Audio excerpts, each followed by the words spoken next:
You awaken from nightmares of flying and falling. You find yourself in this strange place, the only illumination, an eerie green glow. You've lost your weapons and the contents of your backpack somewhere during the journey. All you have are the clothes and armor on your back. This leaves you with 4 burning questions. Where are you? How did you get here? Who brought you here? And how in blazes can you get out of here? No, make that 5 burning questions. What city did your luggage end up in this time?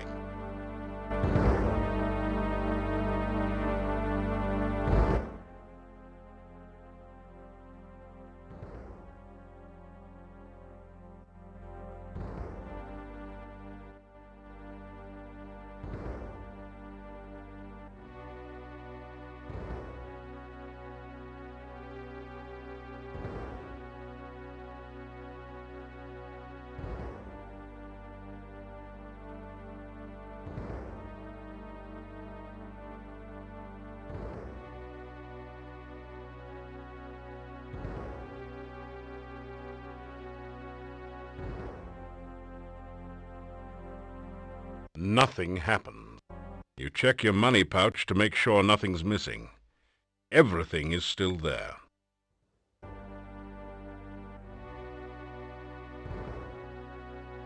You're already wearing the armor. It seems to be a kind of stone valve acting as a door to the passageway beyond.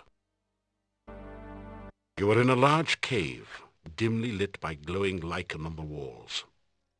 Strange, irregular outcroppings of stone grow from the ground, looking like the skeleton of some enormous beast. Here and there, petrified human bodies seem to grow half in, half out of the floor and walls. The deteriorated corpse has grown part way into the cave wall. The desiccated corpse is half buried in the rock of the cave floor. You are in it's a rotted, ancient corpse, half buried in the cave wall. The torch is firmly embedded in its holder. It looks like a torch, but there doesn't appear to be any pitch or other flammable material on it.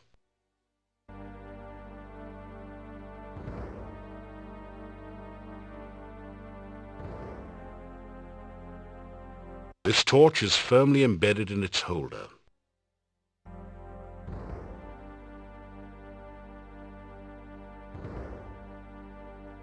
This is some kind of altar to the Dark One. The top is covered with sand. Torch holders flank the altar to provide light for nameless rites and unspeakable rituals.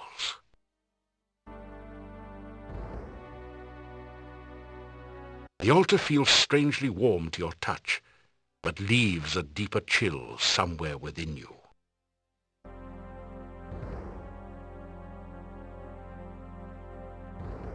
It doesn't say much. You are in a... You take the torch. You put the torch back in the sconce. You take the...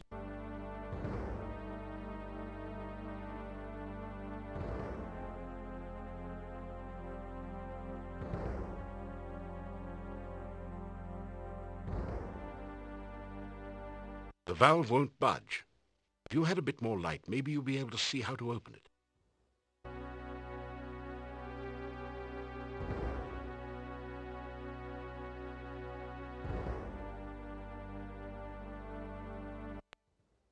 You find 30 assorted copper and gold coins on the body. A brief search reveals a piece of hard grey rock, which you take, and some coins, 3 crowns and 13 kopecks. You find nothing else useful on the body. You find nothing.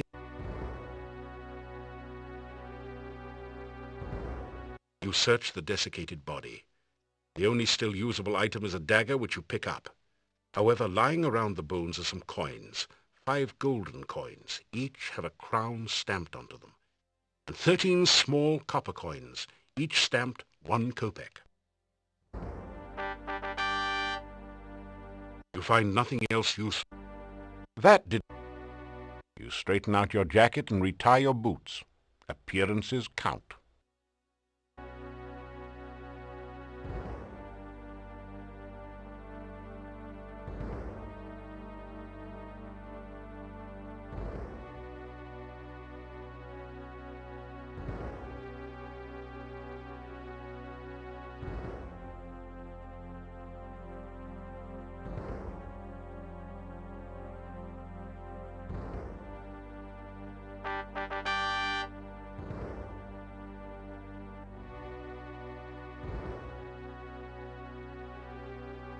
Didn't your mother ever tell you not to play with matches?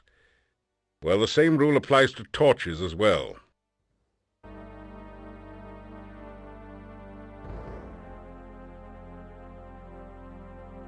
You light the torch in the sconce with the one you are carrying. This torch is firmly embedded in... You put the torch back in the sconce. The altar feels strangely warm to your touch, but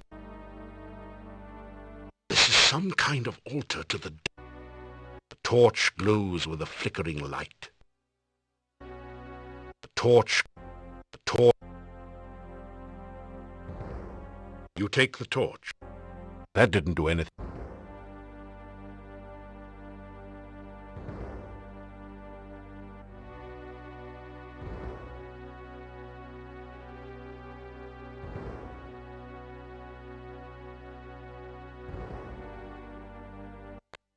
It seems to be a kind of stone valve acting as a door to the passageway beyond.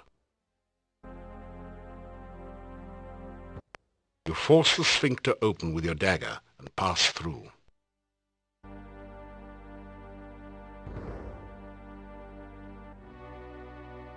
You've made it into a large chamber. Stone valves, like the one you just passed through, apparently block 3 other passageways. There is a huge stone altar in the center of the room, and an exit to the south. A stone valve blocks this passageway to another part of the cave. A stone valve...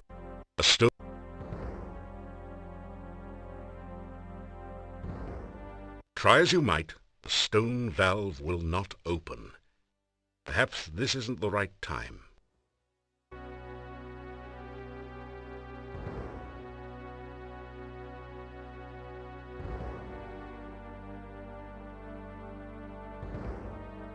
The rough stone altar is covered with dark stains as of blood long since dried to powder. You feel a creepy, uneasy sensation whenever you pass near it. The rough stone altar. A stalagmite forms the base of the stone altar.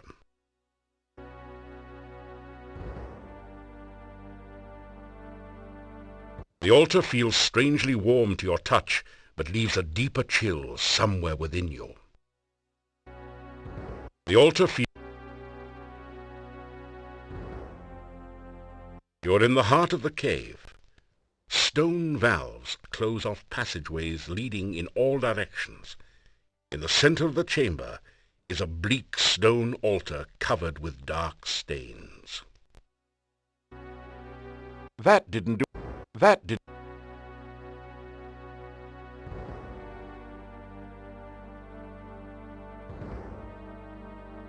Those scratches on the cave floor look deliberate. They must be a thief mark.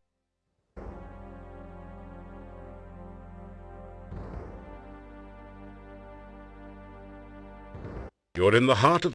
A flock of winged creatures emerges from the cave entrance, and they don't look friendly.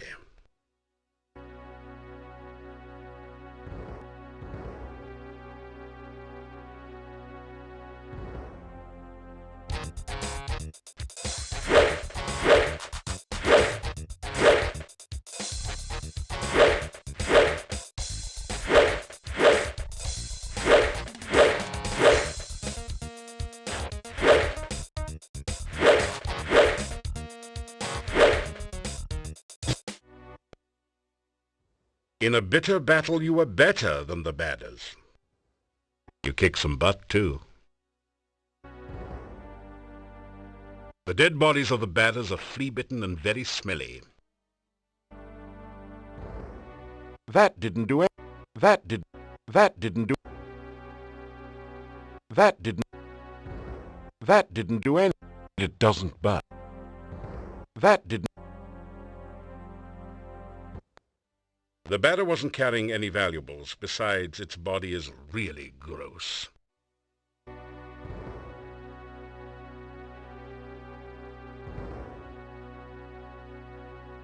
Those scratches on the cave floor look deliberate. They must be a thief mark.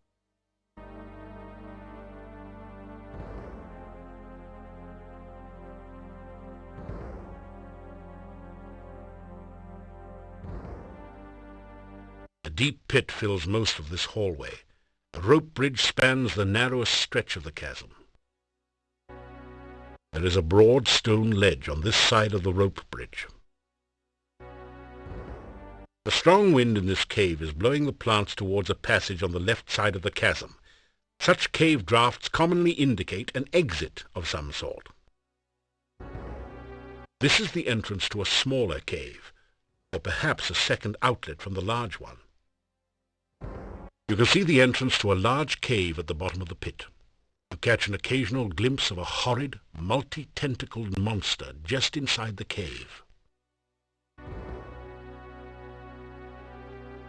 A massive pillar fills much of the upper ledge.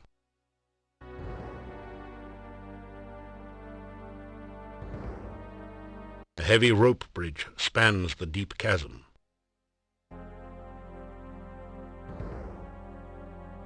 You cautiously test the rope before crossing.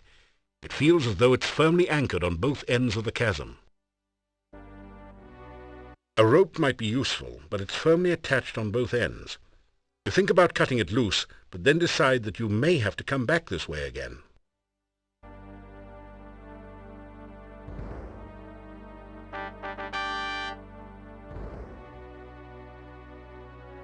You just barely made it across the pit.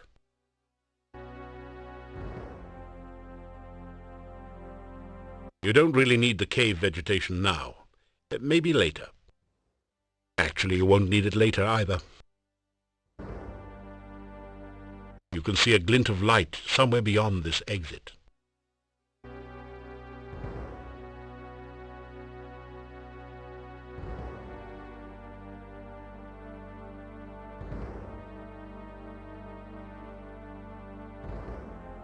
You slip through the mouth of the cave, just in time to avoid being crushed by its closing jaws.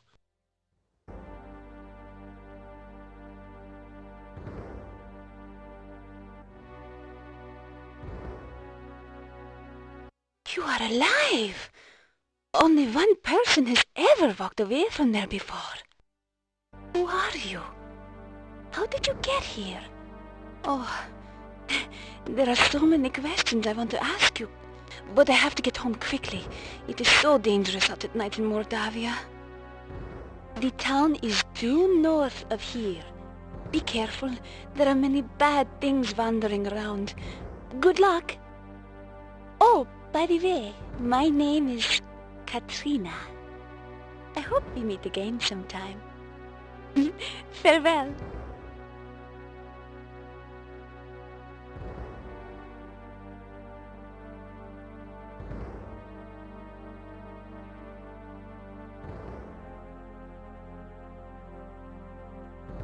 You apply all your strength to the jaws of the cave mouth. You can't even get them to budge. You suspect that they are magically sealed. The cave mouth looks like the jaws of some horrid creature, waiting to chew up and swallow anyone who should be so foolish as to try to enter the cave. Rocks have formed an island within the goo. Rocks, the icky, greasy, grimy goo, flows close beneath your path at this point. The icky, greasy substance oozes through your fingers. You quickly scrub your hands with dirt and sand.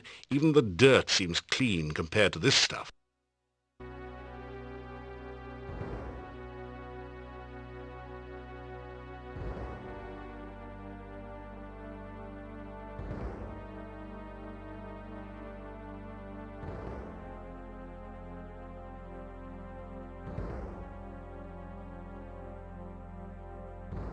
This symbol looks like a six-armed starfish, or perhaps like the tentacles of an octopus. You sense a feeling of strange, chaotic power from it. The archway above the path is inscribed with 8 arcane symbols. You recognize 7 of them, from Arcania 101 no doubt, as the symbols of blood, bone, breath, essence, heart, the mouth, and the senses. The 8th is new to you. It looks a bit like a 6-tentacled starfish, or perhaps more like a squished squid.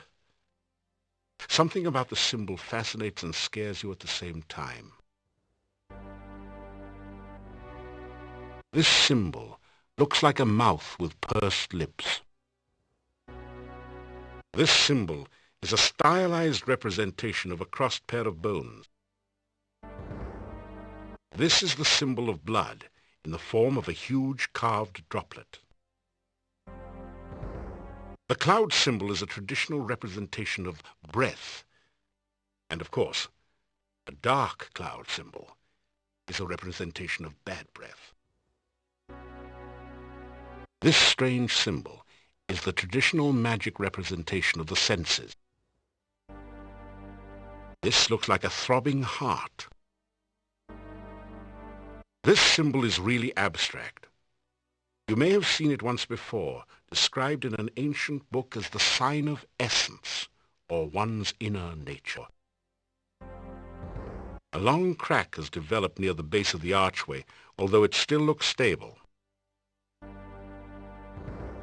The 6-pointed symbol seems to pulse with energy and comes loose in your hand when you touch it. You have the feeling that you may need this sign, so you carefully store it in your pack.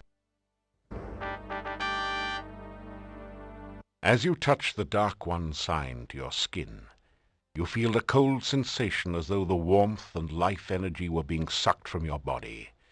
You quickly put the sign away.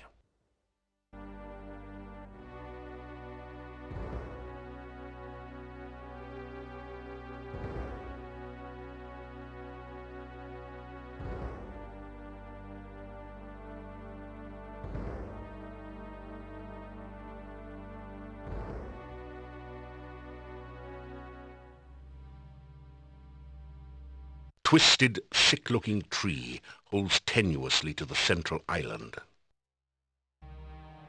A pool of sticky, greasy-looking slime dominates this area below the cave.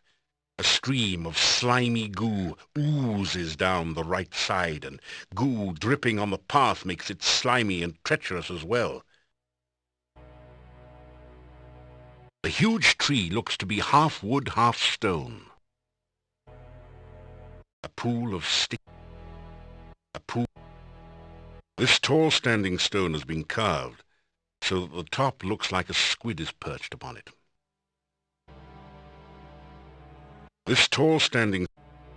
A delicately crafted bonsai bush looks totally out of place in a pool of dark, unhealthy-looking goo. The upper ledge looks somewhat less slippery than the other path. A narrow stream of viscous, gooey, grimy sludge oozes its way down the hillside.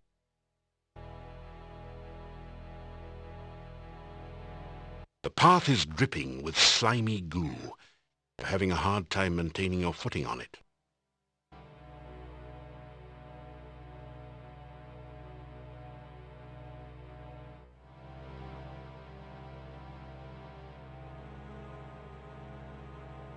A narrow stream.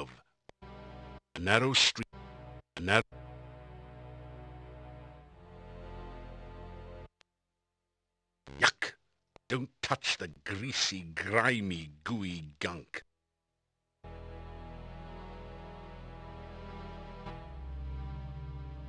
The standing stone feels rock solid. The Dark One sign does look a little like the top of this standing stone. So you try touching the sign to the stone. You feel a resonance between them. Nothing else happens.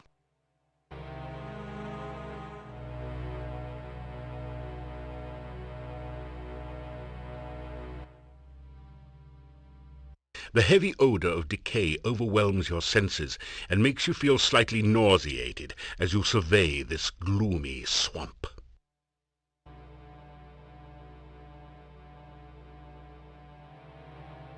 The heavy odor...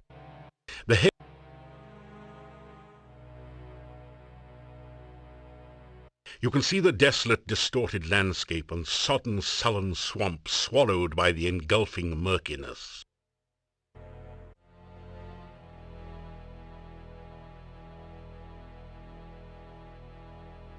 Small hummocks of earth and grass rise out of the seething swamp.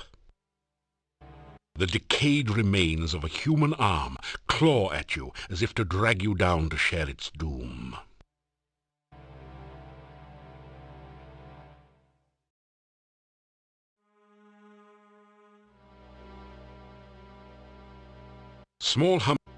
The bleached bones of the earth lie surrounded by the murky marsh. It doesn't. As you find yourself sucked into the thick muck, you realize that you're never going to be able to move in the swamp this way.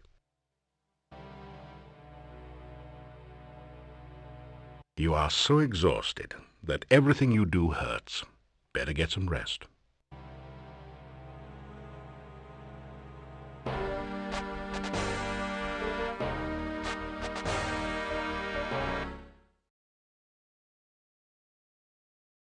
The bleached bones of the earth lie surrounded by the murky marsh.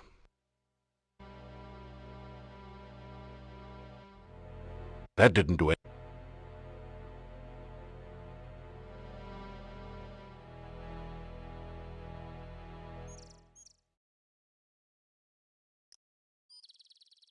You are in the southwestern corner of the forest. Dank mists rise from a dismal swamp to the south and west. The path to the dark cave lies to the southeast. Large deciduous trees make their stand among the pines. They know how to leaf well enough alone in the fall. You get in some climbing practice, but you really can't see any more from up the tree than from the ground. In fact, you can scarcely see the forest for the trees. The red bush looks ready for anything. You are in the south. It is, allegedly, a rock ledge.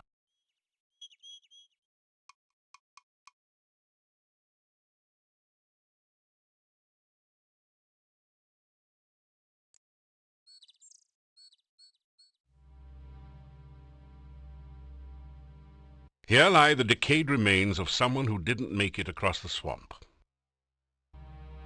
You see a tree whose branches are clumped with moss and fungi. A variety of slimy toadstools surround the base. The tree feels as though it's covered with a slug's slime, and you draw your hand quickly away.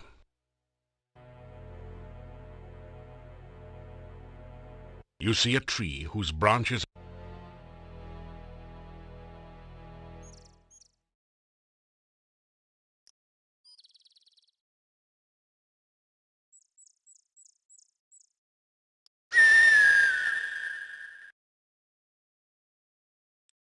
A babbling brook chatters its way through the forest.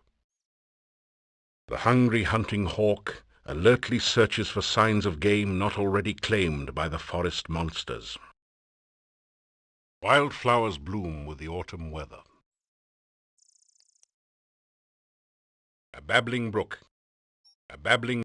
Pine trees grow in profusion in this cool climate. In winter they needle the deciduous trees mercilessly.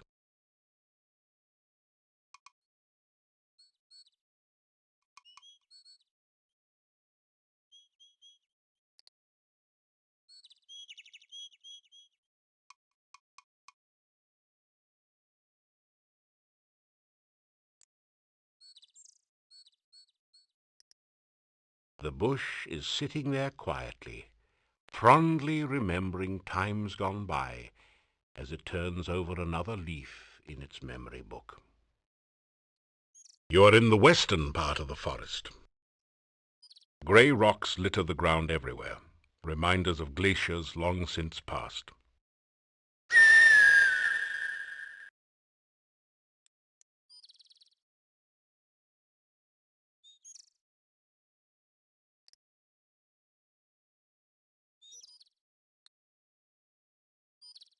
You are in the western part of the forest. Grey rocks litter. It doesn't. You are in the west.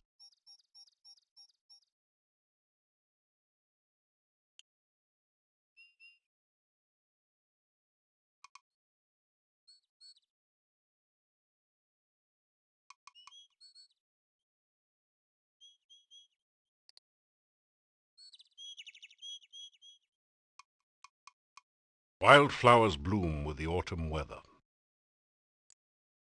You pick a few of the flowers. This isn't San Francisco, so you don't need to wear flowers in your hair. You pick.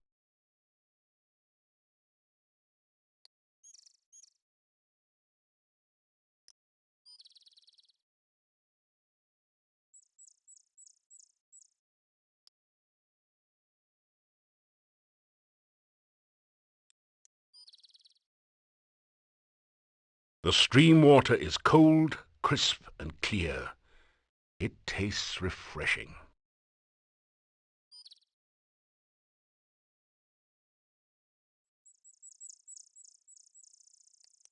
An old, rickety bridge crosses the river here.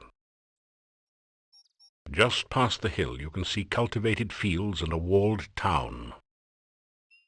You are on an old road. The way to the west is badly overgrown, while the route north and south has seen considerably more traffic. You can see cultivated fields and the walls of a town to the north.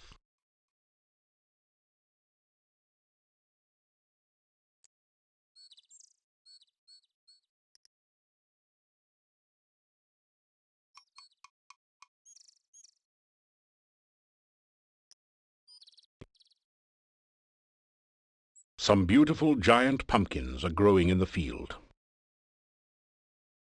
Tall shocks of corn have been harvested and wait here to be stored for the winter. The villagers have erected a scarecrow to keep birds away from the newly harvested corn. The arched stone bridge provides a path over the gully to the town gates.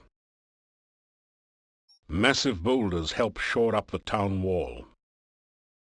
Twin towers stand over the town wall, massive silent sentinels over the gate.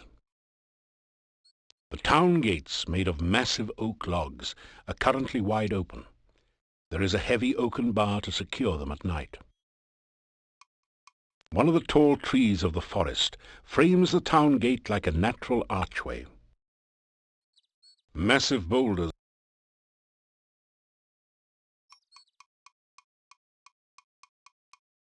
You've never been very good at making pumpkin pie. You take an ear of the corn and put it away in your pack. You nibble some corn. You can't take the scarecrow. That would be strawberry. You've never been very good at making.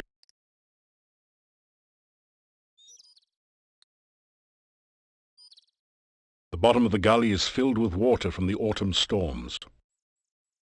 The arched stone, the bottom of the tall shocks of corn have been harvested.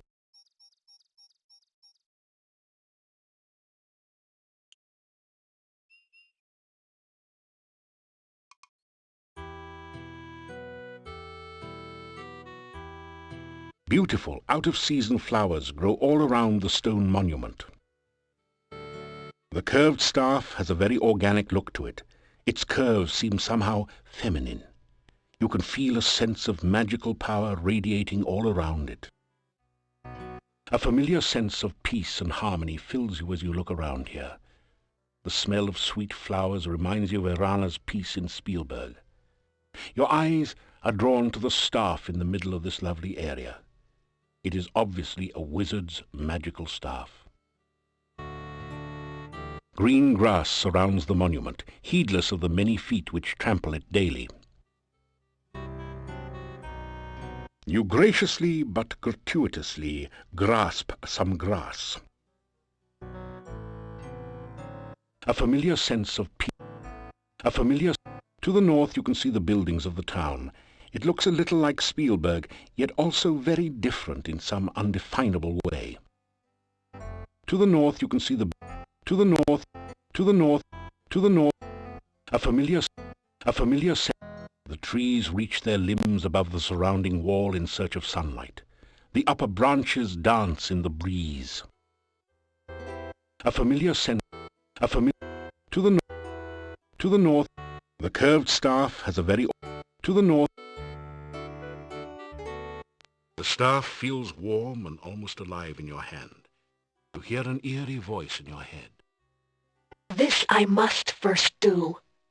The sacrifice of life for one of love. You find yourself letting go of the staff very quickly. You already have some flowers.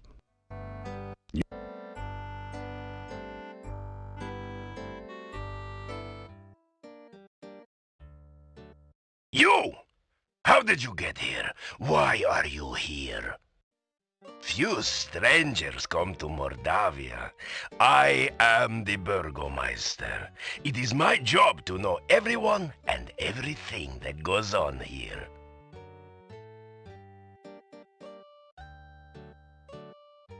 The Burgomeister looks like a strong, hearty man, although he has a sad expression. This heavy wooden door guards the entrance to the Burgomeister's office. These old oaks seem to have been here for a long time. The buildings seem to have been constructed to leave room for them. The Burgomeister keeps his windows securely barred. This is a well-stocked country store. Various foodstuffs and useful items adorn the shelves. This is the major entrance of the general store. Colonel Utel? And the private quarters are in the Burgomeister's office. From the sign reading Burgomeister's office, you cleverly deduce that the Burgomeister works here. It's been years since you studied Mordavian, but you think that Burgomeister might be the word for mayor, or perhaps sheriff. The sign reads General Store. You wonder how much of a commission the salespeople get. You don't notice anything special there? The open barrel is about half full of rainwater. The sign simply reads Inn. Guess that means you should go in. Through the window you can see the innkeeper and his wife bustling about and several townspeople relaxing. You don't know. This is the Hotel Mordavia, best and only inn in town.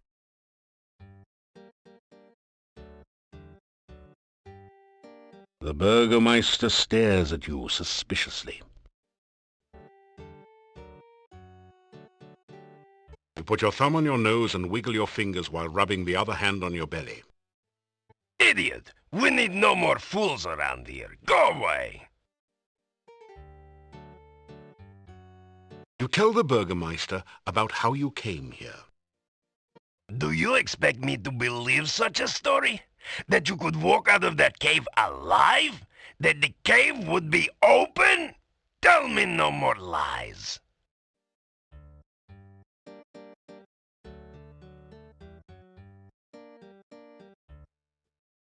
My name is Dmitri Ivanov. I am the Burgomeister of this town.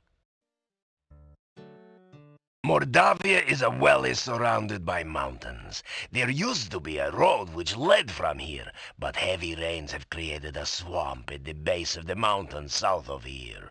No wagons can get you in or out, nor can any person, except perhaps you. This is the town of Mordavia. There is an inn and a shop down the street where you can spend the night or get some supplies and be on your way. The sooner you leave, the better for all. There are many dangers in Mordavia, and we certainly do not need a stranger to stir up new troubles.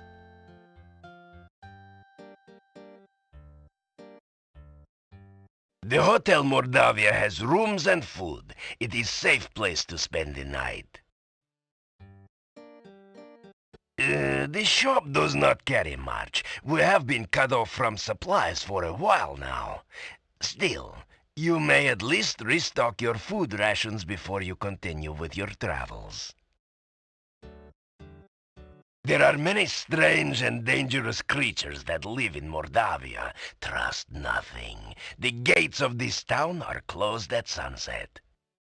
Do not let yourself get caught outside after dark, for few can survive a Mordavian night or remain sane enough to speak of it. Just leave Mordavia quickly. No good comes from outsiders, and we do not want you here.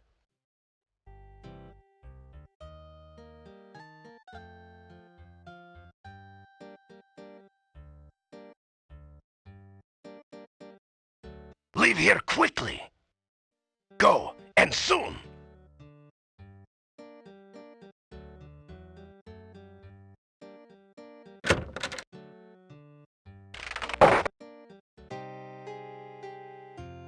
This general store is cheery and well lit, thanks to the warm hearth.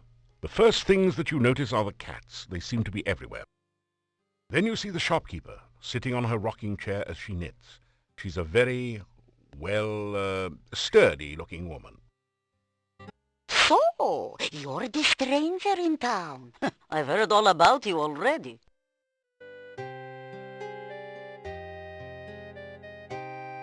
Yeah, polite, aren't you? Well, manners are as manners do, as my husband used to say. We'll see. The shopkeeper looks concerned when you make the thief sign. I am sorry, but I don't have any medication for epileptics. Maybe Dr. Cranium could help you.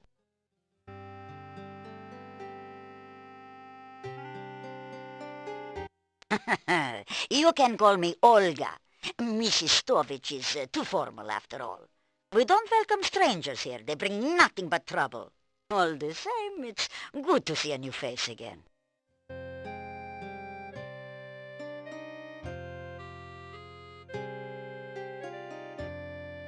The cozy cat conveys a calmness most common in comfortable confine. The window looks out on the street and provides some extra sunlight in which the cats can bask. This used to be a knitting basket, but now seems to have become a cat basket. Amazing how that tends to happen. The window looks out. A set of plates sits on the high shelf out of the cat's reach. The window looks out. A set of... You don't notice it. You don't notice. You don't... The large ewers are just right for carrying water. It's a nice round barrel suitable for rockin' and rollin'. You don't notice it. This pot is filled with candy for the children of the village. You don't notice anything You don't know. This is the store counter. It's covered with more cats than merchandise. This pot is looking a bit blue. Maybe that's because it hasn't been sold yet. The huge brown pot is probably used to store bulk merchandise, or maybe homemade brownies. The large ewers are just right for carrying water. The shopkeeper does a good business in clocks. Apparently the villagers like to be able to tell when night is approaching. The shopkeeper... An oil-burning lantern lasts longer than a simple torch, unless the torch happens to be magical. It's a small pot, perhaps for sugar, spice, or something else nice.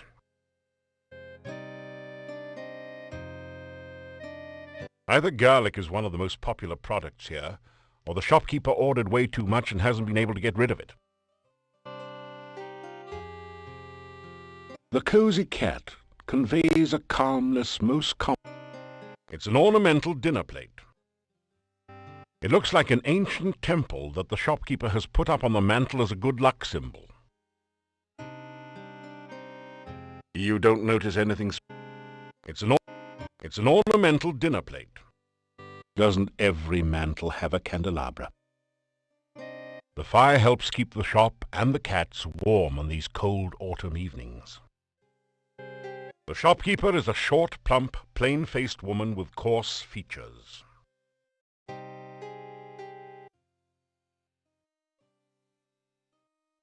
Yeah, my husband and myself have run this shop for many, many years.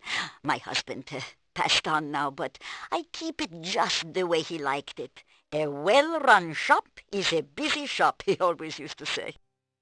Not very busy anymore, what with the swamp. But I try to keep it going the best I can. Mostly housewares, but a few items that might interest you.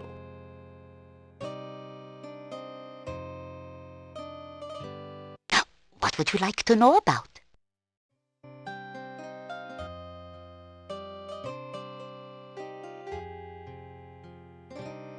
Yeah, Bella's a good woman. She's the one who really runs the inn. Her husband just gives orders.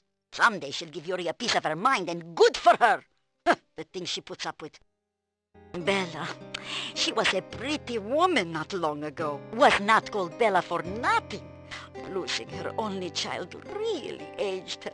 What a tragedy. The castle north of town was abandoned for many years. Then some strangers moved in 4 years ago. No one knows what goes on there now. But it won't be for the good, I'll tell you. Werewolves are gypsies, no question about it. They change into wolves at night, eating anyone they can get. Nothing can kill a werewolf but silver or magic, so you be careful out in the woods at night, you hear me? The gypsy camp is not at all that far from here. That is a bad place, and you'd better have nothing to do with it. It is dangerous and should have been torn down long ago. Many a stranger never came back after asking questions about it, so don't let your curiosity be the death of you.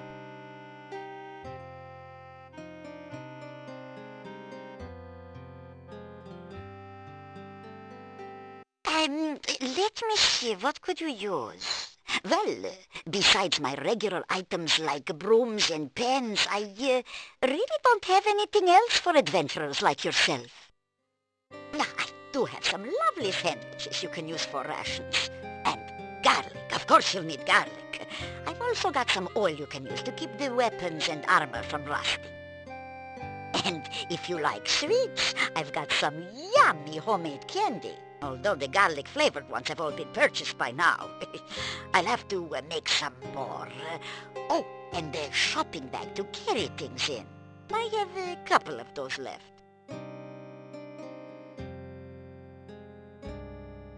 Three twists of candy will cost you just 5 kopecks. The kids love him. Oh, now garlic is a must-have item. It's just 25 kopecks for a bulb, and it will add flavor to any food.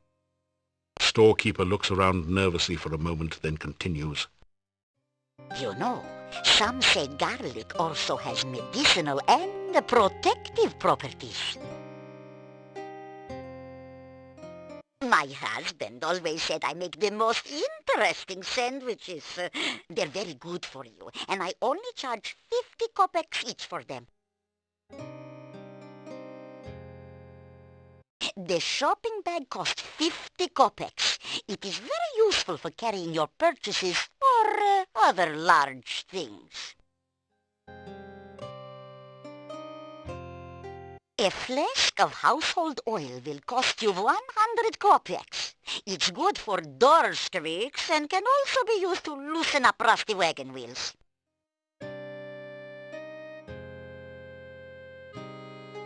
I can sell you a very nice large pie pan for 250 kopecks. Oh my, I've always admired the men who can cook.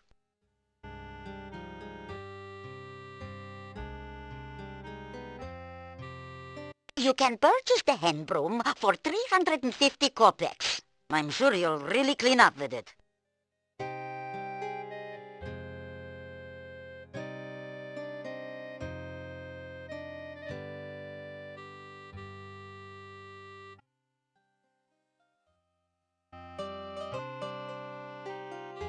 You be careful.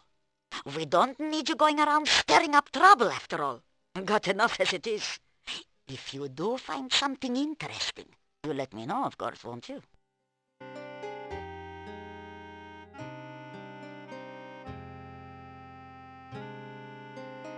Goodbye. Or, as my dear departed Boris used to say, may the winds blow fair at your beck.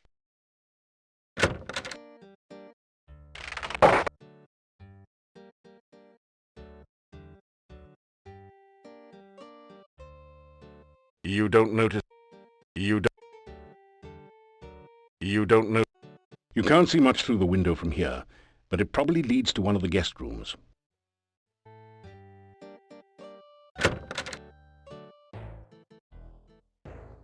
Are you just sightseeing or casing my place?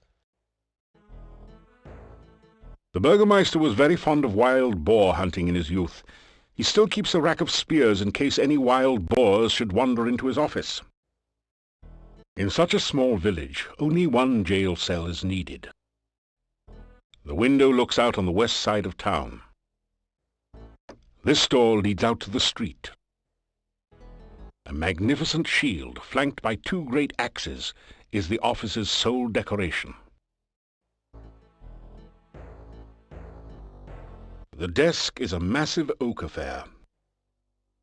The Burgomeister's chair is large and impressive. The Burgomeister looks like a strong, hearty man. This door opens onto the Burgomeister's bedroom and private quarters. The stairs lead up to the Burgomeister's private quarters. You are in the Burgomeister's sparsely appointed office. There is a jail cell in the back. A set of steps leads up to the Burgomeister's living area.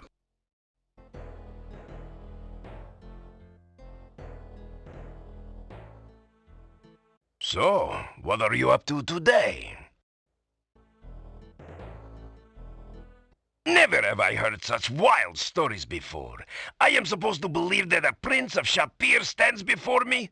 You do not look like anything other than a teller of tales to me.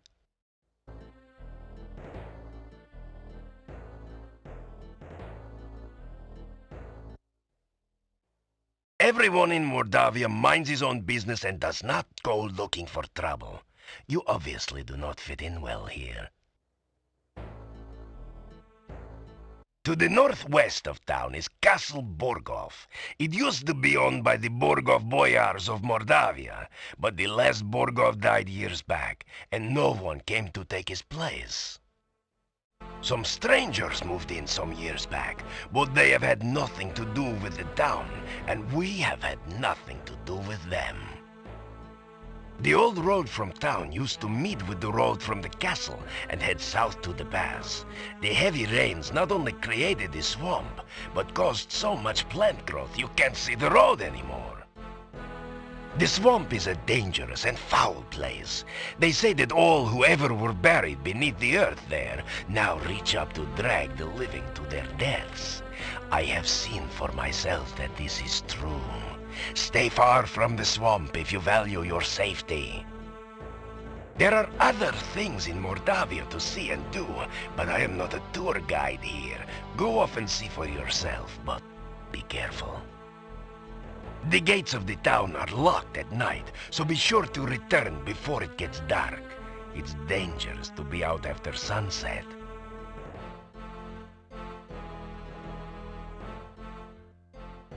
To be honest, I do not trust you. What you say of yourself is unbelievable, and what you do around here seems likely to get you in trouble. If the pass was clear, I would ask you to leave Mordavia. As things are, I will be watching you closely.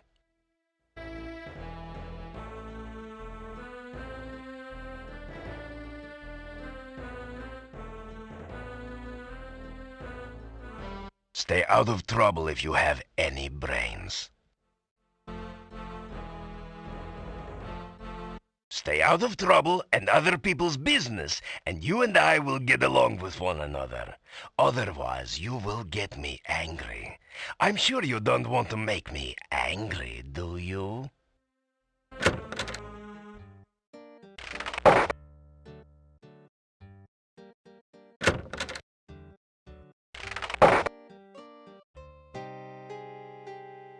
You again! Heard anything interesting lately?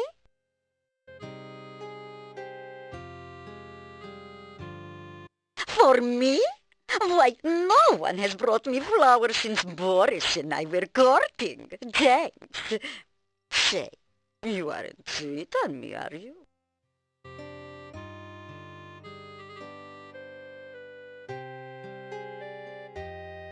So, you haven't been eaten yet. We'll see how long you last traipsing about everywhere when you should be staying in this nice, safe town. Tell Olga about what you've been doing in Moldavia.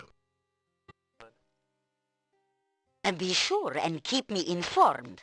I need to know everything that goes on around here. Someone's got to have a clue after all.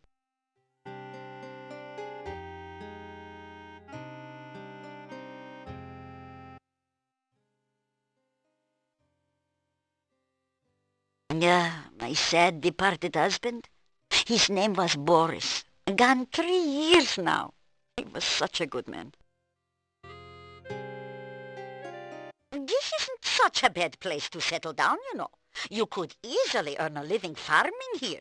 That certainly has more job security than adventuring, after all. What would you...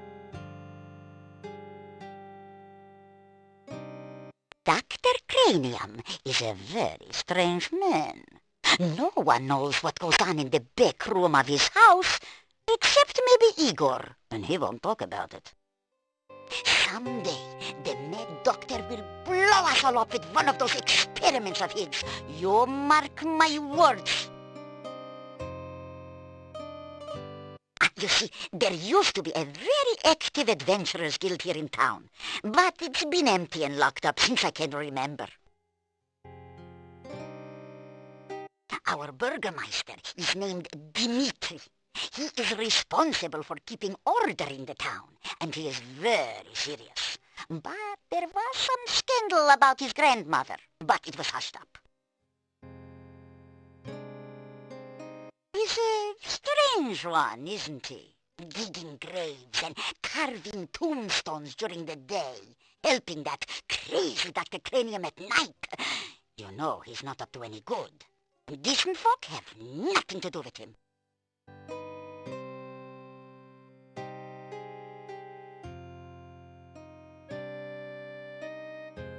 So...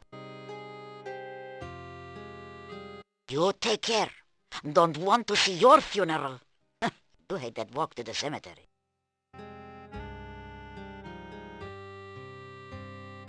As my husband used to say, come back again, sunshine or rain.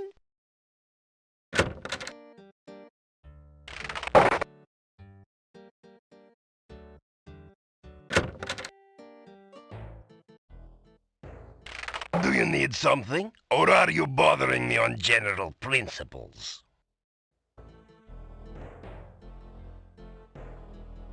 What do you want from me this time? Tell the Burgomeister what you're trying to do in Moldavia. You are a good talker, I'll grant you that. If you do half the things they say you will do, then I'll be very surprised.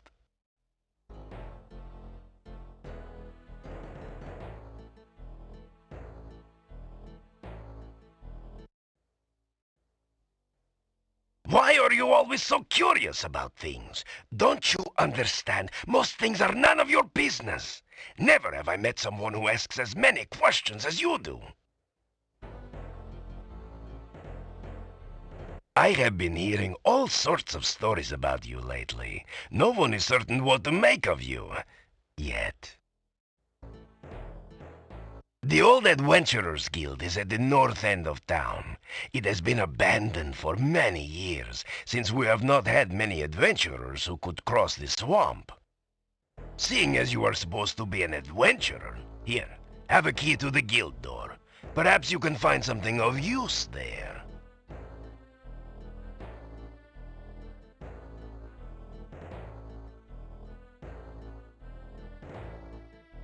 Be careful out in the forest. It can be very dangerous there. It doesn't...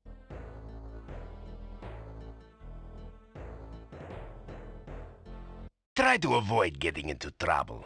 I would not like to have you in my jail, after all.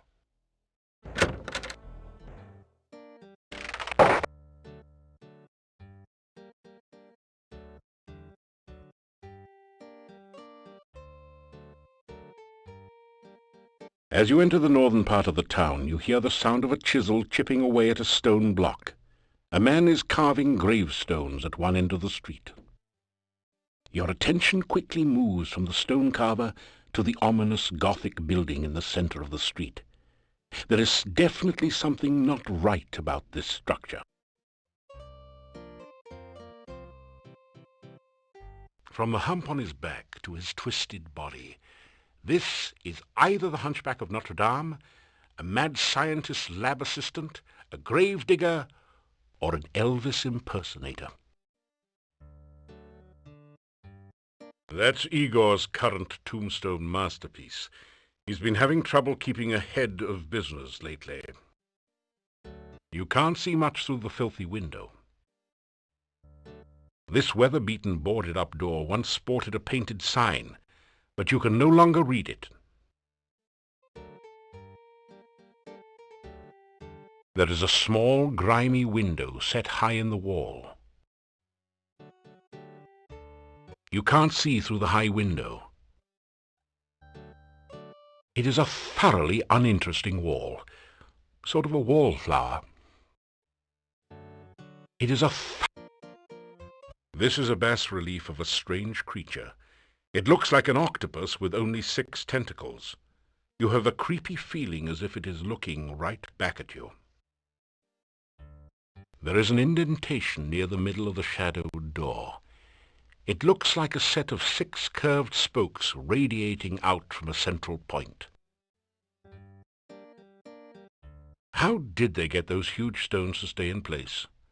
Through the archway you can see the east side of the town, a residential area.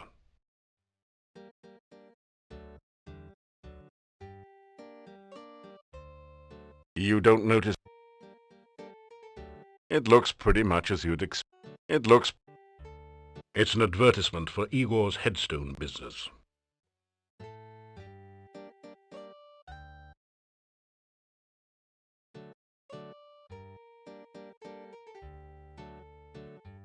Bad place.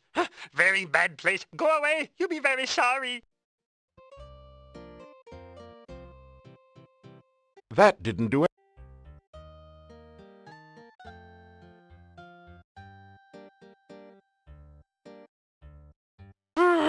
Nobody ever listened to Igor.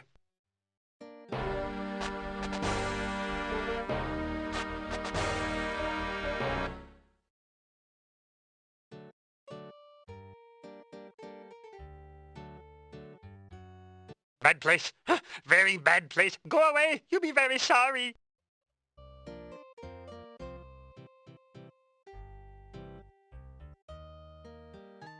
The hectopus seems somehow calmer as you present the Dark One sign to it.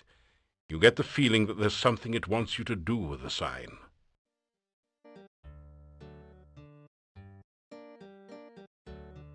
It doesn't say much. The headstone carver stares at you and then goes back to work. You make the peculiar motions of the thief sign to Igor. You make fun of Igor or what? You introduce yourself to the gravedigger. Me, Igor.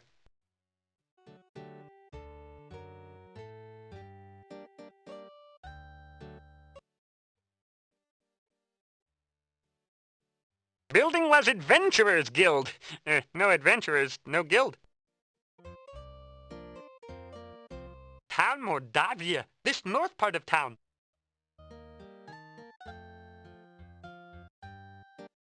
Oh, this day job. Also work graveyard shift. Little graveyard humor there. Igor dig graves in cemetery. Igor put dead person in grave. Igor cover dead person with dirt. Igor put headstone on grave. Oh, plenty job security around here. Business is piling up. Little graveyard humor there. Again.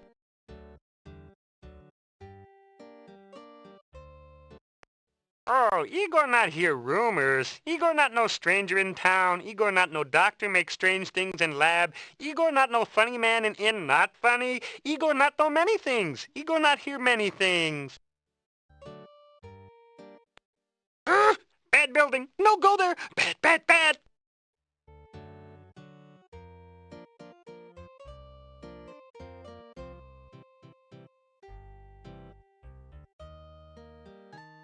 He looks at you and then goes back to work.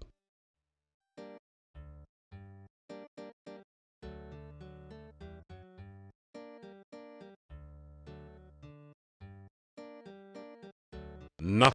You want Igor make headstone for you? You're not dead yet. Wait till dead.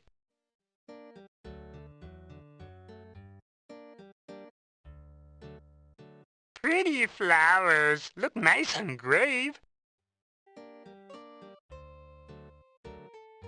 That didn't do. That didn't. That didn't do it.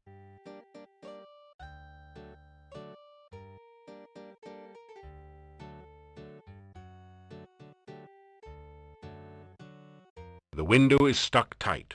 You'll have to use the door. You can't get there from here. It's out of reach.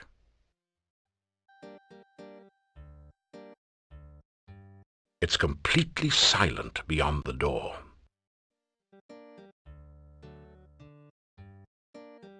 The door is locked. You're not strong enough to force the door. Lock the door using the key the Burgomeister gave you.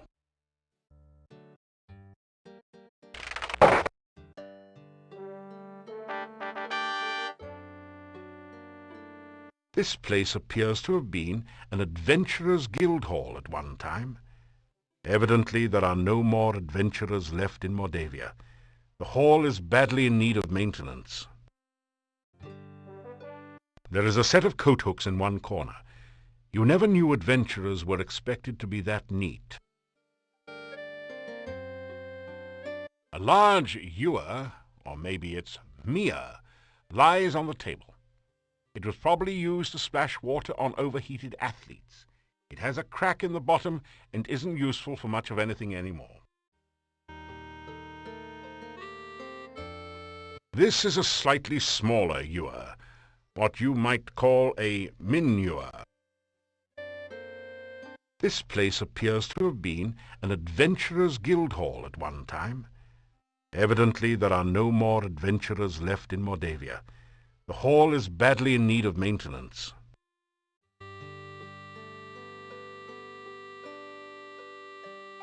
There is an empty picture frame above the bookshelf. Either somebody thought the wall itself was a piece of art, or a thief has been at work here. There are a number of books on the shelf, including Hero Magazine's Golden Guild Guide to Mordavia, Flora, Fauna, and Folklore.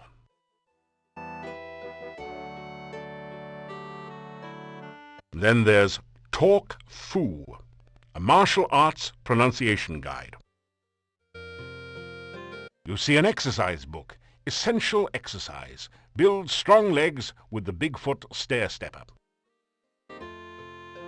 One of the books is a thin pamphlet entitled Famous Castles of Old Ages. Right.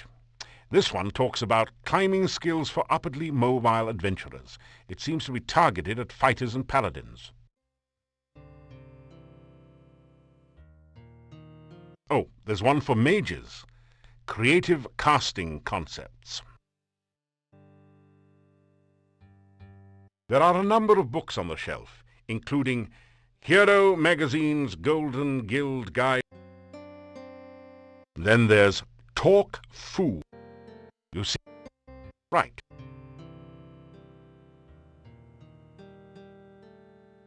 The painting shows a proud-looking adventurer standing on an obviously defeated dragon.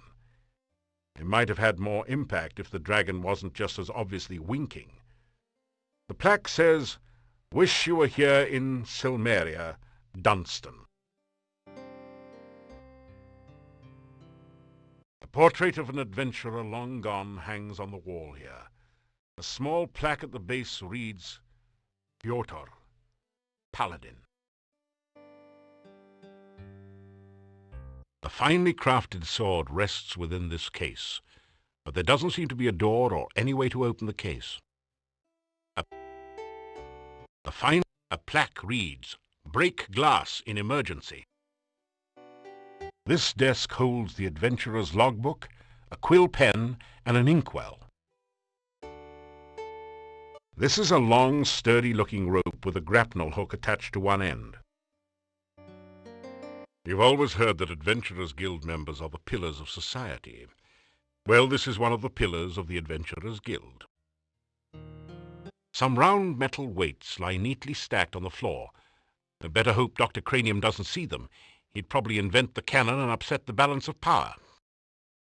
A large ring is securely attached to the ceiling. It looks like someone's been making some cracks about the guild hall in here. Maybe guild membership isn't all that it's cracked up to be.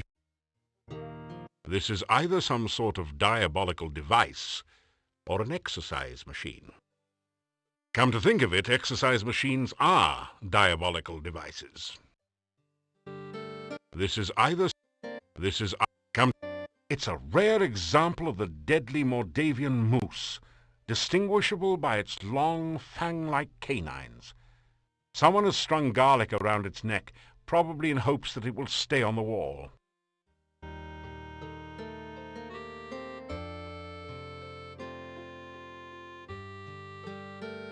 Nice try, but the bookshelf won't budge.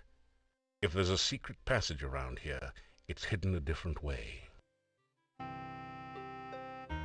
Hey, this isn't a lending library.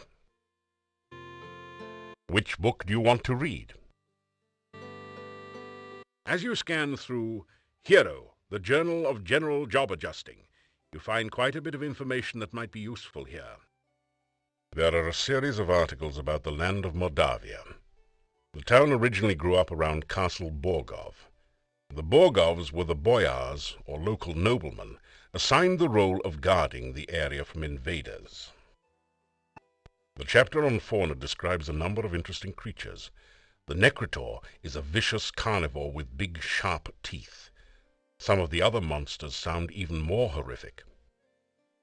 In the forest lives the Lishi, a creature known for playing practical jokes on travelers and playing riddle games, but which can also be helpful to those it likes. You learn about the Rosalka, the spirit of a murdered unmarried woman. Such spirits are said to inhabit lakes and rivers. They try to avenge themselves by drowning any man foolish enough to approach them. You could really learn a lot by reading this magazine thoroughly instead of just browsing through it. Isn't it nice that we included a complete copy in your game box? The book turns out to be an advertising brochure. It says, "I, Dr. Cranium, predict that someday one of my descendants will become the subject of a major computer game.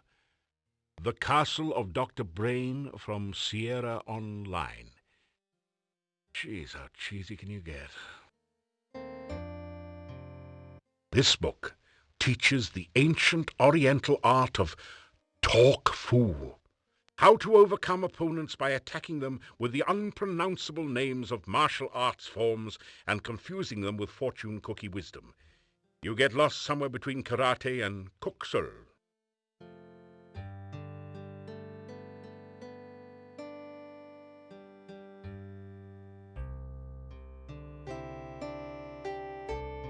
That would be a lot easier if the desk had a drawer.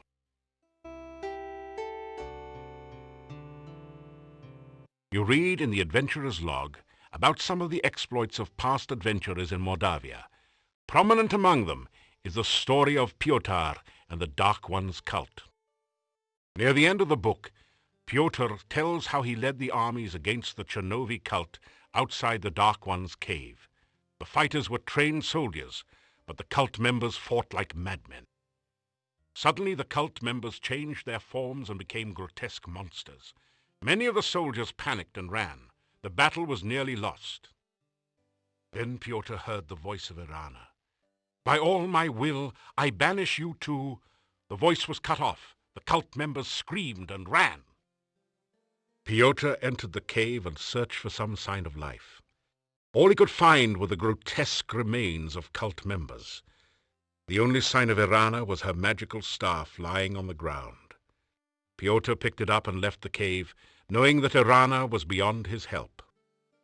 Pyotr then tells how he brought the staff back to town and placed it in the town square. A garden of flowers instantly sprang up around it. Near the end of the book, Pyotr tells that he was going to seek out the rituals of the Dark One and destroy them. There are no later entries. You sign your name into the adventurer's logbook with a flourish. It's almost become a habit by now.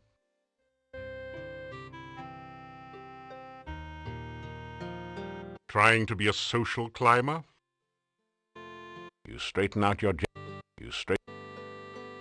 Trying to be a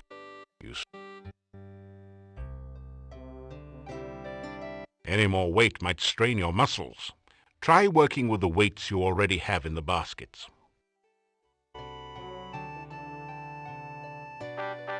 You pick up the rope and grapnel set and tie it onto your pack. The grapnel grabs you. With a bit of coaxing, you manage to get it to let it go again.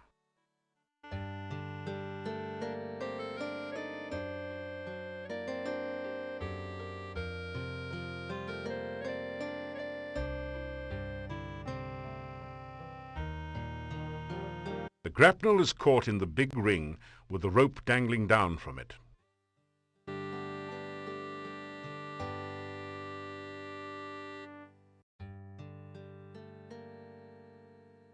Someone has deliberately scraped these marks into the ceiling.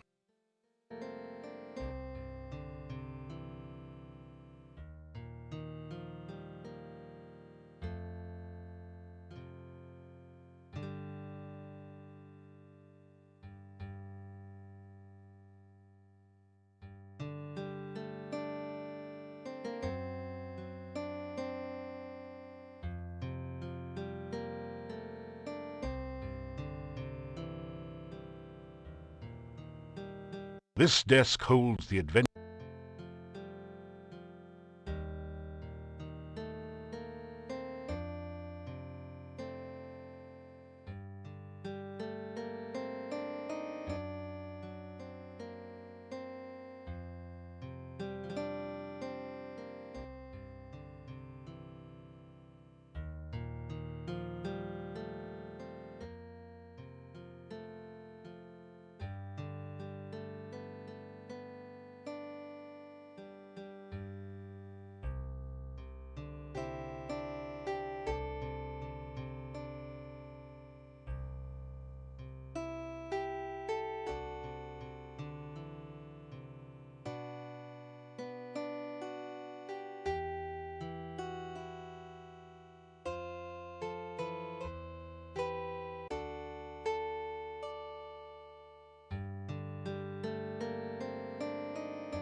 You climb down the ladder into a seedy-looking room. A massive door blocks off a smaller room in the rear. This isn't as dusty as the Adventurers Guild, and the torches look recently lit. Your eye is drawn to the Thieves Guild recruiting poster on the back wall. It gives you fond memories of your home guild. Ladders. Why does it always have to be ladders? You'd think someday you'd find a Thieves Guild with enough money to build an elevator, or at least a staircase. Some barrels have been stacked up in the corner, probably leftovers from wild guild parties. Ladders. Anyway, this one leads up to the secret entrance from the Adventurers Guild Hall. The double doors are, of course, locked. This is a thieves' guild, after all. The short set of steps leads up to the side platform. Flickering flames flare in the sconce. This is rather weird. Isn't this place deserted? The short set of steps leads up to the side platform. It looks like everyone in town uses the same pillar carver. This is a Thieves Guild recruiting poster featuring a sophisticated worldly master thief. In an early excess of 3D poster art techniques, the artist has arranged the poster so that the thief is holding an actual plastic card. A legend at the bottom says, "Don't thieve home without it." A single tapped barrel rests against the back wall. Some barrels have been stacked up in the corner, probably leftovers from wild guild parties. This seedy place must be the Thieves Guild Hall. Actually, it compares favorably to the one in Spielberg, but it's become dusty and neglected. There doesn't seem to have been anyone in here for quite some time. The painting is undoubtedly a forgery. Not that you know anything about art forgery, but you're quite sure that it would have been stolen a long time ago if it was actually worth anything. The well-worn oak desk looks as though it could conceal 1,000 secrets. Most of the drawers appear to be fakes. The one real drawer is locked.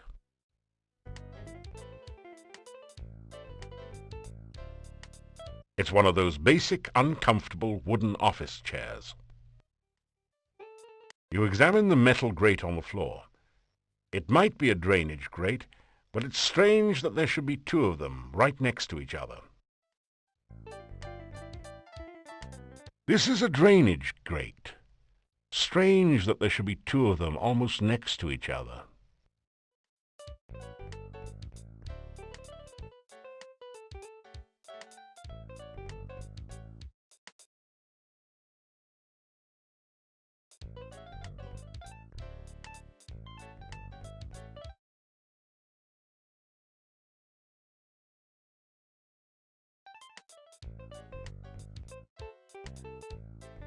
The double doors are locked shut.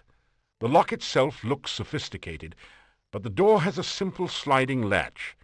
If you had the right tool, you think you could easily slip the latch.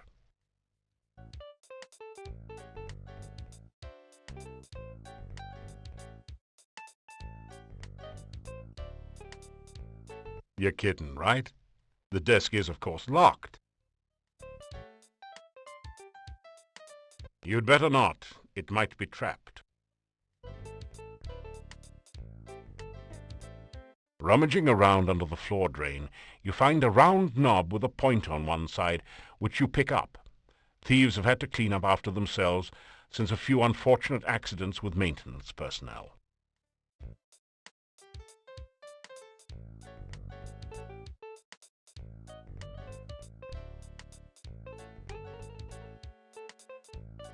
On close examination, you find some scratches that might be thief marks behind the side drain.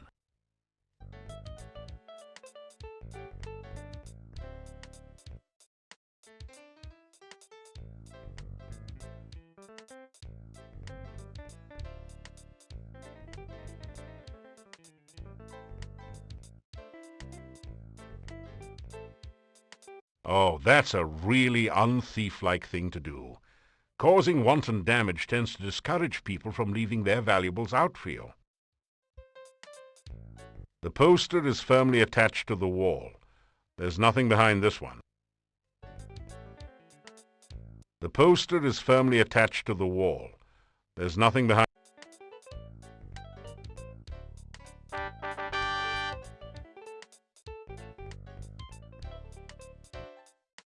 That didn't do anything. You slip the Thieves' Guild membership card into your pocket. It's designed to slip into things after all.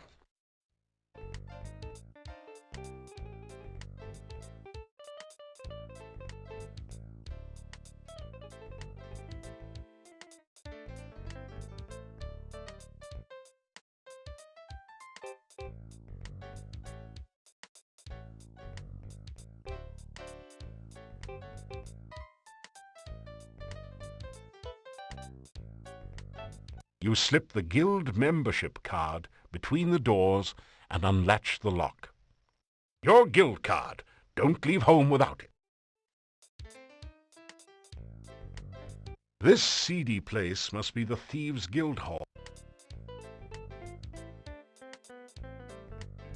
There are a number of fascinating books about thief techniques on the bookshelves. Of special interest is the one on disarming traps. It says that with a new Mark II Thieves' toolkits and a bit of skill in picking locks, you can locate and disarm almost any mechanical trap. In the section on surviving magical traps, the book suggests taking up religion. There is also a book on thief marks that tells you all about this secret language of thieves. You learn a number of new symbols and combinations. There are a number of fascinating books about thief techniques on the bookshelves. Of special interest is the one on disarming. There is also... This looks like an interesting safe. Another fine product of the Filch Safe Company. But you can't for the life of you figure out how anyone can open a safe with no knob.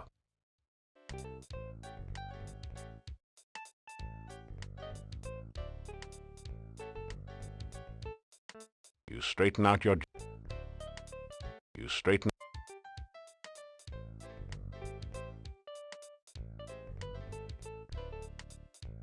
Ah, you found a hidden safe. Good work.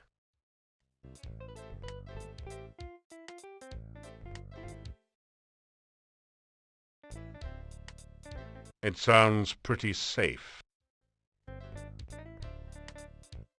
Ah, you...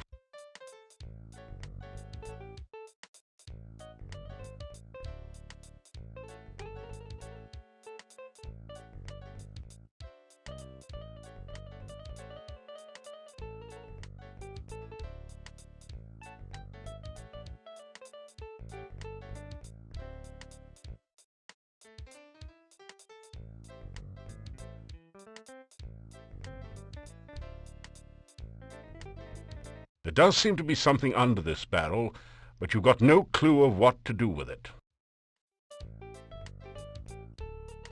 The pillar is solid. You could practice climbing it, but there are better facilities for that upstairs. There does seem to be some... That didn't... There does seem... Ah, you found a hidden safe. Good work.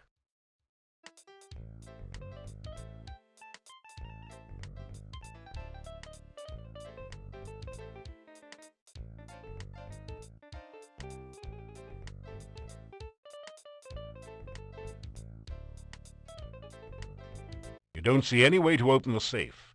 It looks as if the knob is missing.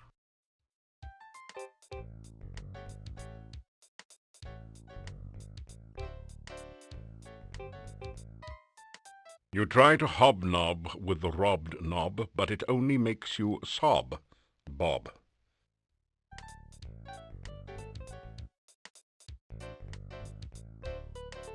Now that you've replaced the safe knob, the Filch safe looks ripe for the cracking. You know, kind of like a walnut. To open the safe, you will need to spell out the combination with alternating right and left turns. This would be a lot easier if you knew the combination. Have you tried looking around where you found the safe knob? Safe plus name. That's got to be a clue, but what name? The answer's in plain sight. You think back over your collection of most commonly used passwords and quickly find one that works. People are so careless with their security. You think back over...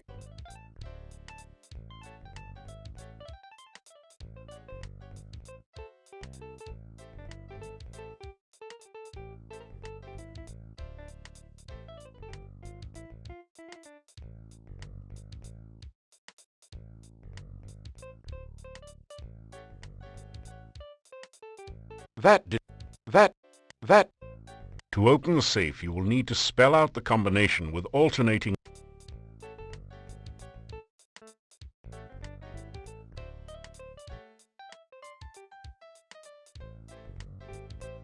You quickly rifle the opened safe. Unfortunately, it looks as though legions of Thieves' Guild initiates have been here before you, as all the money is gone. You do find 5 throwing daggers placed here for, well, safekeeping. The only other usable thing in the safe is a single lockpick, half buried in dust in one corner. You grab the lockpick and the daggers. You clean out the waxy build-up in your ears with the lockpick.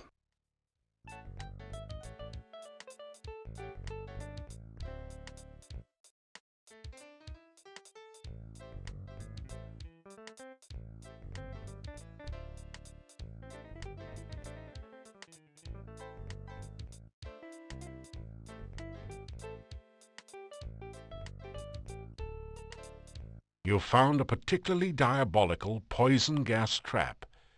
Fortunately, it's just like one of those described in the book on traps, so you are able to disarm it. Ah, that did it. The lock springs open with a satisfying snick. Inside the desk you find a complete and hardly used Mark II Thieves' Toolkit. It has all the latest facilities for opening the toughest locks, cracking safes, and disarming mechanical traps. There is one lockpick missing from the set, so you add yours to it. You also find a fancy match set of 3 throwing daggers, which you add to your collection. Finally, you find some sort of diary or logbook in the desk. The title of the book reads, Memoirs of a Master Manipulator. Modest, eh? You take it out and set it on the desk, but it's a little heavy to carry around with you.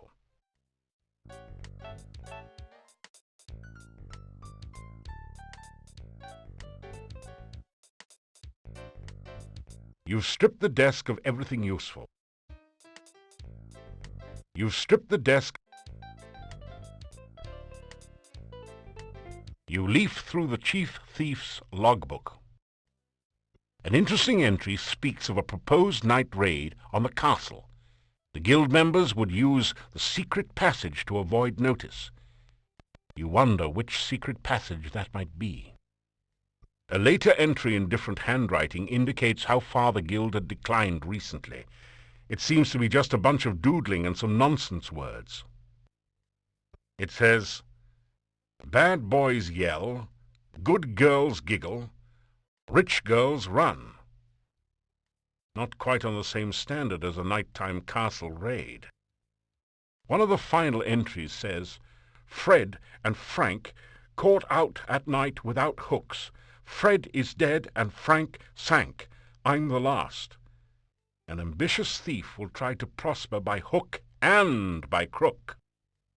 The log closes with some incoherent ramblings about passing the deadly tentacled beast, then the horror, shadows of darkness enfold me, madness and mockery in the dark one's chamber. Sounds as though the author was in a chemically modified state.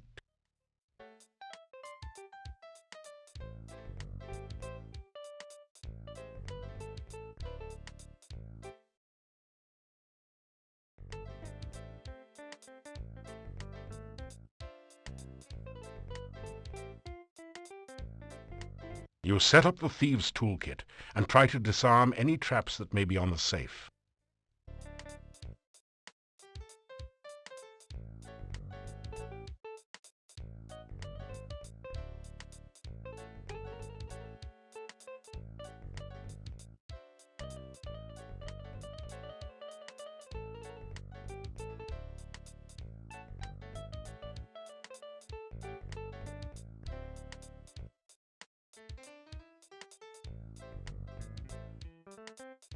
You have successfully disarmed the safe.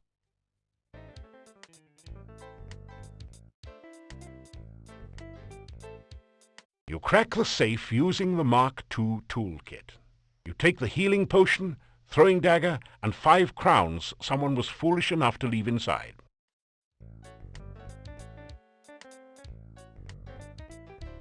You've already cracked this one. There's nothing else in it.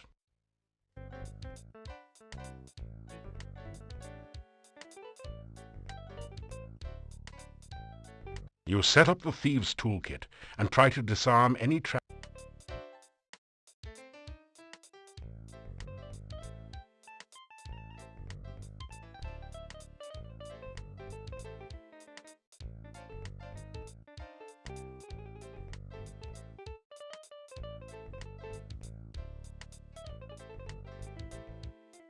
You have successfully Using the Mark II toolkit, you quickly manage to get the safe open. Inside you find 6 crowns, a throwing dagger, and a potion labeled Poison Cure. They seem a fitting reward for your efforts, so you take them.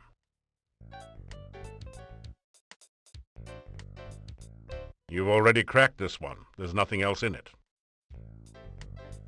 It doesn't.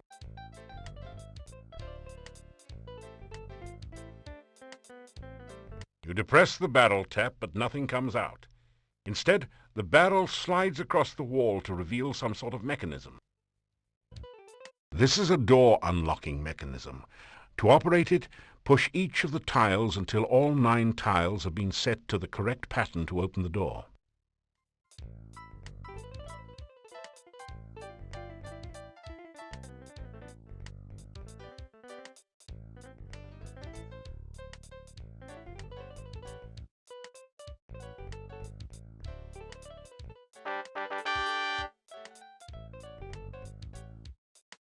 So, you found my secret passageway. You must excuse me. I'm not quite myself anymore. Oh, don't worry. I won't hurt you. It is good to talk to someone again. It has been so very long since anyone has been here. Ah, but I'm forgetting my manners. Welcome to Mordavia. I am the chief thief here. I'm also the only thief here other than you, but that is beside the point.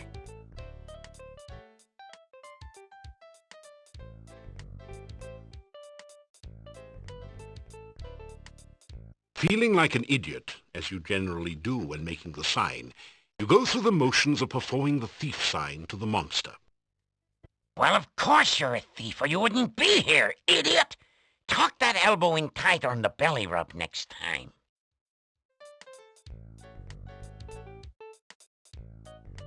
Pleased to meet you. It's so good to have someone of my own kind to talk to again.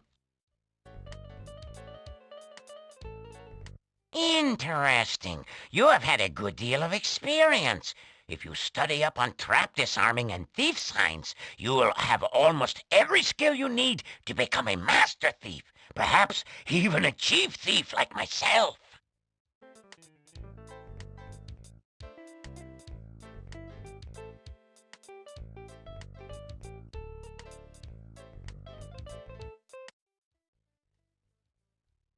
My name?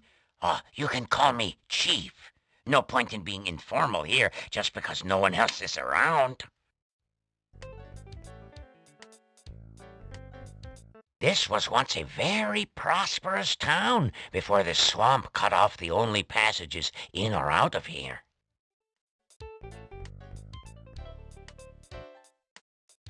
That is a very dangerous place. Do not even think of trying to break into it through the door.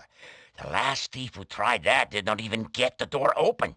We found his toolkit lying beside the door, but we never found him. You will need to be careful around him. He takes his job most seriously. I once offered him a bribe, just as an offer of goodwill, and the man practically bit my head off. Shee, what a sore head. A strange man, a very strange man. No thief ever managed to break into his house unnoticed or steal anything from there.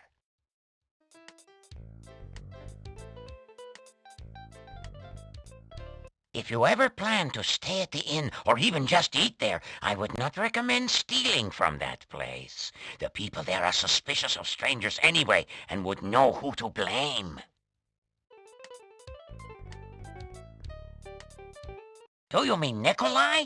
Yes, his would be an easy house from which to gain money. Be wary, though. The Burgomeister's bedroom is beside the house, and Dmitri watches out and listens for the old man. That shop is very securely locked up at night. The only way to get into it would be to very literally break in the window, and that would attract unwanted attention. Do not try it unless you want to get caught.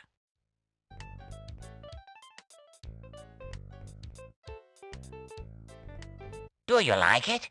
I'm afraid it is not very becoming, and to think I once despised cockroaches.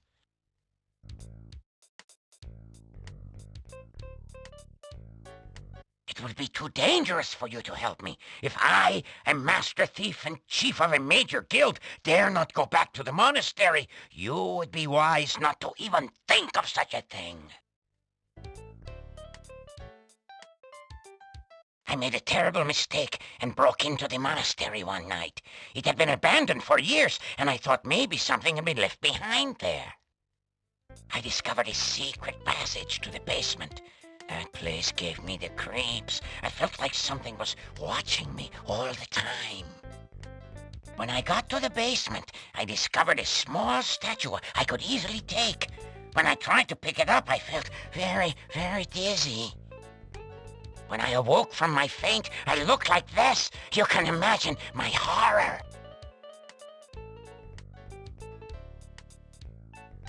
Do you think it's fun to have 6 legs and no matching socks? Do you think I enjoy running around frantically and stopping suddenly for no apparent reason? Do you think it's fun to look in the mirror and wish you had a giant fly swatter so you could commit suicide? Is that your idea of fun? You idiot! You! Forgive me, I'm just not myself lately.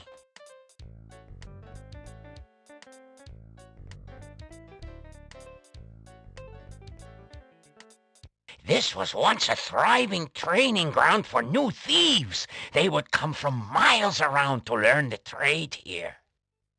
If only we were not completely cut off from the rest of the world, this would be the greatest thieves' guild in the whole world.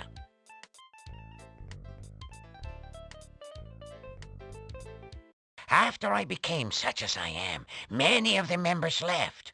One thief said that I was no longer fit to be chief. After I showed him how fast I could throw daggers with these feet, he didn't say much. Never said anything again, as a matter of fact. The ones that left said they felt uncomfortable around me. Fools! Do they think this is some sort of brotherhood of man? This is a brotherhood of thieves! They should be uncomfortable around me. Soon it was just me and 2 others. They decided to explore the castle after the new owner moved in and never returned. So now, there's only me and you. You have to be very careful with traps. Always check for them first. Take your time disarming them. One mistake can be your last.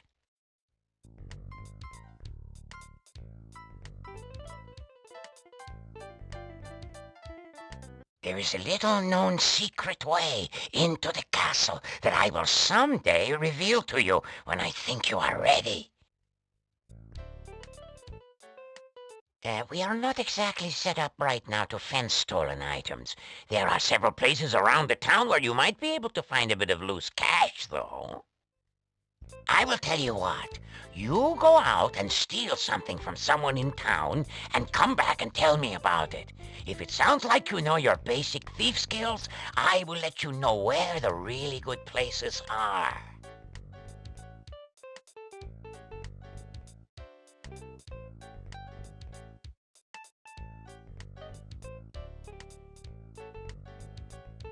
You are a very brave and honorable man to offer such a thing. Are you certain you are in the right profession? Do you want to be a thief or some kind of a hero? The two roles are usually mutually exclusive, you know.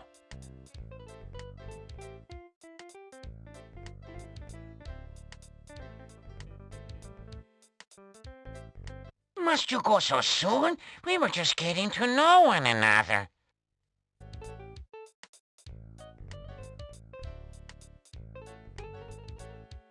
That did, that did, that did, that did, that did, you, that did.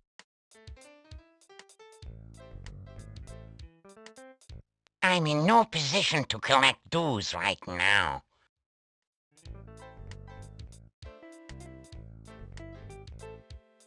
Yes, that's a perfectly valid guild card. I can see that you stole it, which is the main requirement.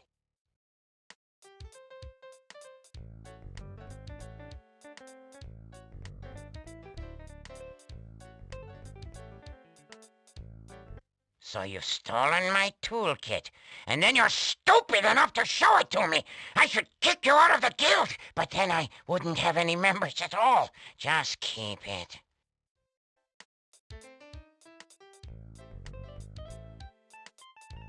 That didn't do, that didn't.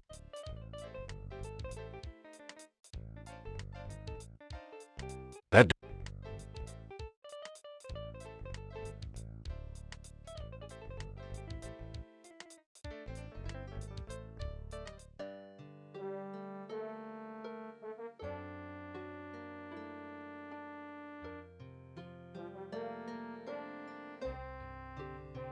any more weight might.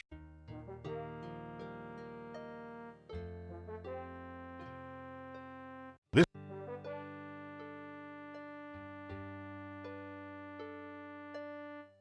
case looks totally solid, as if it was constructed around the sword.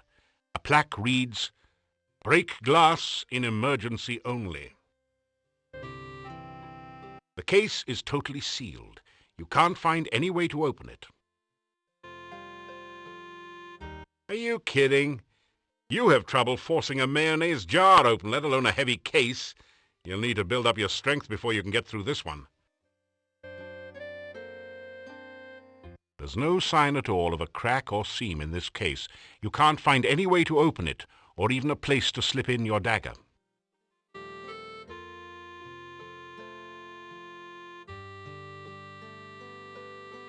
There's no sign at all of a crack or seam in this case. You can't find any way. The painting doesn't look particularly valuable, and there's nothing behind it.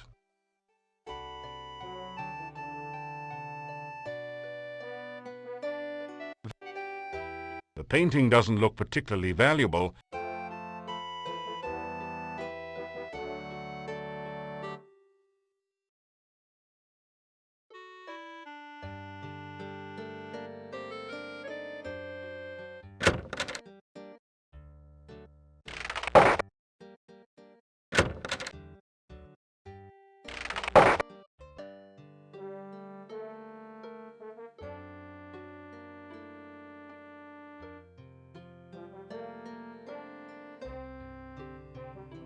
Well, that was fun. Now you feel like climbing something even higher, like Mount Tana.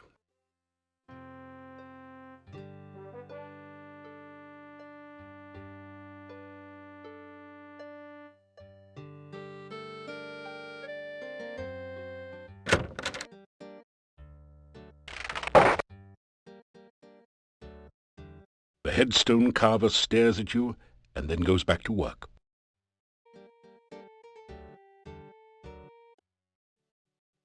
Building was Adventurers Guild. No adventurers, no guild.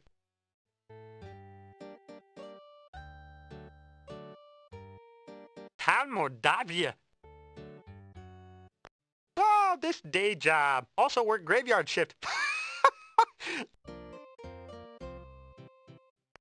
Oh, Igor not hear rumors. Igor not no strange.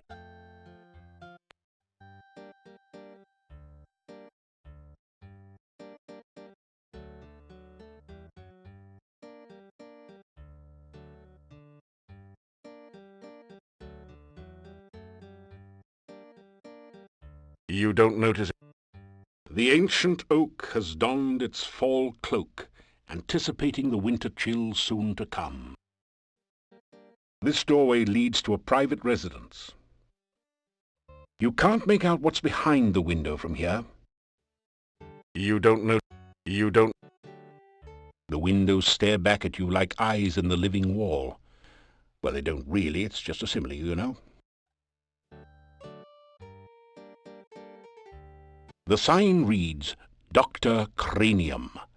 You wonder what sort of medicine he practices. It looks pretty much as... It looks like a gigantic stone nose. Who knows what it really means?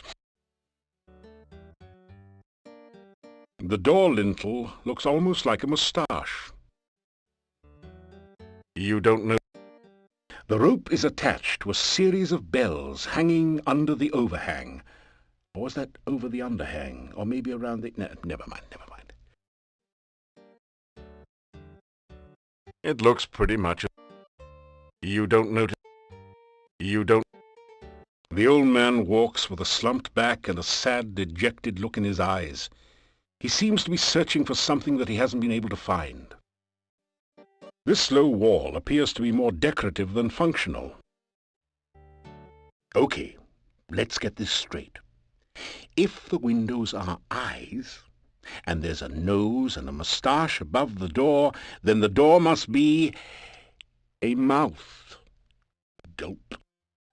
A set of brightly colored pull ropes hangs down in front of the door. Or maybe they're just stray moustache hairs.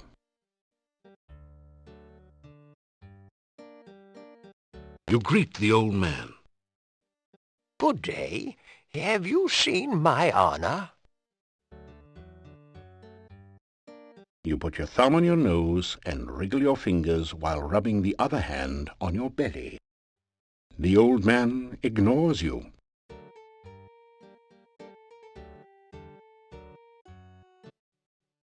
I am Nikolai. Have you seen my Anna? Anna, have you seen my Anna?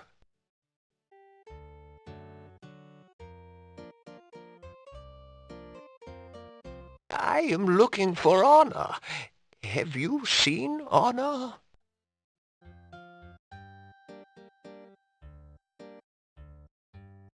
You tell the old man goodbye. If you see Anna, tell her I am looking for her.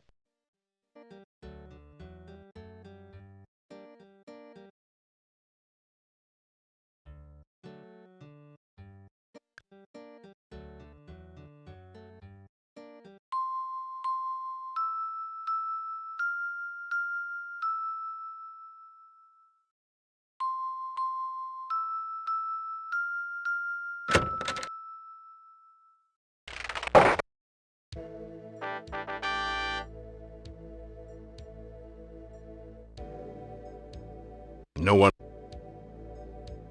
The sign on the door says, Dr. Cranium's Private Laboratory. Entrance by prior appointment or demonstration of superior intelligence only. You are in a totally weird place.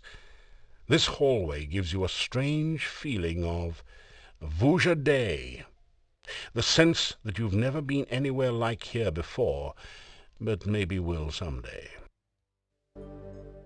It's a truly impressive, original, multimedia work created out of whitewash and sawdust. It reminds you of a porthole minus the glass cover. So it's definitely not a glass of port. The railing prevents potentially serious injuries that might be caused should someone fall off the 2-foot-high landing, such as when knocked off by an Antwerp. The bust's eyes seem to follow you as you walk through the hallway. It reminds you of a porthole minus the glass cover. So you are in a totally weird place. This hallway gives you a strange feeling of... This strange device is labeled Transcendental Receiving Animal Processor. I wonder if that stands for something. Be careful, it might be a trap. The sign says, "This is the key maze." There's a sign on the door. It says, "Warning, do not open without appropriate precautions."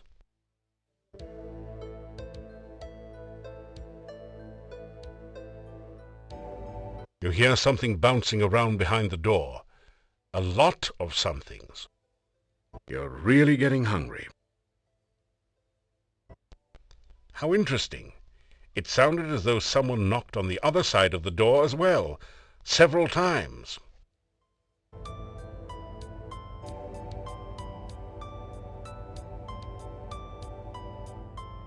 Oh no, you've been Antwerped. Fortunately, these are just baby Antwerps, so the attack wasn't fatal. You're starving. You'd better find some food soon.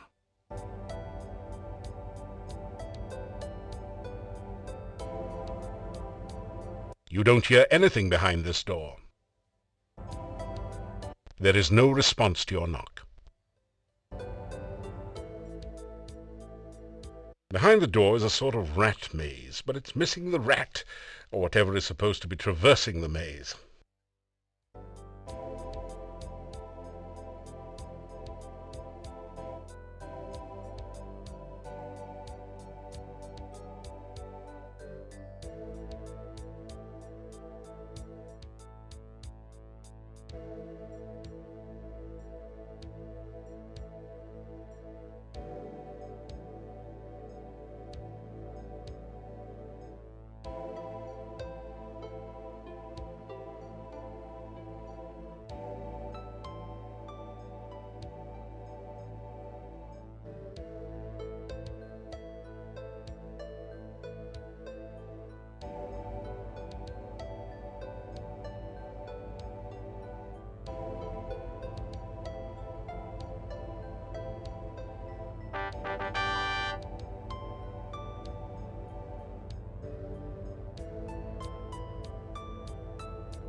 You straighten out.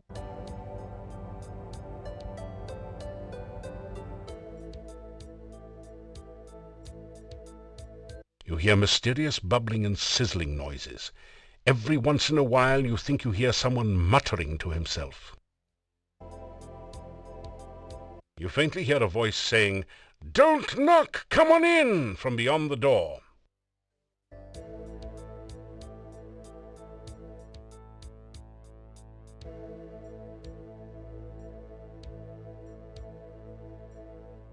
You can't seem to find a keyhole. You need to solve the puzzle first.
You've uncovered a keyhole, but you don't have the proper key to open this door.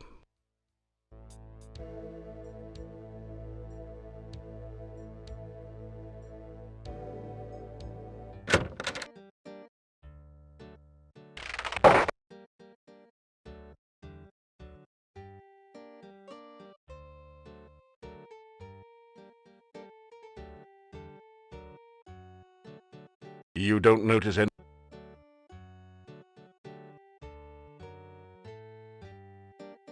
The door is locked and probably barred as well. You're right next to the Burgomeister's office. Breaking down the door is a sure way to end up in jail. While the lock doesn't seem very complicated, your tools can't do much about the deadbolt and bar on the inside of the door.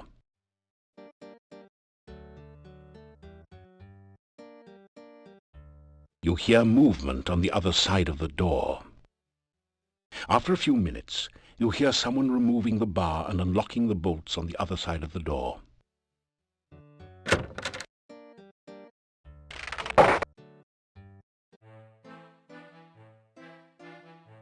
You've entered a small but nicely furnished country inn.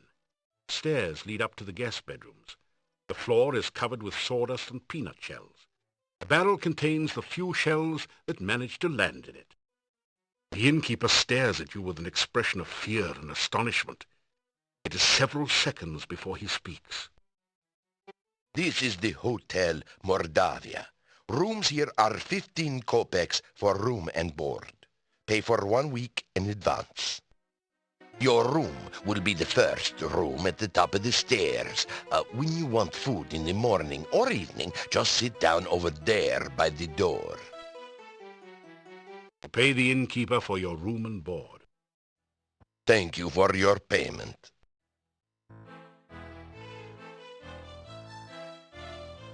The barrel serves as a repository for peanut shells, even though relatively few elephants stay at the inn these days.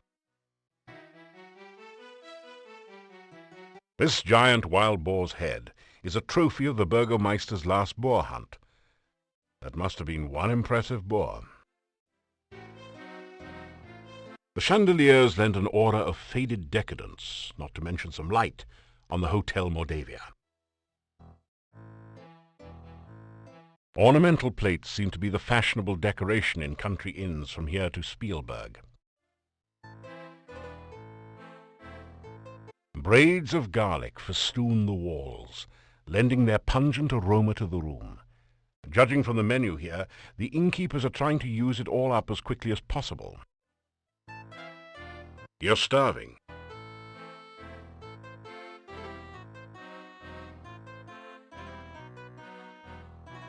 You get a fine meal of roast lamb garnished with red cabbage. Oh, and liberally flavored with garlic.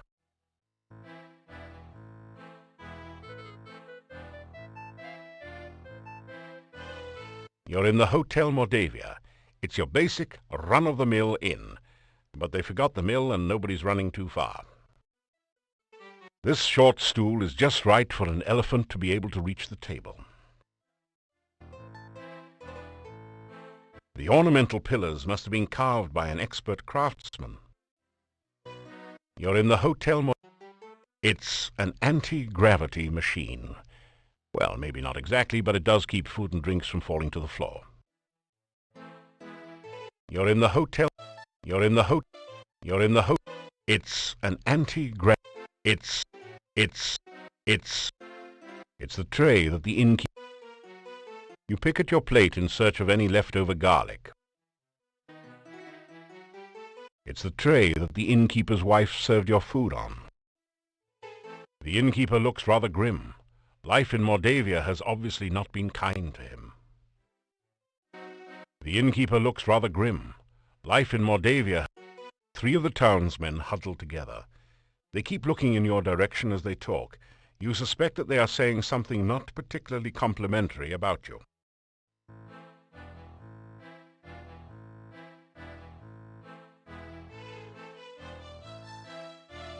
This cabinet contains some extra plates, glasses, and silverware.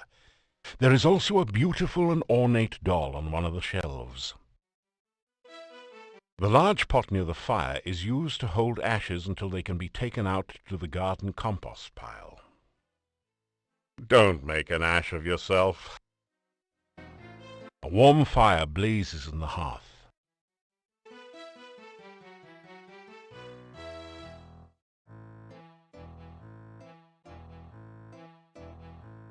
The railing serves an important purpose in keeping the inn's best customers from falling off the stairs.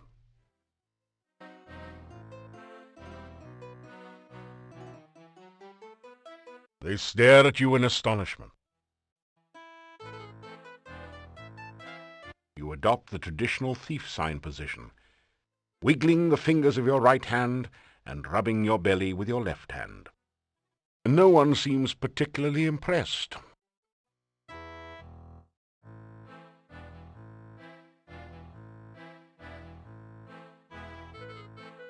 You say you are a hero.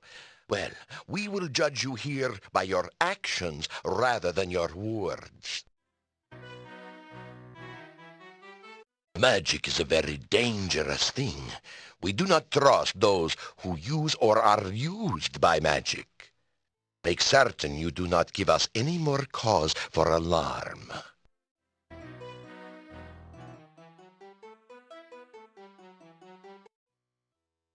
The Hotel Mordavia has been in my family for generations. It is the only place to be when darkness falls at night. Everything else is closed, and even we lock the doors. You must knock if you wish to come in. My name is Yuri Markarov. My wife's name is Bella. We are the owners of this inn.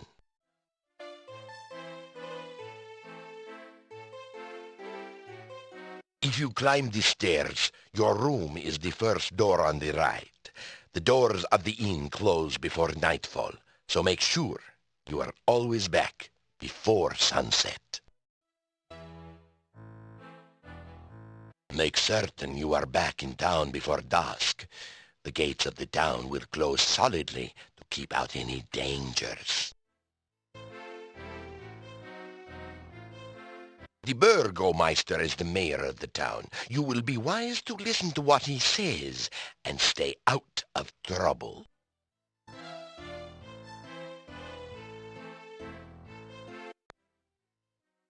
There is not much for sale at the shop next door, but you may find something you need there.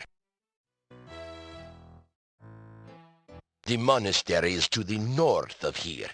It has been abandoned for many, many years, but it has a bad reputation. No one in town will go near it, and if you have any sense, neither will you. There are many ill things that roam this valley by night.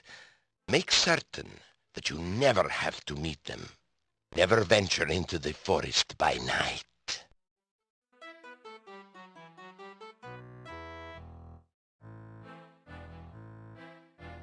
Make certain you are back in town before dusk. The gates of the town will close solidly to keep out any dangers.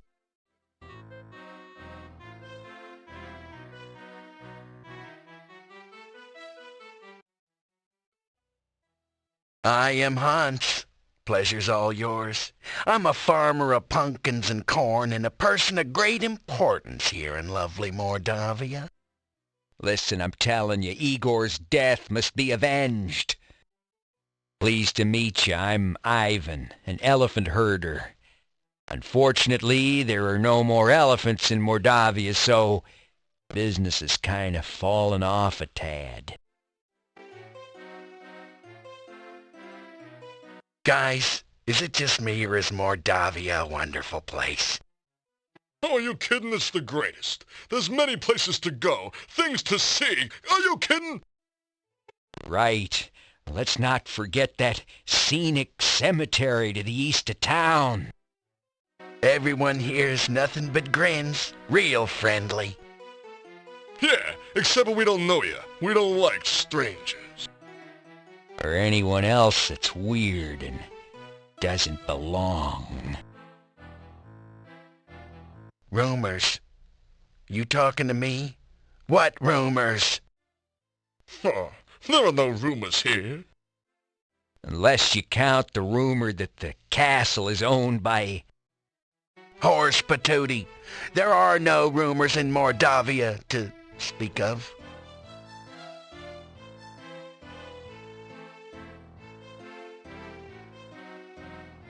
The town of Mordavia is a quiet place. Filled with friendly, joyful, stinky people. Well, I'm not so sure about the friendly part. We tend to be very suspicious of strangers like you. Yeah, well, anyway, the town is filled with joyful and stinky people. Yeah, happy, joyful, and stinky people. Well, I wouldn't call us particularly joyful. As a matter of fact, most of us are pretty glum. Oh, very well, all right, then Mordavia is filled with people, you know, stinky ones. Yeah, many stinky people. Well, I wouldn't exactly call it many. There actually aren't very many of us around here. Oh, forget it. Well, at least he stinks.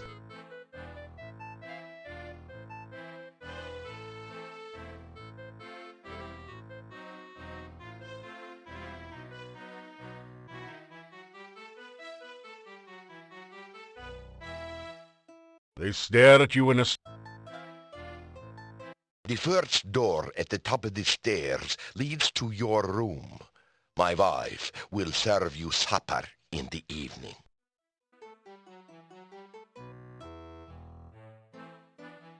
This is the door to one of the guest rooms. This is the door to one of the guest rooms. This door leads to your bedroom. 3 of the townsmen huddle together. They keep looking in your direction as they talk. You suspect that they are saying something not particularly complimentary about... This door leads to the innkeeper's private rooms. You're in the Hotel Mod... It is a plain but well-made chair. You might say it's a sitting pretty.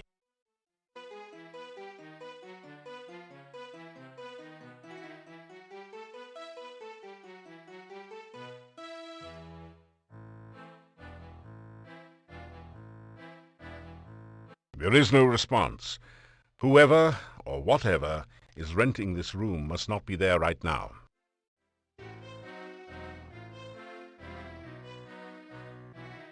The room is totally empty. You unlock the door to your room and go in.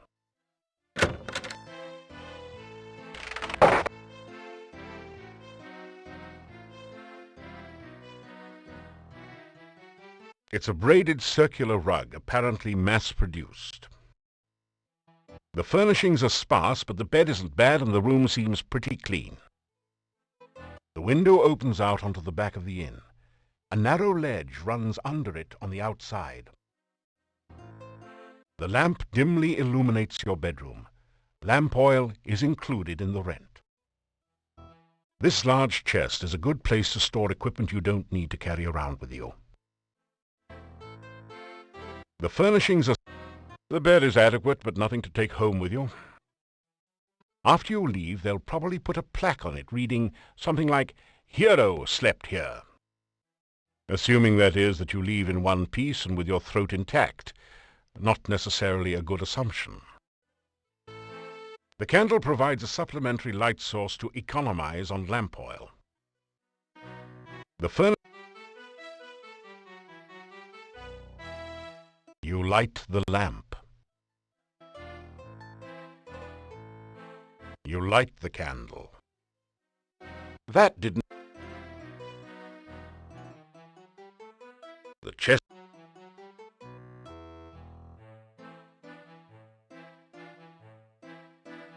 You put it in the chest.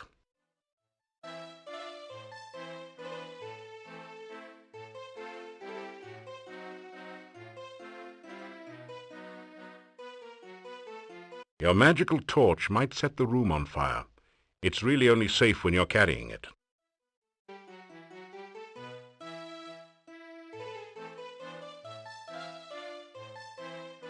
You might need that rope and grapnel at any time. Do yourself a favor and hang on to them.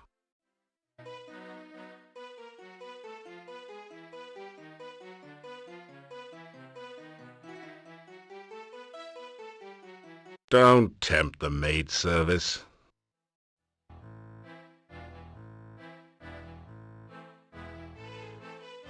Keep your armor on. You don't dare walk around this dangerous land without it.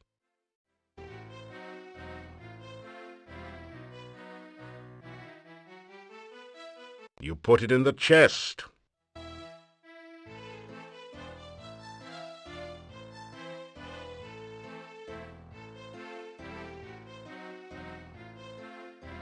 You realize with horror that you are totally unable to put down the Dark One sign here. It seems to have a will of its own.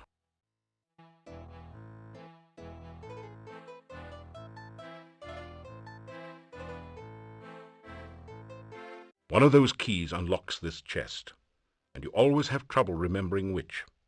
You'd better hold on to the keyring.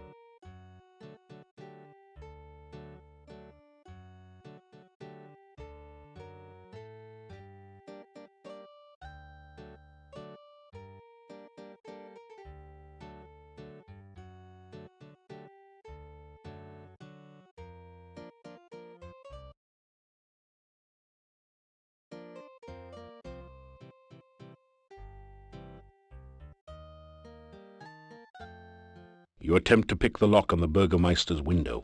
You'll need some more practice at this. The lock is apparently one of those modern, complicated types. You attempt to...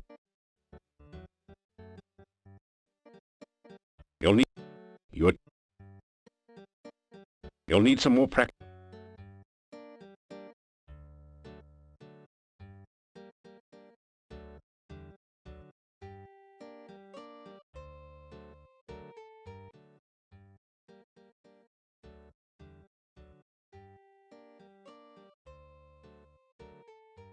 That window is higher than it looks.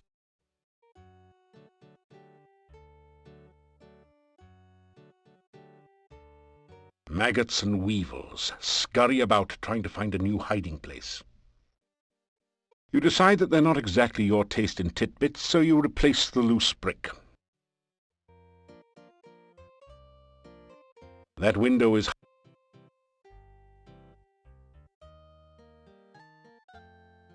No one responds to your knock. The occupants are either absent or asleep. The door is locked. Right. Let's try the subtle approach. On second thoughts, better not.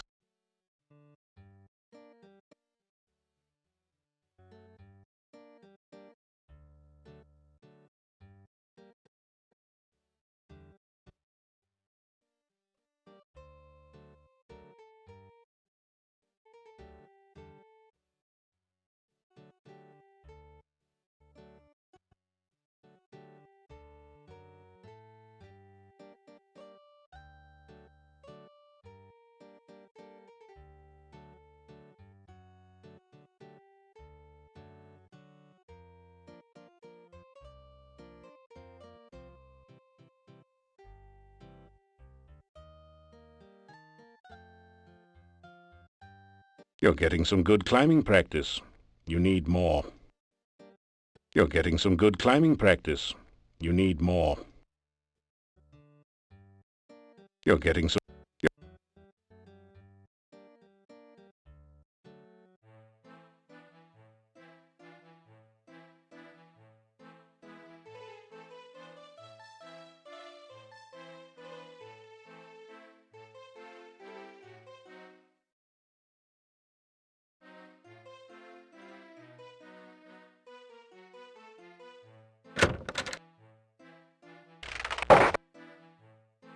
You unlock the...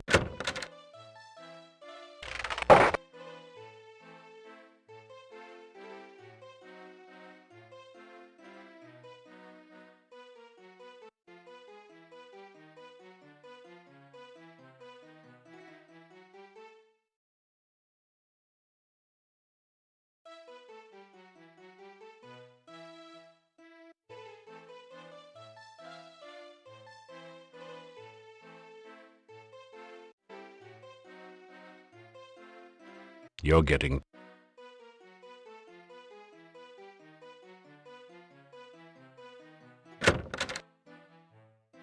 You have the feeling you are being watched.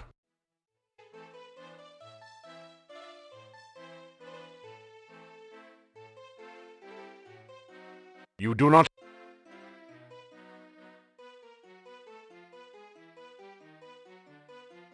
You see a small, hairy, sad-looking creature.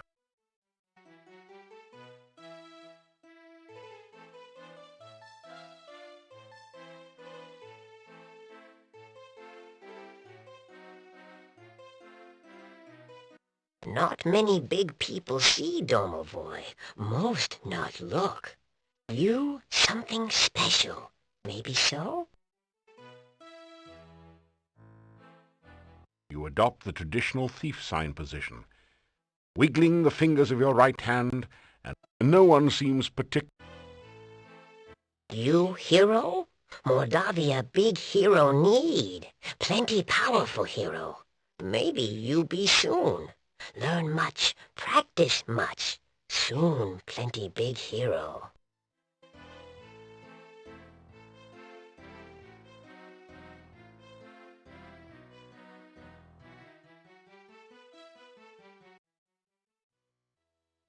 In where I am living.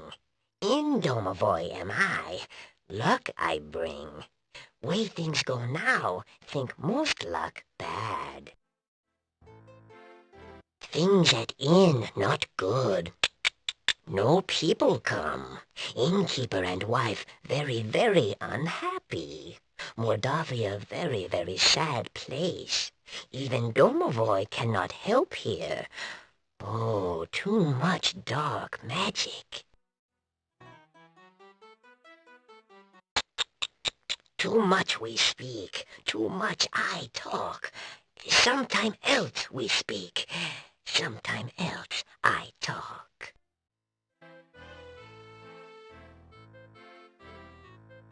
Domovoy am I. Domovoy I be. Over places Domovoy watch. Protect the inn, do I. By big people Domovoy not seen. You stranger are. Maybe hero, maybe not. Show myself to you I do. Speak to you I will. Maybe good things for people will you do. Maybe good thing for Domovoy you do, hmm? Some night soon, talk we will again. Domovoy good luck bring. Maybe Domovoy help you. You Domovoy help. Bad place here anymore. Good many years ago, but going very bad now. Many bad things here. You find out.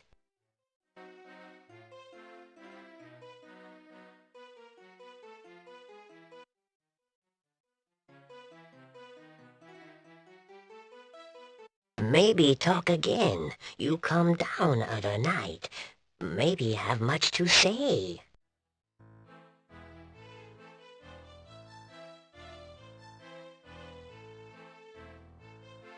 What? You've never seen so many locks and bars on a door. You can't find any way to open it.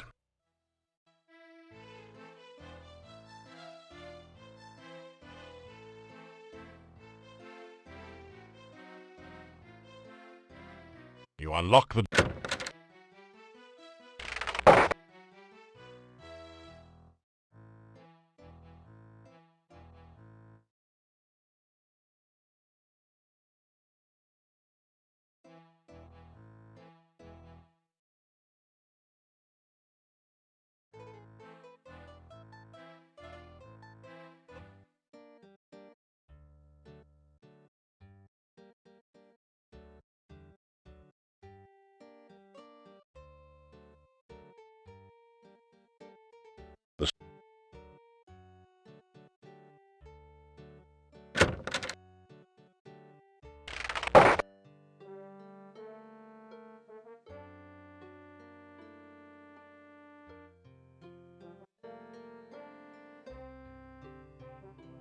Trying to be a social.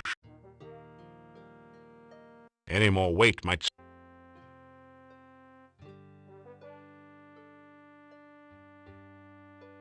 Your legs are too stiff and sore to use this right now.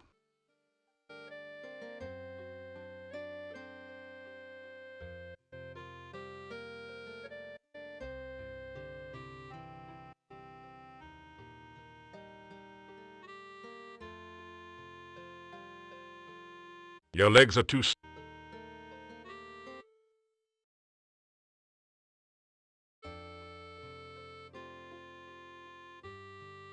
Trying... That... Any more weight might...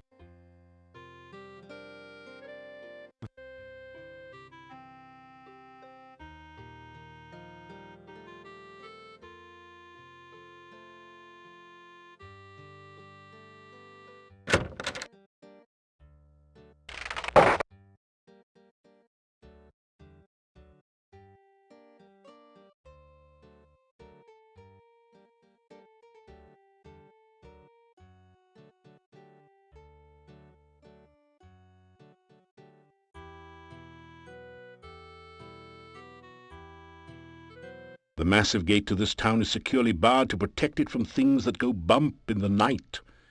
You cannot leave the town this way.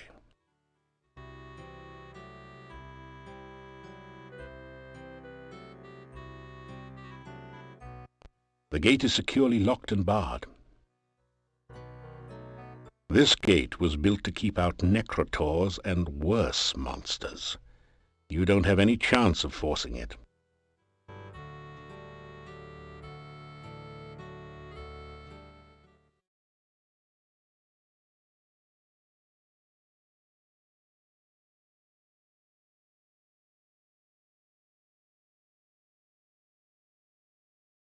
You knock on the gate. There is very little sound, the gate seems to be very solid, and you get no response.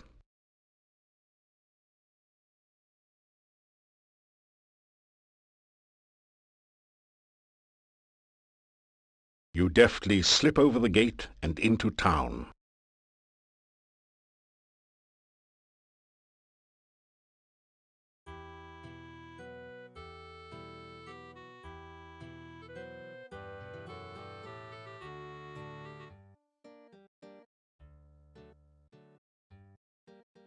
You are so exhausted that everything you do hurts. Better get some rest.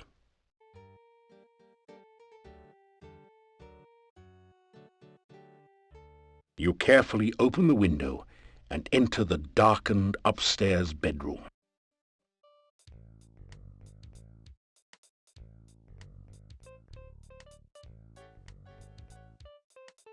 It's a wardrobe for storing clothing and such, sort of a portable closet. The old man seems to be having a restless night.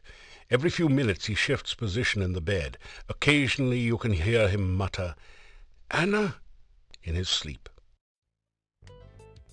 There's an oil lamp near the bed. The old man probably uses it to light his way up the stairs, since you suspect that he isn't a terribly heavy reader. There's a footlocker next to the bed. The decorative pillar has an important support role in this house's cast. It looks pretty much as It's one of the ugliest mugs that you have ever seen. Some people just don't have any taste. The desk consists of a simple tabletop closed in by two hinged doors. It doesn't have a lock. The couch looks as though it's seen better years. It's badly worn and starting to sag. It's an attractive, but not particularly valuable, music box. The table and chairs look as though they haven't been moved from their present positions in quite some time. A short flight of stairs leads to the front entrance door. The house door is heavily barred.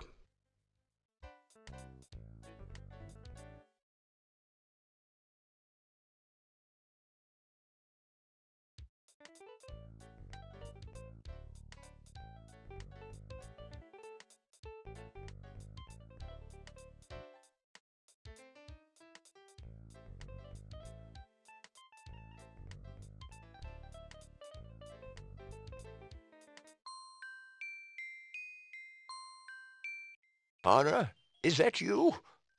Oh, Anna, how you loved that music box I gave you.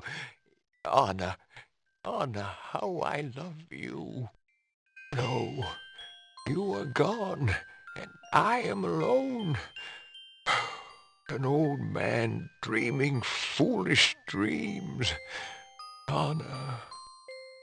You hear the sound of the old man falling back asleep.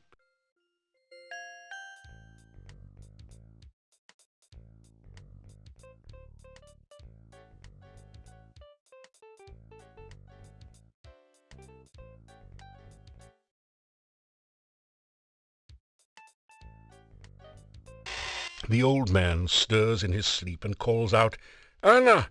Anna! Is that you?" After a few moments he rolls over and returns to sleep. You see some sort of potion and a book in the desk. You find a small bottle of healing potion, which you take. You also find a large book, too bulky to take with you. It's a diary. The author was working in Castle Borgov when the boyar was still around, and mentions a secret passage in the boyar's crypt. Interesting.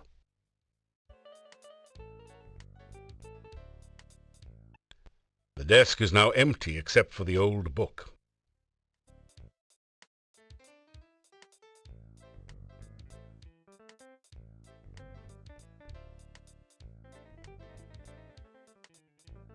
You pick up the ugly mug and carefully place it on the floor.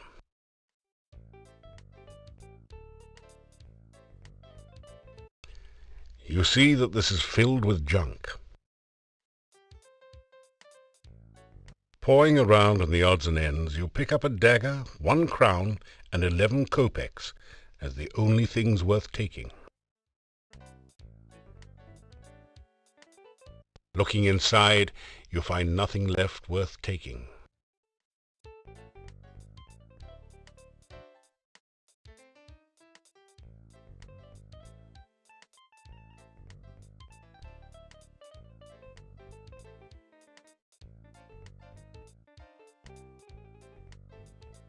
No one seems to... It doesn't say... What? Who are you? What are you doing here? Help! Dmitri! Help! Come quickly!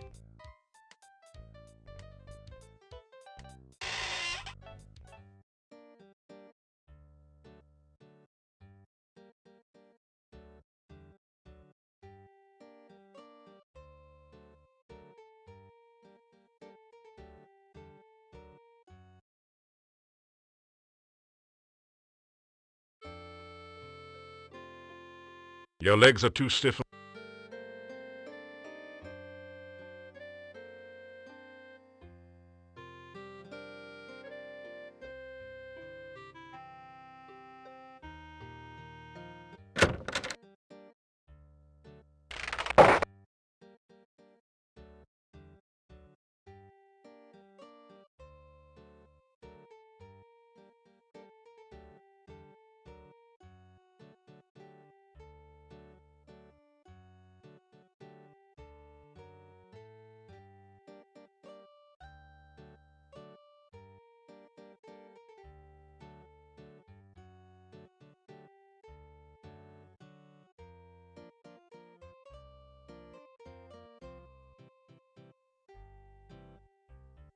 No one... Right. Let's try the...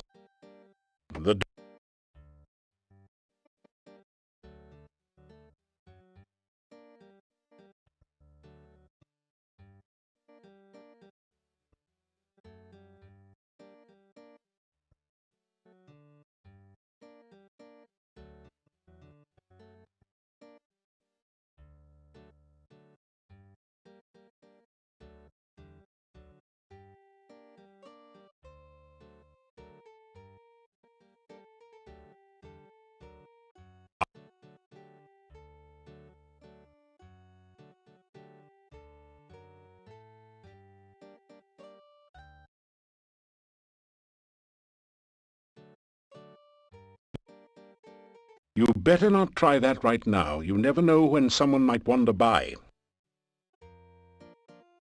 No one...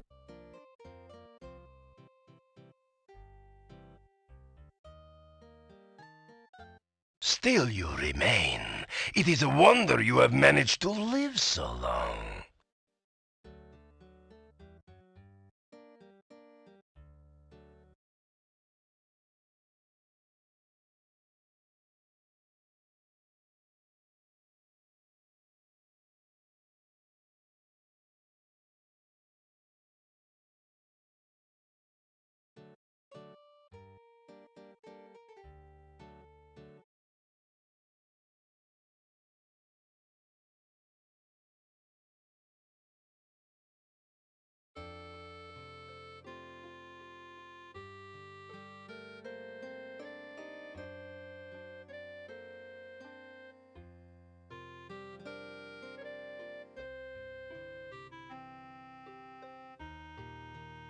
Well, that was fun.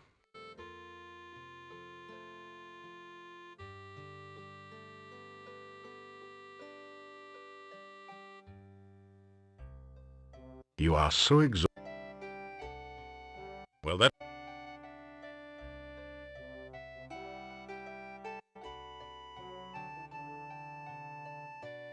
Well, that was fun. Now you feel like climbing something even higher, like Mount Tana.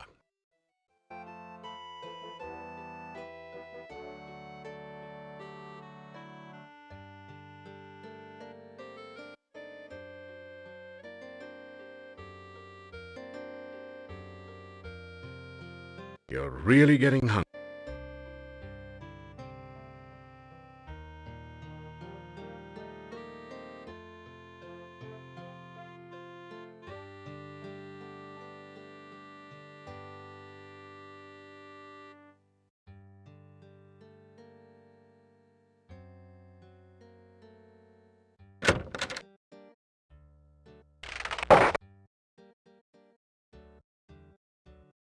The headstone carver stares at you and then goes back to work.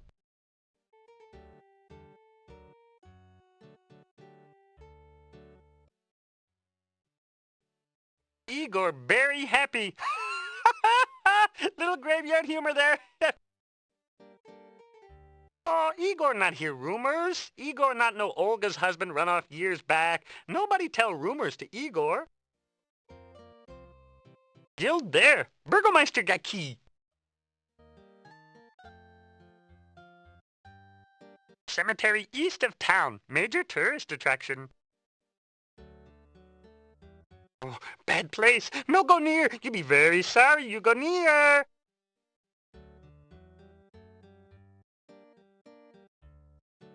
He looks at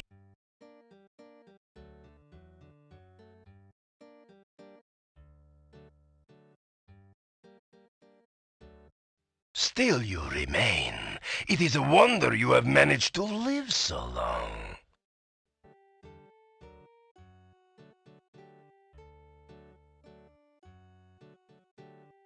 What is it you want? to tell the Burgomeister about your adventures in Shapir. So, you are the son of a sultan. Your stories are better than 1001 Nights.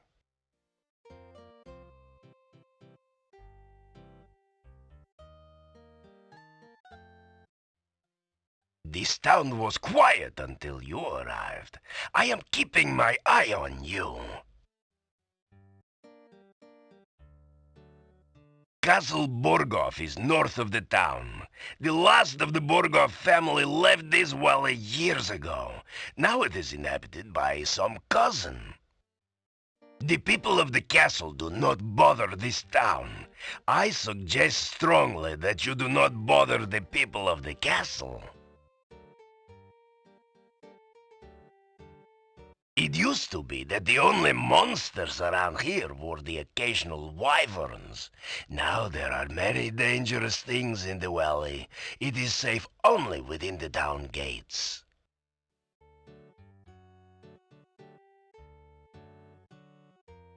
Dr. Cranium is an idiot and a madman. If you are wise, you will stay away from him. Nikolai is an old man and easily confused. His wife has been missing for years now. He cannot face the fact that she is gone.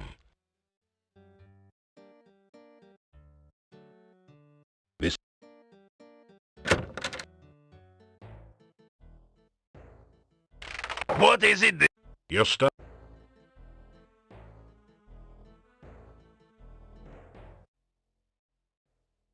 Why are you always so curious about things? Don't you understand? Most things are none of your business.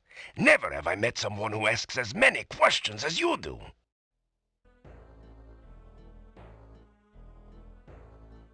The problem with adventurers' guilds is that they attract adventurers. Adventurers tend to stir up trouble. I hope you will not cause trouble around here. More sightseeing? Well, there was a lovely lake to the southwest of town that used to be very popular among young people, but I do not know what it's like now. To the east is the town cemetery. It is a morbid thing to visit, but tourists always wanted to see it when tourists were able to come here. To the southeast is Irana's garden. It is an enchanted meadow well worth visiting.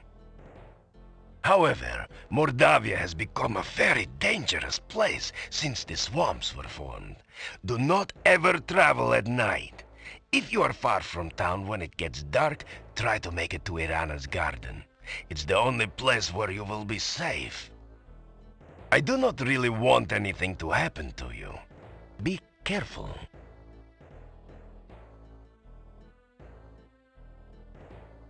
Irana was a powerful magic user who was rumored to have come from somewhere near Mordavia.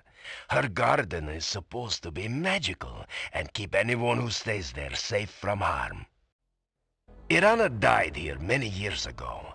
Her staff in the center of town stands as her memorial.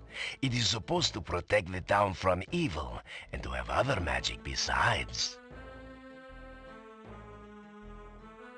It is bad luck to speak of her death. If you must know, she died in that cave you say you came from. I am not a superstitious man, but I will not talk more about the subject.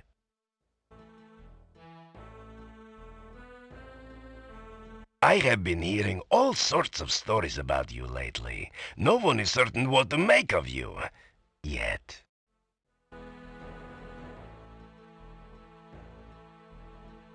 Be careful out in the forest. It can be very dangerous there.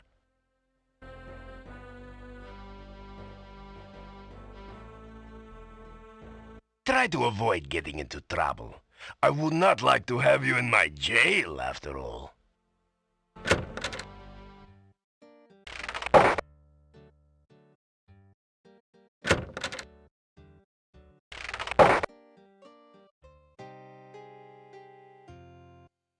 Well now, what news do you have for me?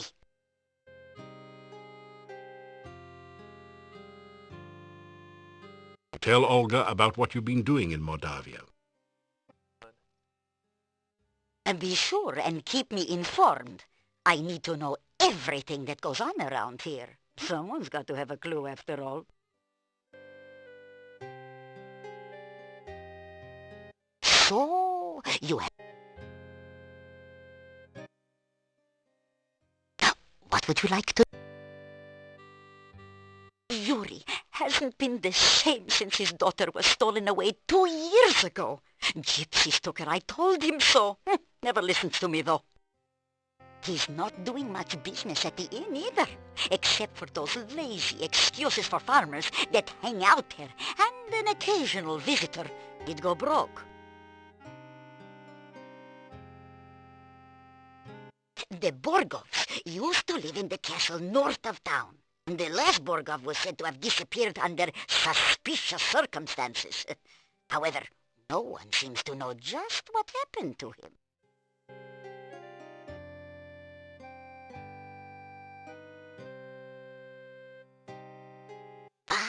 Vampires is it? There's talk that those strangers up in Castle Borgov are never seen by day and can't abide the smell of good old garlic. If you are going to do any wandering outside town, make certain you have some garlic with you, just in case. You know, old Nikolai has been crazy for years. Never could get over the loss of his wife, Anna. It has been years since Anna has been gone, before I even was married. Lost in the woods she was, and eaten by something terrible, so it said. Oh, they were such a happy couple. Now Nikolai's just crazier than a chicken with its head cut off.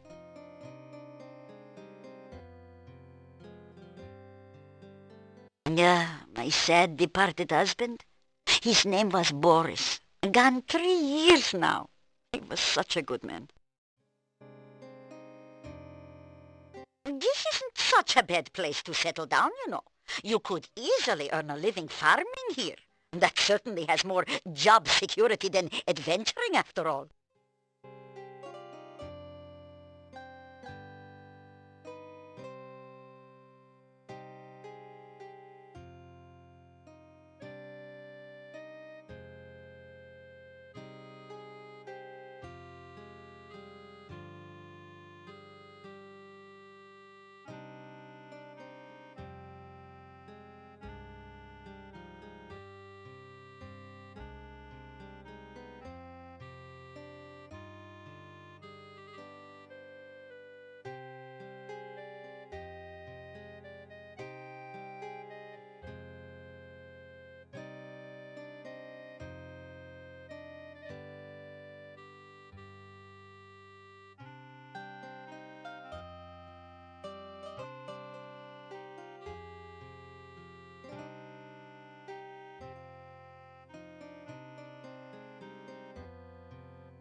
You take care.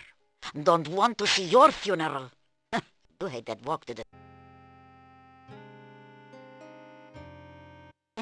As my lost husband used to say, may all your travels lead somewhere.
You bait the trap with avocado from your sandwich.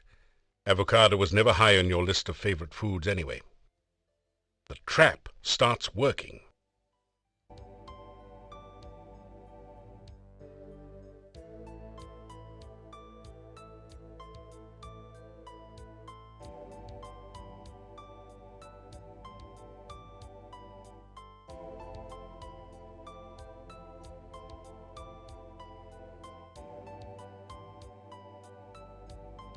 Oh no, you've been Antwerped.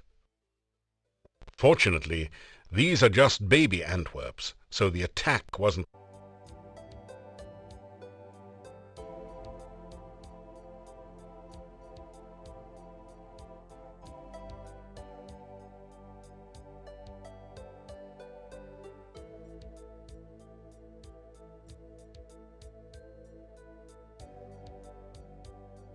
You're starving.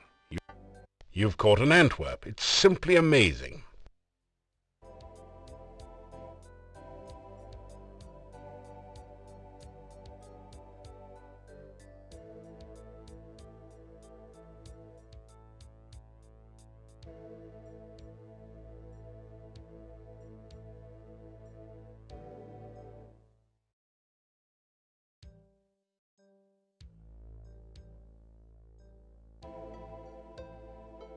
This is the Antwerp maze.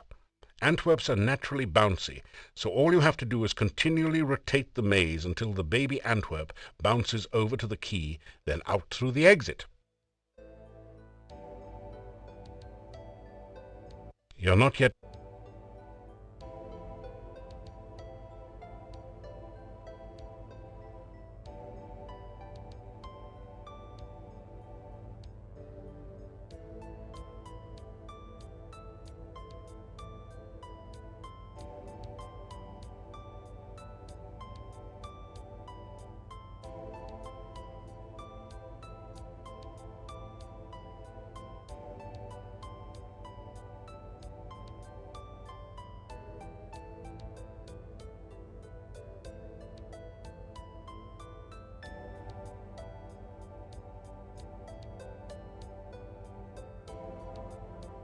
The Antwerp has found a hole in the space-time continuum and slipped back to the beginning of the maze.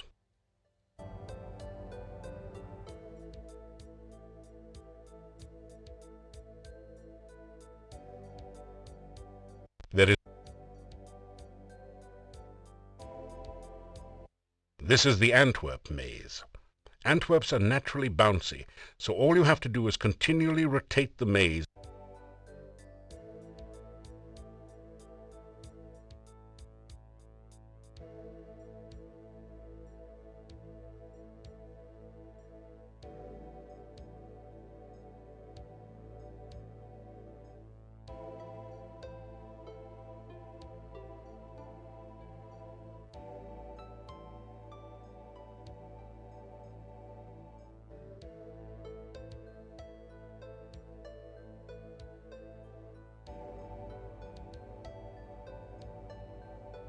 The Antwerp...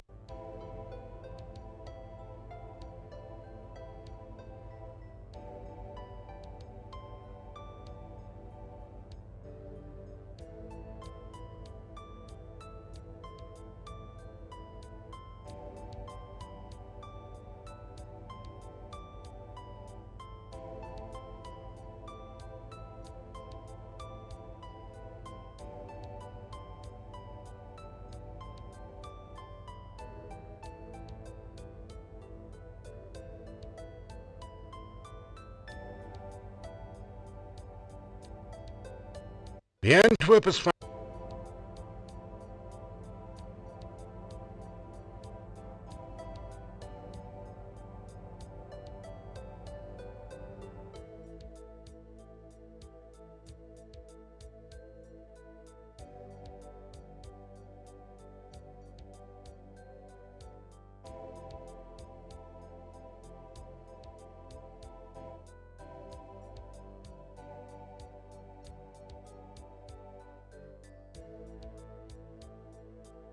The Antwerp...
The Antwerp...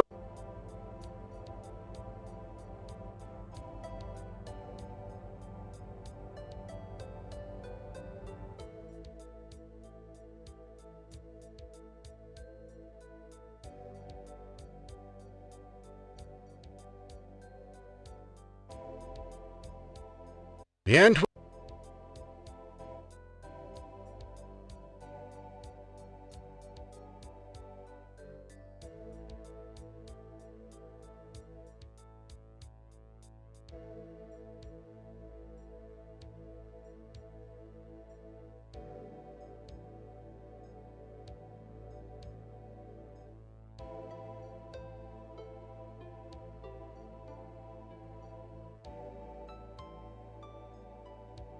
The ant...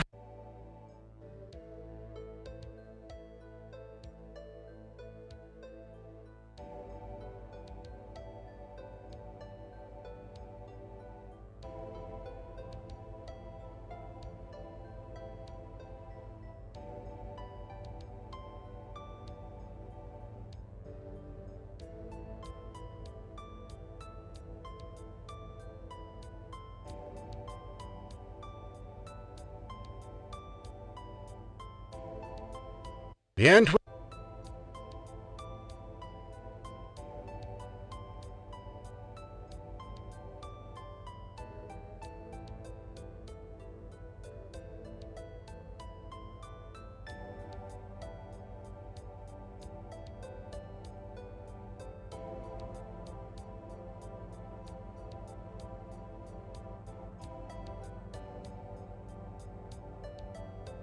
Congratulations. You've used the baby Antwerp to get Dr. Cranium's laboratory key from the maze. You add the key to your keyring.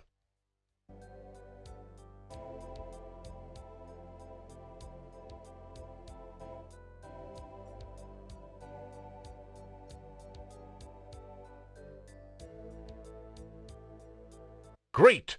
You've managed to find Dr. Cranium's keyhole and open the door. You pass through into Dr. Cranium's private laboratory.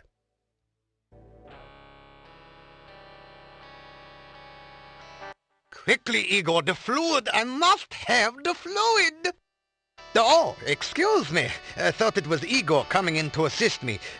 He helps out in the lab sometimes. Now then, what can I do for you?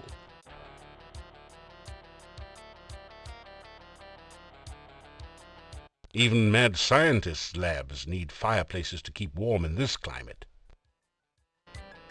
You are in an incredibly cluttered laboratory. Flasks, vials, jars, and tubing cover every surface. Experiments are in progress everywhere. A contraption looking nothing quite so much as a giant ray gun points towards the operating table.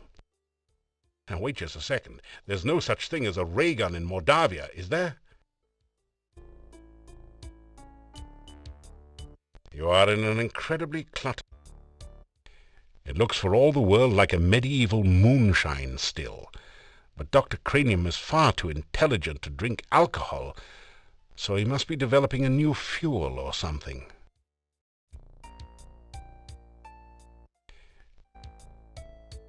These are bottles of chemicals Dr. Cranium uses in his experiments. Dr. Cranium looks considerably more like a demented wizard or mad scientist than a real scientist. Despite his white hair, you suspect that he is no more than middle-aged. He also seems to have developed a significant paunch. Root beer belly, no doubt. Dr. Cranium has an orderly personality, so he likes to arrange things in tables.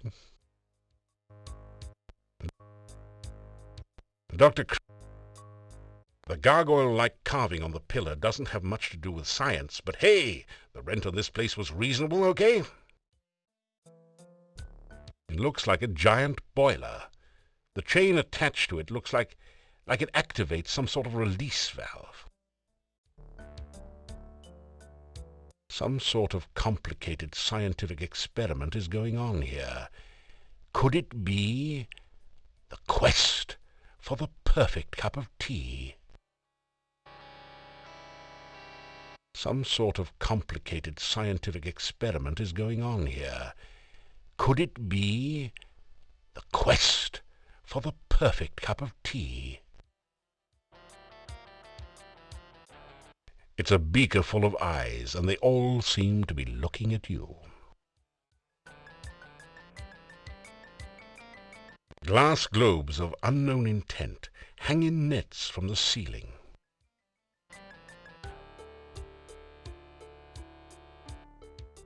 Dr. Cranium likes to stay ahead of his competitors.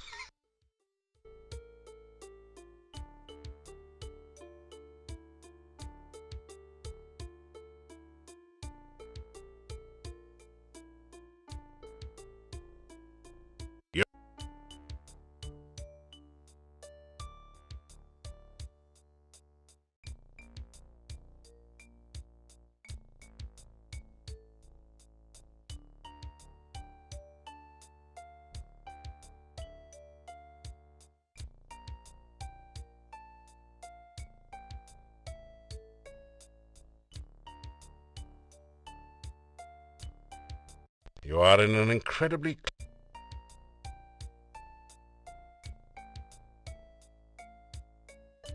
You say hello to the scientist. Welcome to my laboratory. You must have more than the usual intelligence and perseverance to have made it in here.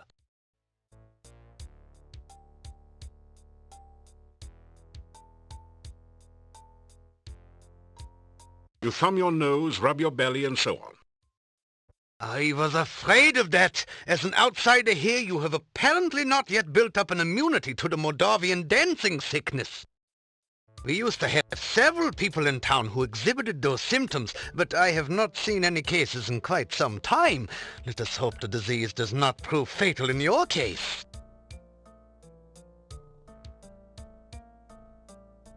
You introduce yourself to Dr. Cranium and tell him a little about your adventures. I should be most interested to hear about your travels and your scientific discoveries along the way. Unfortunately, I have very little time for that right now. Perhaps we can discuss your adventures when you next return.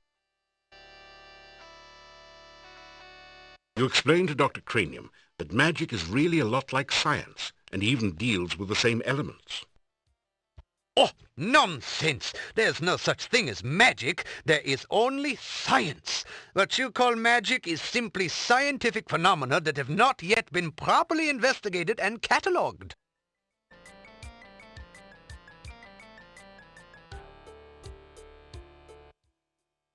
My name is Dr. Cranium. I am Moldavia's chief scientist and a certified genius. Some call me mad, but I much prefer Dr. Cranium. Ah, yes, science. I'm glad you asked. Science is the process of systematically increasing our knowledge of the world through observation and experiment. Unfortunately, some of the townspeople here seem to have no concept of the wonders of science. Some of them even claim my little inventions are magical. Such poppycock. There's no such thing as magic.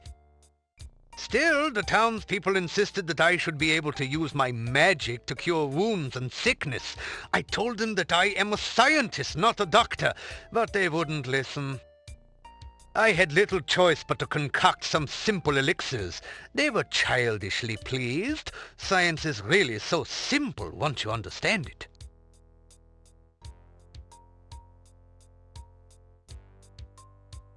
If you want to improve your stamina, then you should make sure you eat a healthy diet from all the different food groups and get plenty of aerobic exercise. That is science.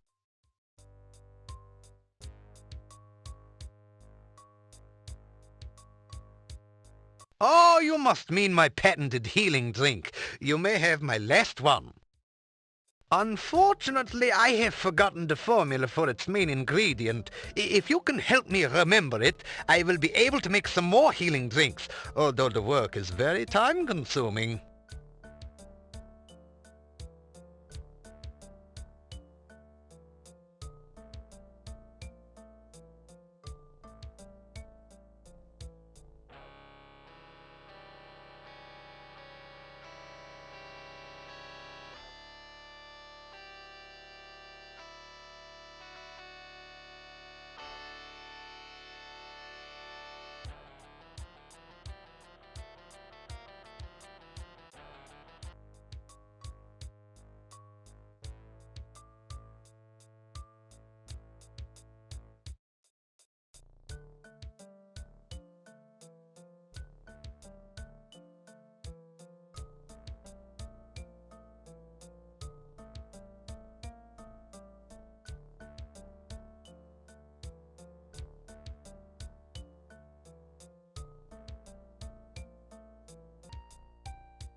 Thank you. With that information, I'm sure I shall be able to create some sensational scientific solutions.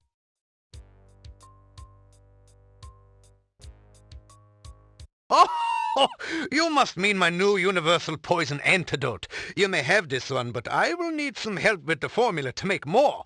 Also, I am afraid I only have time to make one each day.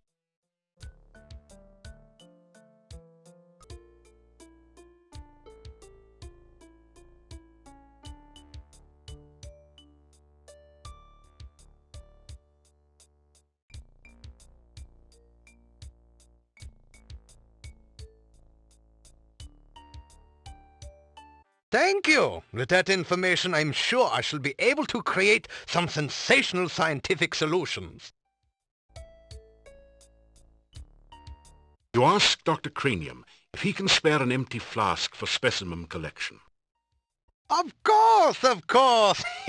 I am always delighted to assist scientific research of any kind, and I have plenty of flasks. You may have this one. You ask Dr. Cranium if he can spare an empty flask for specimen collection. Of course, of course. I am always delighted to assist scientific research of any kind, and I have plenty of flasks. You may have this one. Experiments are the meat and drink of science. First, you must come up with a hypothesis based on your understanding of the scientific elements. Then perform an experiment to test the hypothesis. Afterwards, you have a pizza. Earth is for solidity and stability. Air gives freedom and movement. Fire provides power and energy. Water, fluidity and life. Pizza, of course, is the most important element of all. Pizza represents the essence of well-roundedness and regaining strength. Most importantly, you can have it delivered in under half an hour in most areas.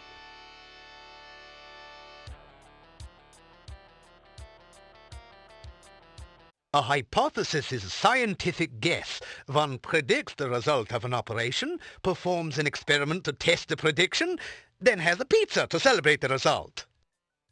It is very important to stay flexible, however. Sometimes the experiment may give a different result than predicted by the hypothesis. Since real scientists don't like to make mistakes, we always write the hypothesis in pencil.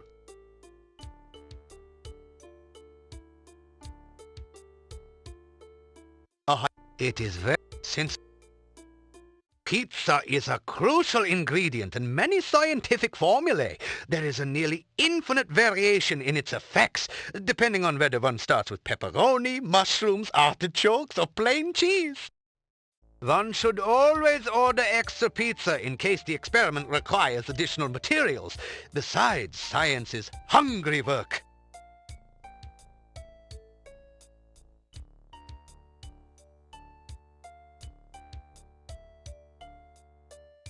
Igor is the gravedigger and tombstone carver. Business has been slow lately, perhaps because there are very few people left in town, so Igor sometimes comes in to help me with my work.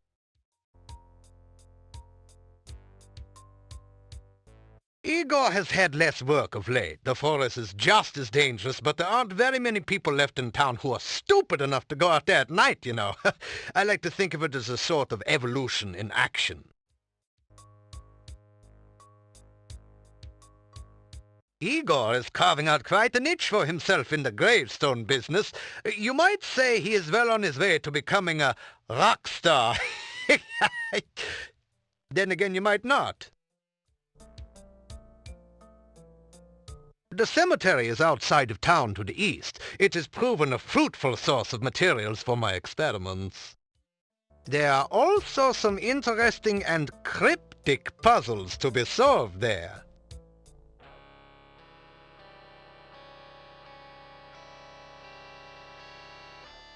Essential etheric fluid is an important ingredient in my formula for reanimating dead bodies. It contains the essence of the element of water, the most important ingredient in life science. This laboratory is where I perform some of my most important research.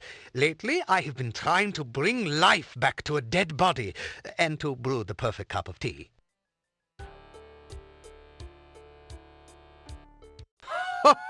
Reanimating the dead is just another day's work in the life of a scientist. Even science cannot bring a person back right the way they were, but one can use scientific principles to restore the semblance of life and energy to formerly dead flesh. The one alchemical combination that I have thus far been unable to fully analyze is that of a good cup of tea. I'm sure there must be a way to duplicate the effects of nature, but the results have not been promising so far. Perhaps you would like a cup of spearmint and beefsteak tea?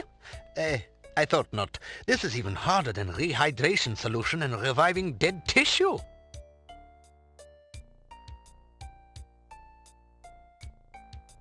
Research is the heart and soul of science.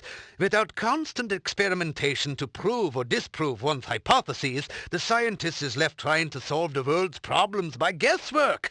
That is hardly the most efficient way to achieve results. I try to maintain a modest selection of useful experimental equipment in my simple laboratory.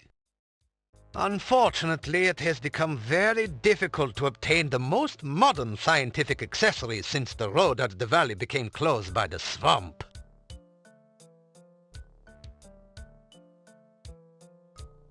I try... Unfortunately... Mad? Mad? They all call me mad, but what do they know of madness? I am not mad. A bit perturbed about the world situation and how I get so little respect, perhaps, but certainly not mad.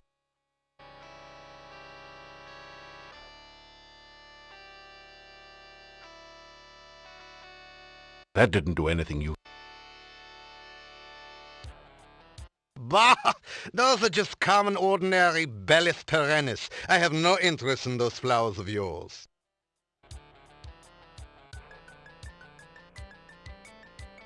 That didn't... That didn't...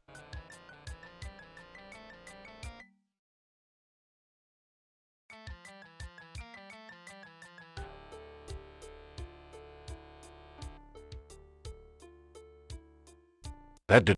That didn't...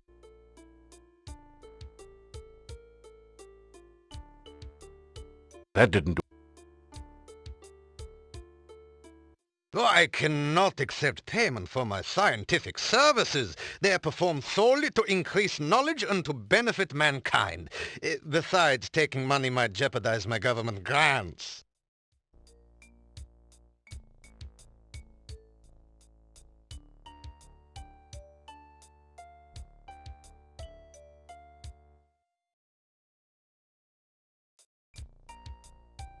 Oh, no thanks. I have to watch my weight.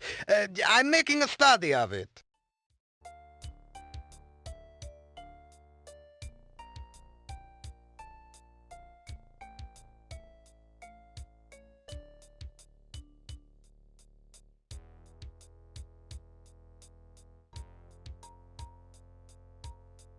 You say goodbye to Dr. Cranium. Please be careful not to break the beakers or crack the flasks on your way out.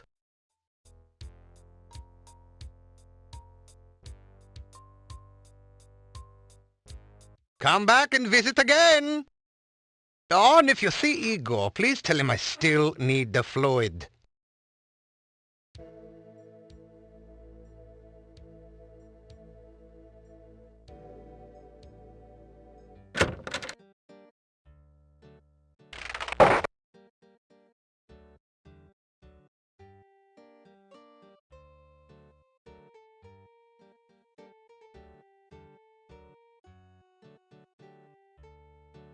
The headstone...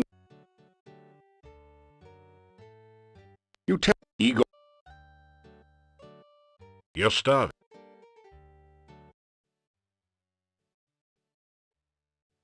Igor Barry ha...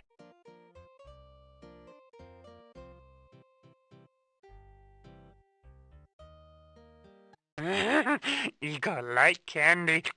You're nice to Igor.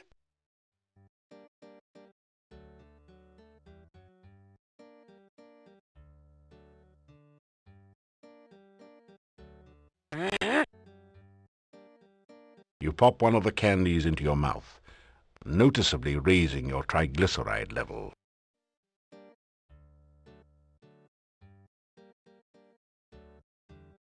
That didn't.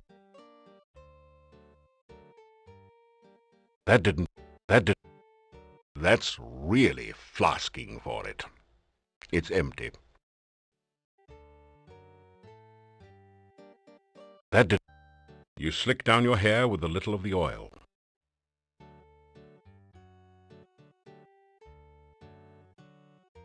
That did. The bag makes you look a bit like the rumor guy. Better stick to adventuring, it pays better.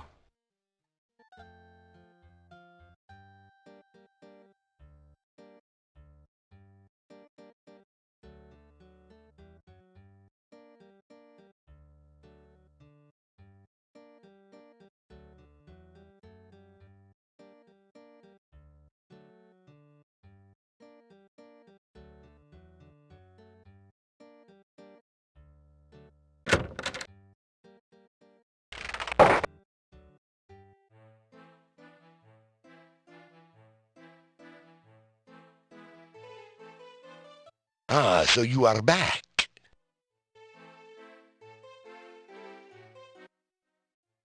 This inn used to do a steady business before this swamp prevented traders and tourists from coming. Now we mostly make our money off of food and drink. The castle was once that of the boyar. Now we do not know who lives there. Besides the ones that come in here in the evening, there are quite a few others. You probably have met the shopkeeper, the gravedigger, and the burgomeister. And then there's Nikolai, and that crazy Dr. Cranium. He is a harmless old man who wanders around looking for his dead wife. It must be a shame to grow old all alone.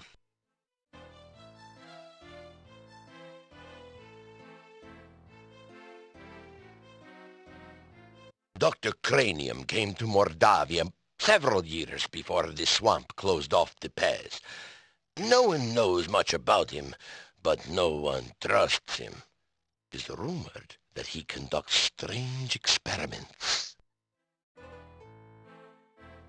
The shopkeeper knows everything that goes on in town. She also makes a delicious avocado and garlic sandwich, which she sells as rations. The burgomeister keeps to himself and lives in his office. The gravedigger is a strange one, though he is a good carver of tombstones and digger of graves. I know little of the forest, for I seldom leave my inn. You should speak with the burgomeister. Perhaps he can tell you more about it. I am well, as always. I do not gossip.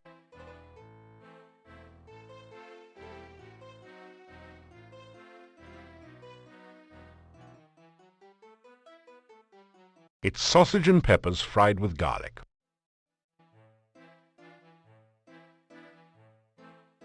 That didn't do. That did. You pick at your plate in search of any leftover garlic.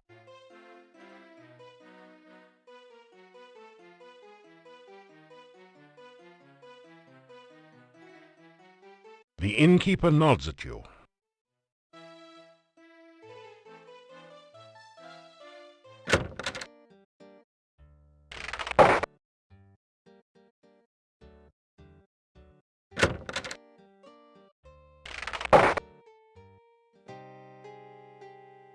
You again!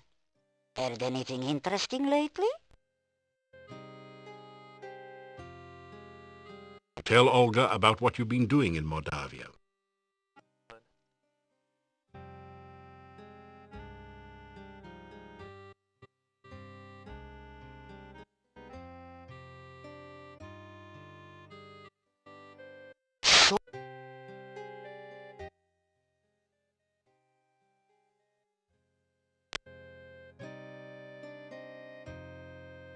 Yeah, Bella's a good woman. She's the one who really runs the inn. Her husband just gives orders. Someday she'll give Yuri a piece of her mind, and good for her.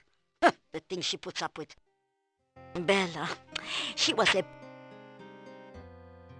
Werewolves are gypsies, not...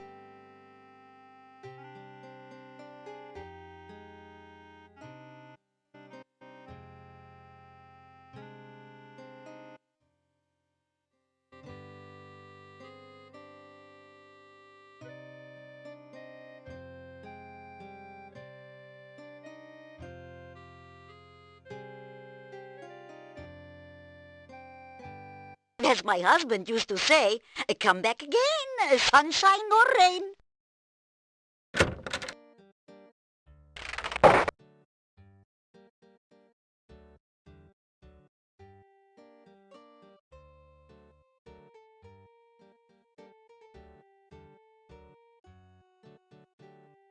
Street cleaning is important and worthwhile work, but you have more urgent tasks ahead of you. You dust yourself off with the broom.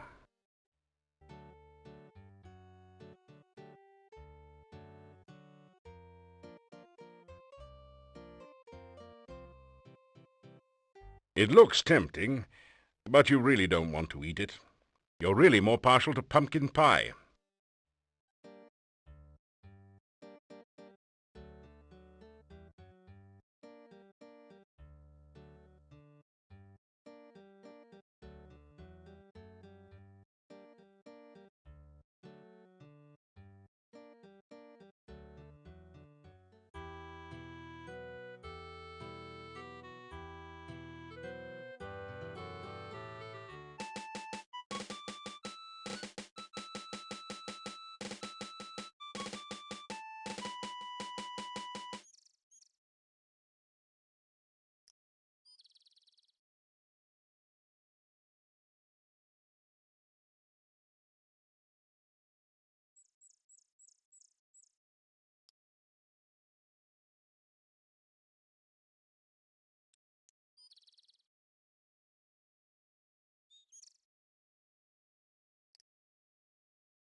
A heavy gate blocks the way to the winding road. Far in the distance, you can see a majestic castle. Welcome to Moldavia. It's nice to have some fresh blood around here. We so seldom see strangers. Far in the distance, you can see a grim but majestic castle. The road winds its way perilously across the treacherous gorge. A tall oak tree spreads its branches across the cliff edge. A heavy gate blocks the way to the winding road. Far in the distance, you can see a majestic castle. This heavy gate blocks access to the castle road. The gate makes you wait. A heavy gate blocks the way to the winding road. Far in the distance, two tall towers support the castle gate and block any other path to the road. The gatekeeper is a gaunt, tired-looking man with deep-set eyes that stare intelligently at you.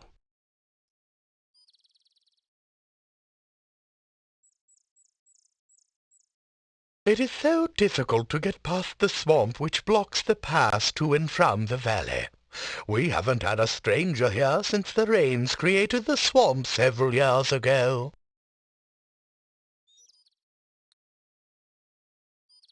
You adopt the traditional thief sign position. No one seems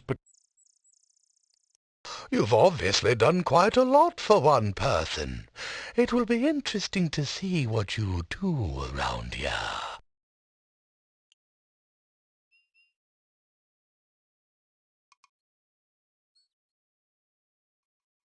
I am Boris Stelvich. This is the castle of the Boyars, the title of the rulers of Mordavia. It once belonged to the Borgov family for generations, but the last Borgov has been dead for many, many years. Mordavia is the name of this valley and of the town. Even the inn is called the Hotel Mordavia. The name means Dark Valley. The heads of the Borgov family were the Boyars of Mordavia for ages. The last Borgov disappeared at the time of darkness. No one knows what became of him. It is bad luck to even speak of the time of darkness. Mordavia was a safe and lovely land before that time. Much has changed since then, and for the worse. Boyars are rather like barons of other lands. They own the castle and protect everyone within their domain. I'm not certain who all lives in the castle. I so seldom see anyone from there. There's the master, of course. Then there's the strange foreigner. There's also the master's daughter, I believe, and some rather strange guards. Beyond that, I really can't say. I haven't actually seen the daughter, but I know the master is quite proud of her.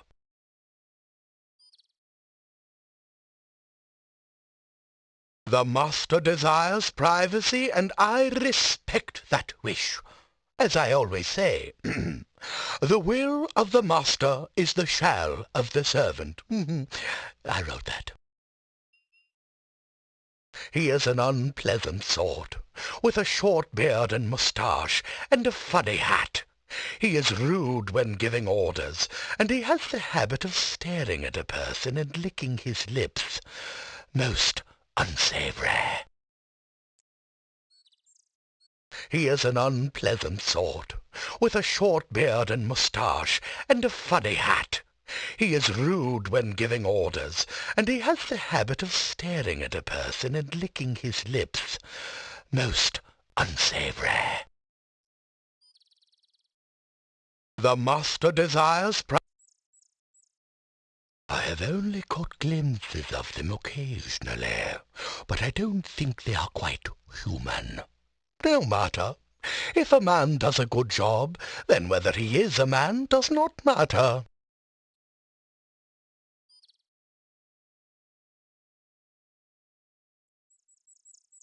I am the gatekeeper of Borgov Castle. Is it not true that he who guards the gates is the keystone speaker?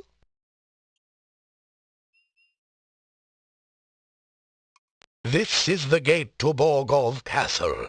You can see it in the distance behind here. I am here to make certain that only welcome guests may enter through here in the daytime. At night, this gate is guarded by huge necrotaurs, who make certain no one tries to enter without permission. The town of Mordavia is to the east of here. Turn to the east as you leave and continue until your way is blocked by rocks. Then turn north, and you will find the gates of the town.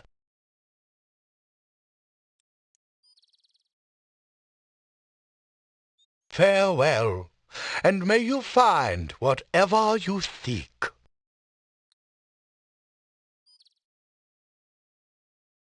That didn't do it. Thank you. These remind me of the ones my wife used to make.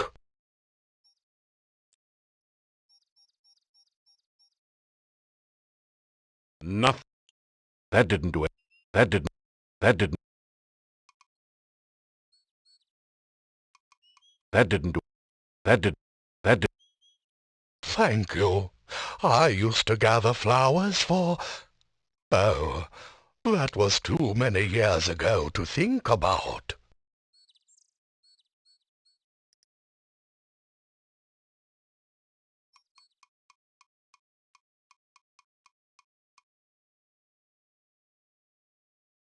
That didn't... That... You dust...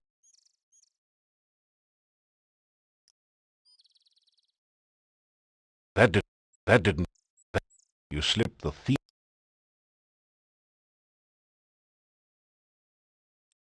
That didn't... That did... That did... That did... That did... That...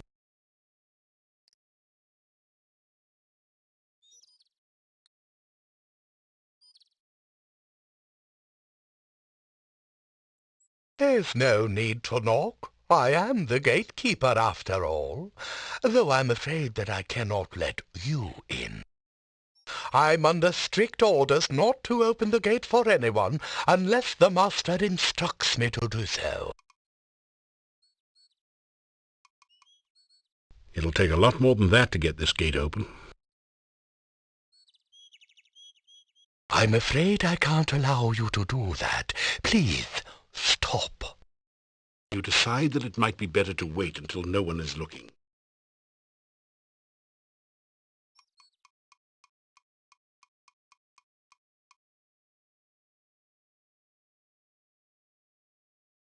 I'm afraid I can't allow you to do that.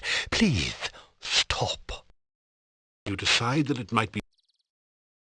I'm afraid... You decide that it might be better...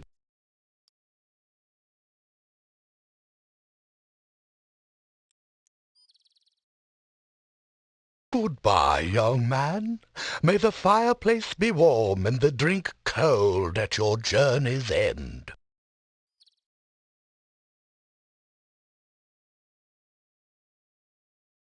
You grab a handful of rocks.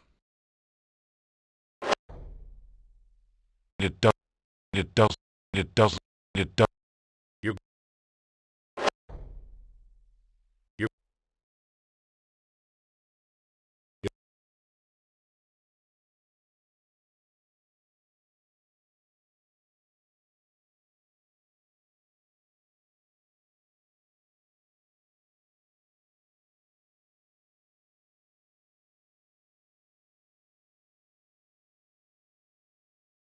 It does...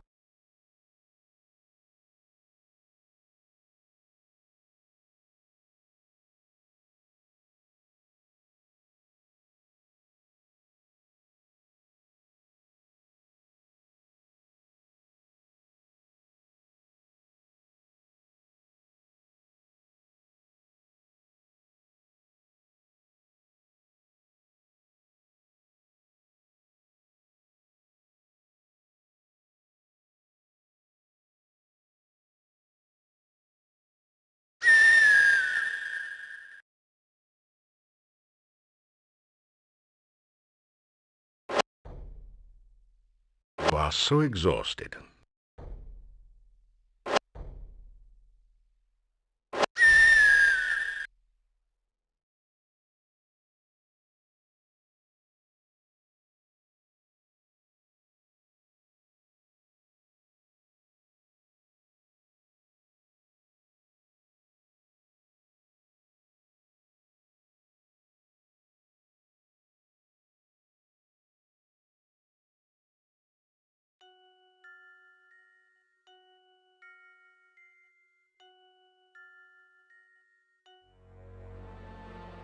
Hello there. Could you help me?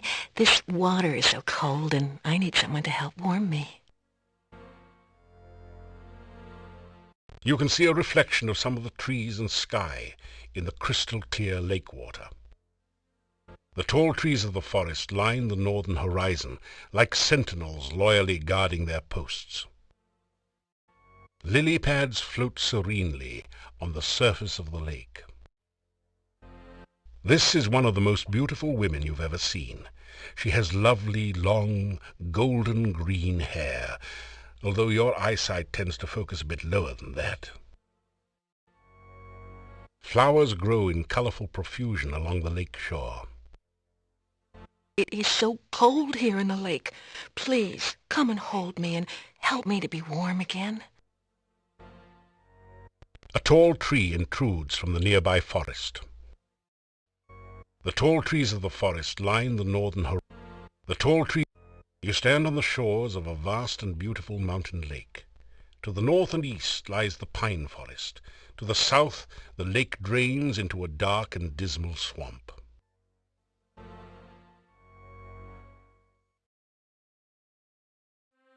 It is so cold here in the lake.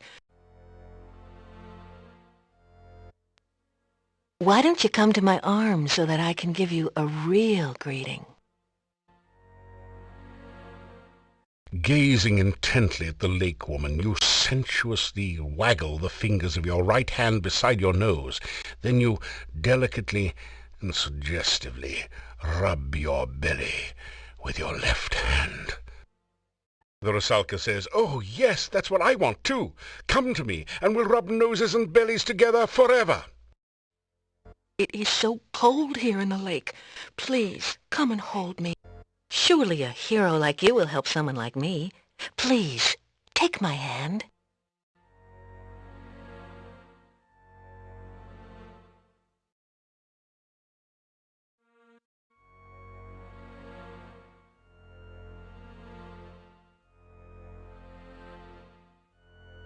You wade out to the lake woman and take her in your arms. Her skin is soft but very cold. The lake spirit moans softly as she holds you closer and closer and tighter, then pulls you down into the lake.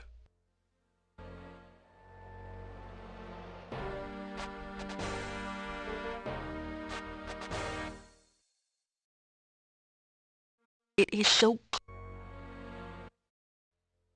I am the Rusalka. Please, take my hand and help me. If you take my hand, I'll be happy to show you what the lake is like. If you take my arms, I'll be happy to talk to you about anything you'd like. You ask what a nice girl like her is doing in a place like this. It's so nice here in the water. Why don't you join me?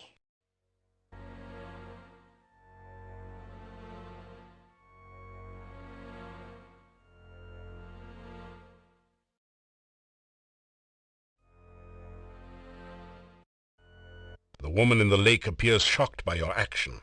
She quickly dives under the surface of the water to safety.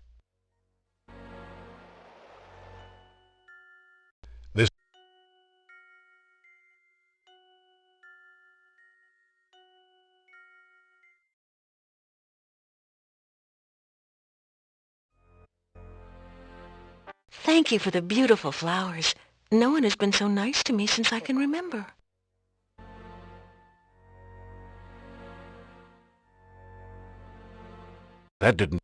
That's really very nice of you, but I've been told that too much candy is bad for you.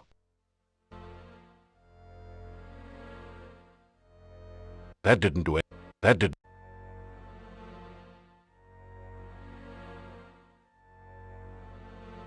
This is not a good place to... That did...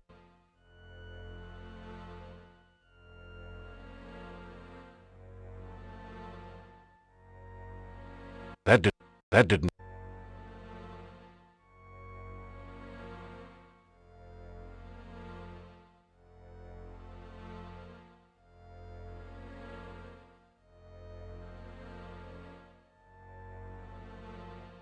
You tell the Rusalka about some of your previous adventures.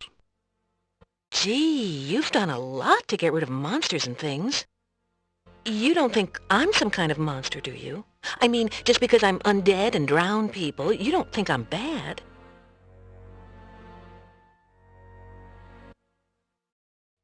It is lonely being a Rusalka. Anytime anyone nice comes along, I pull him into the lake and drown him. Once he's drowned, he's not much company, I'm afraid.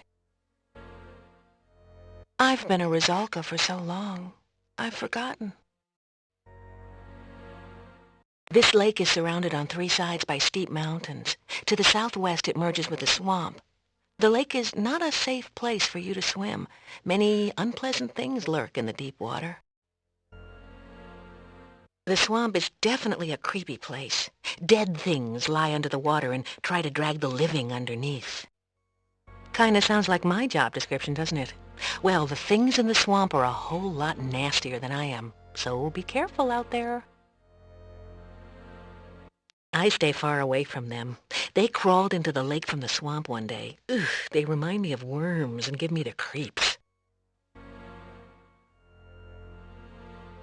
I don't know much about the forest. I can't leave my lake, so I don't get around there much. You ask what a nice girl like her is doing in a place like this. I don't really know. I've been here for such a long time now. I mean, it's not like I can go anywhere. I can't leave the lake. It's my job to drown anyone who comes to the lake. That's what being a Rusalka is all about. I think I remember the town. I must have lived there once. Other than the fact it's somewhere to the northeast, I guess I can't tell you much about it.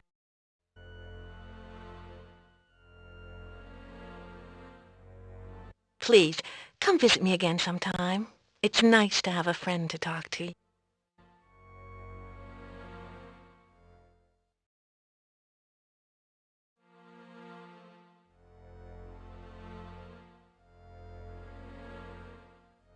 You wade out to the lake woman and take her in your arms. Her skin is...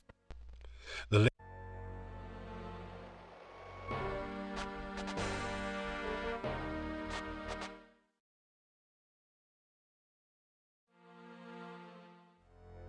You lean forward to kiss the beautiful lake woman.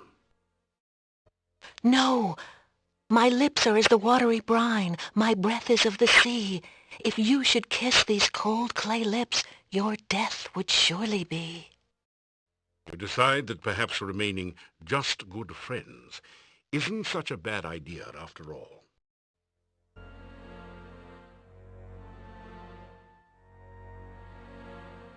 Please, come visit me again sometime. It's nice to have a friend to talk to.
The majestic mountains in the background provide a beautiful contrast to the grim gravestones and crypts of the cemetery.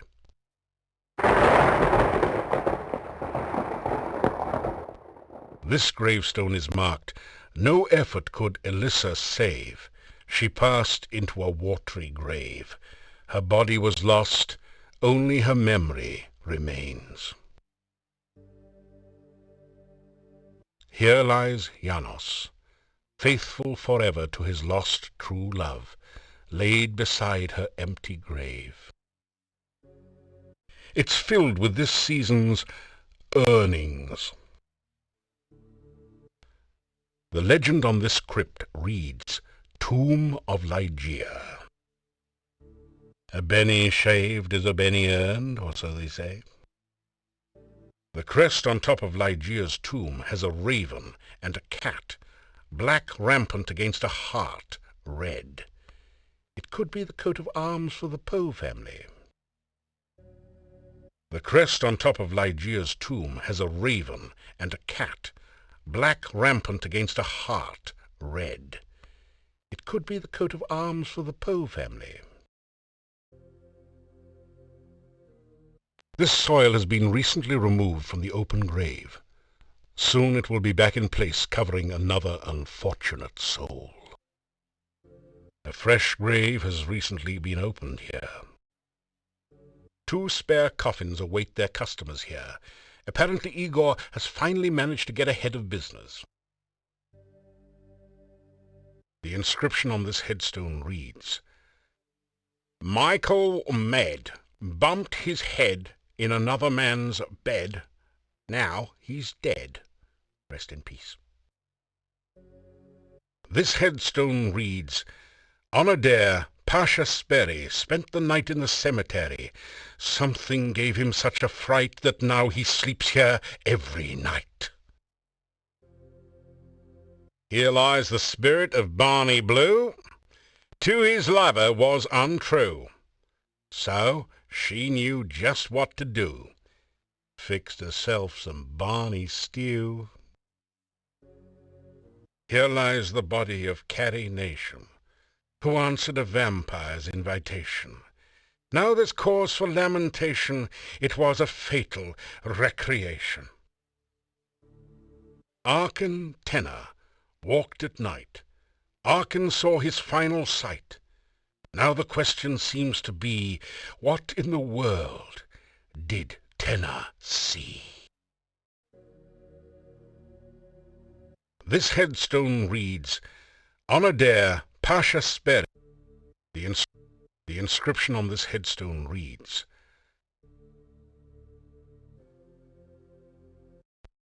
This gravestone is marked, No effort could Elissa save. She passed in. Here lies Janos. A heavy stone door seals off the Borgov family crypt. A relief carving on the door shows the crest of the House of Borgov.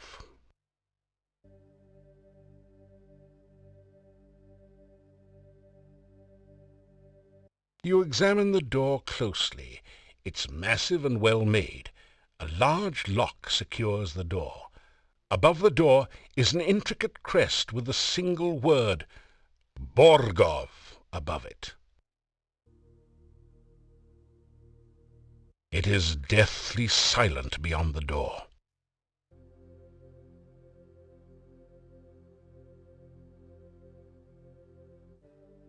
You apply your shoulder to the crypt door with a mighty heave. It won't budge. That's one heavy door.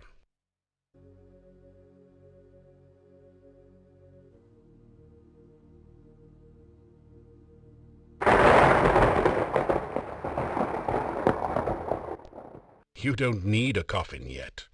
Igor will surely have one for you when it's your turn to be buried. No hurry. They'll put you in one of those in good time.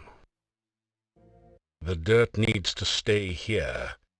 Would you like to be buried without a blanket? Come to think of it, you'd probably just as soon not be buried at all.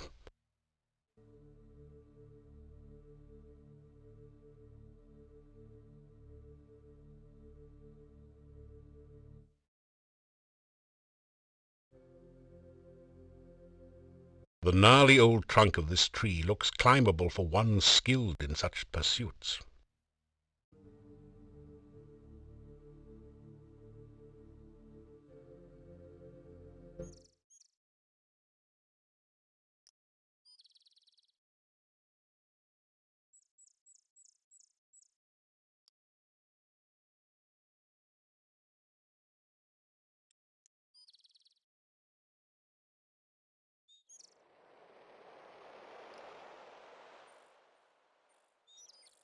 The stream water.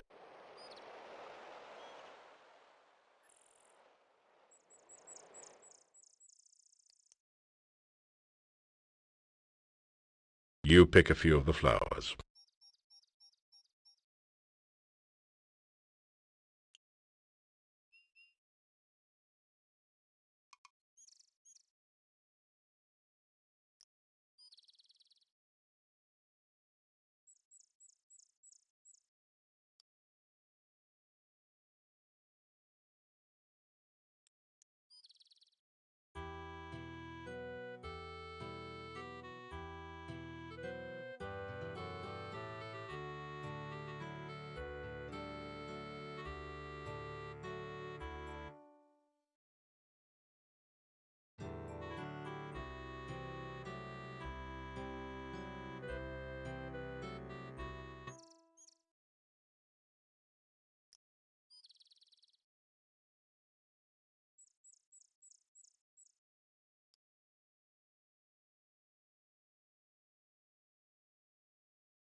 You are somewhere in the middle of the forest.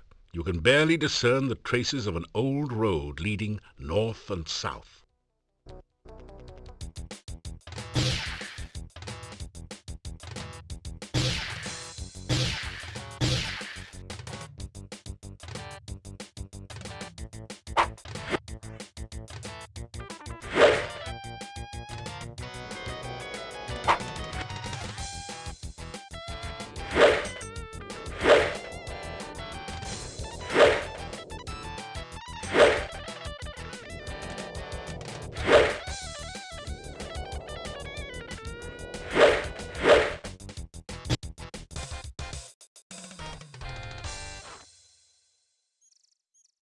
The cute, innocent, well, maybe not exactly, little bunny has been viciously slaughtered and now looks like a roadkill. There is absolutely nothing in the little rabbit's fanny pack. Well, maybe a pocket watch, but you don't need one of those.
You are in.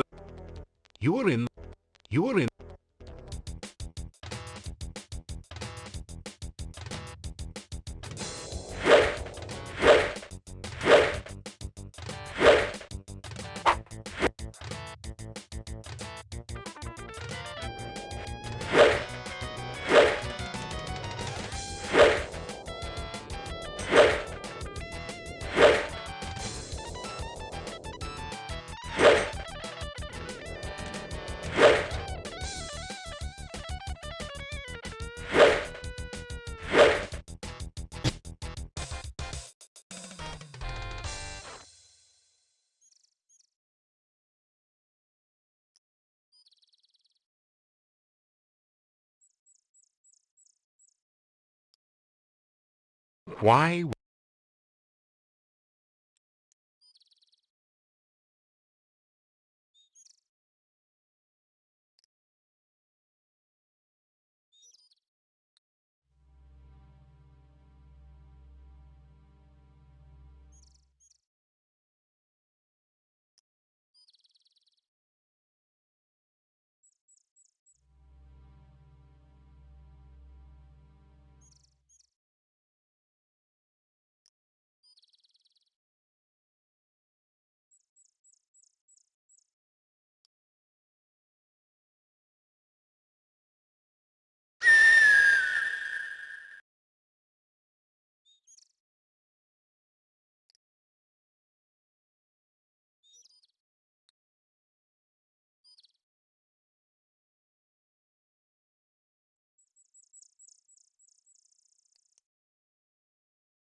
back again so soon. What have you heard lately?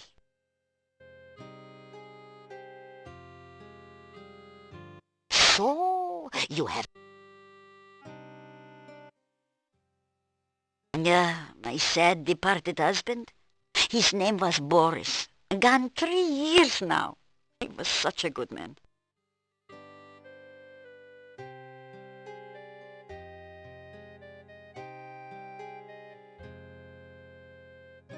You tell Olga that the gatekeeper's name is Boris Stovich and ask if they're related.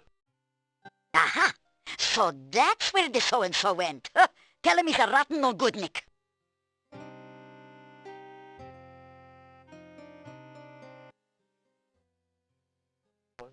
Ha! That Noah can't fool.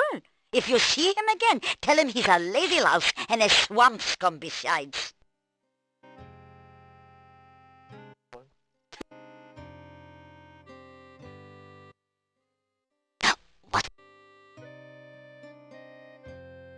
You see, there used to be a very active adventurers guild here in town, but it's been empty and locked up since I can remember.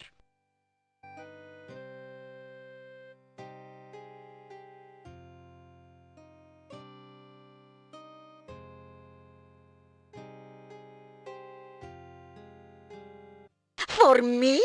Why, no one has brought me flowers since Boris and I were courting. Thanks. Say, you aren't sweet on me, are you?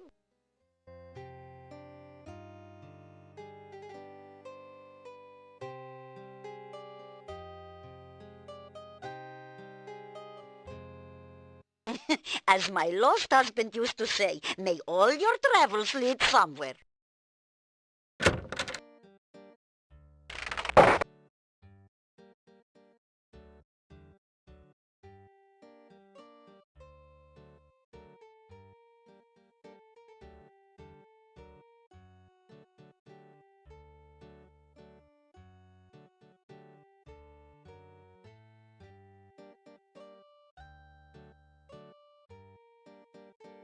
The headstone.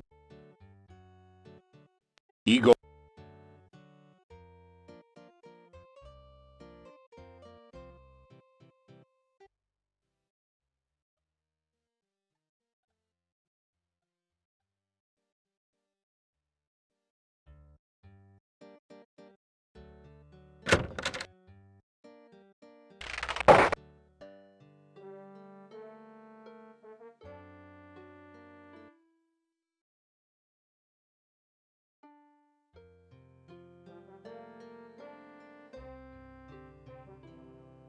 Any more weight might...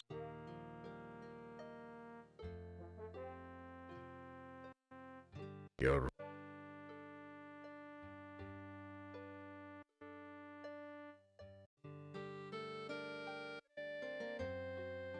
This... There's only a certain amount... Trying to be a... You consider placing a few more weights in the baskets, but think better of it. You've done enough stepping for today.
You are, you are down, you are down to your last dagger. You'd better hold on to it. The stream water. You pick up your dagger.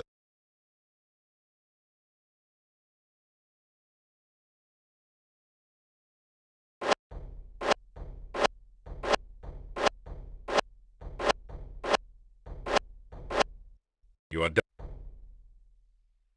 You.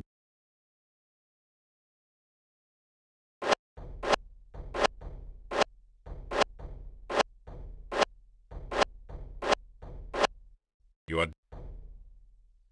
You.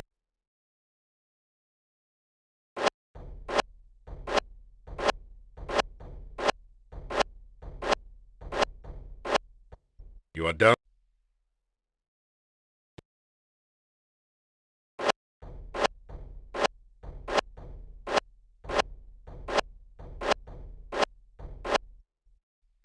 You are.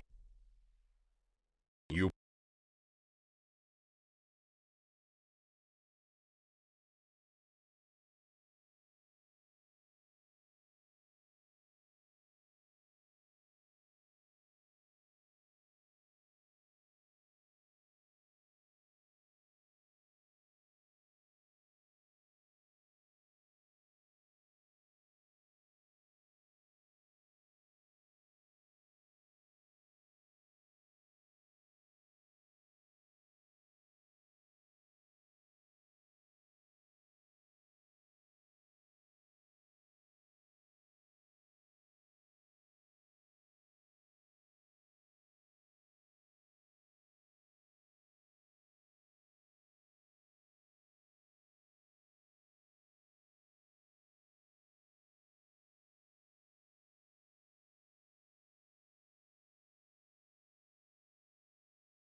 You gracious. Yes.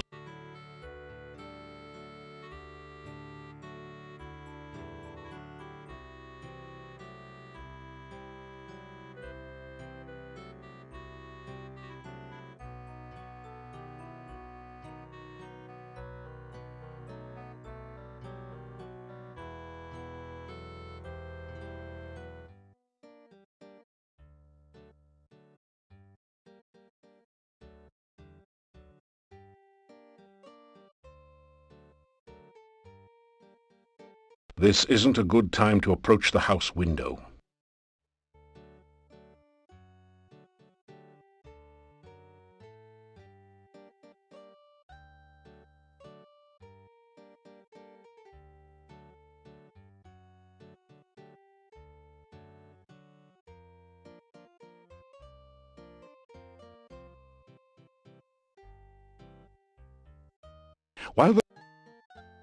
While the lock doesn't seem very complicated, your tools can't do much about the deadbolt. Somebody might see you during the day. You hear movement on the... After a few minutes, you hear someone removing...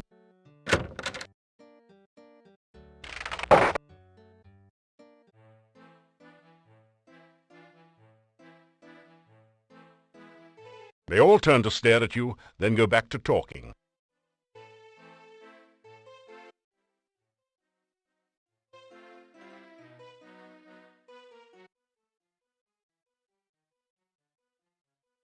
We don't go for that rumor-spreading stuff here, do we, Yvonne?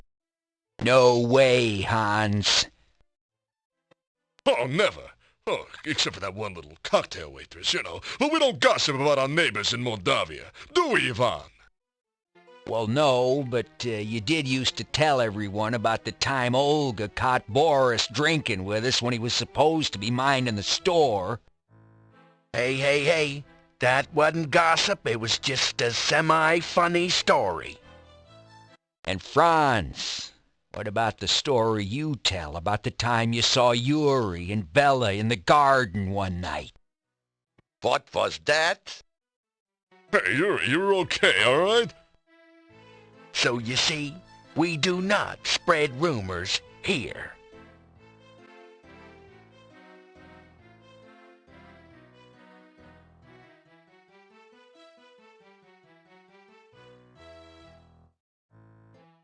Pardon me while I went. Oh, One. You can't. oh, Yeah. Not only. This.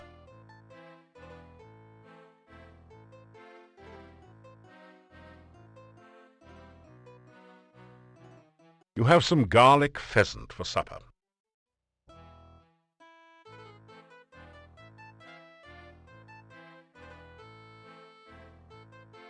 You pick at your plate in search of any leftover garlic.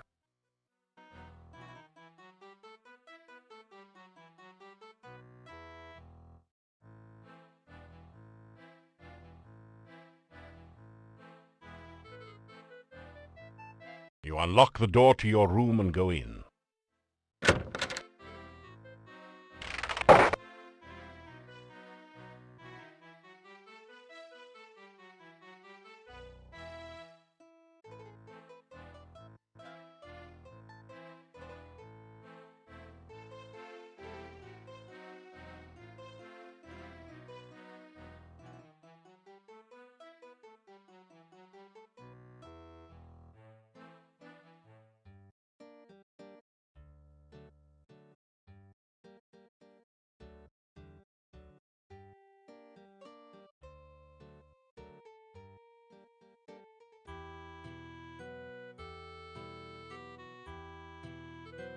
The massive gate.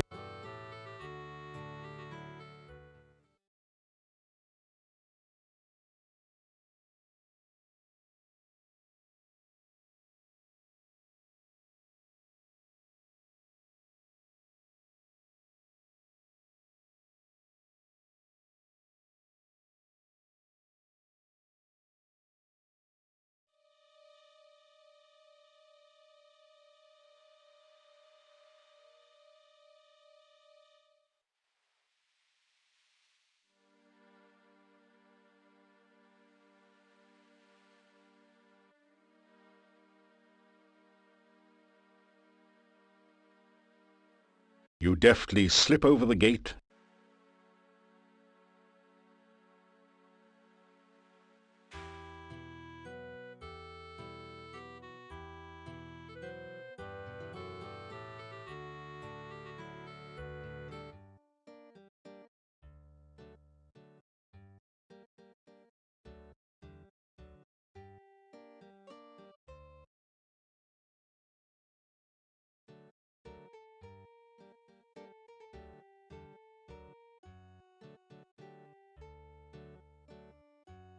You carefully open the window and enter the darkened upstairs bedroom.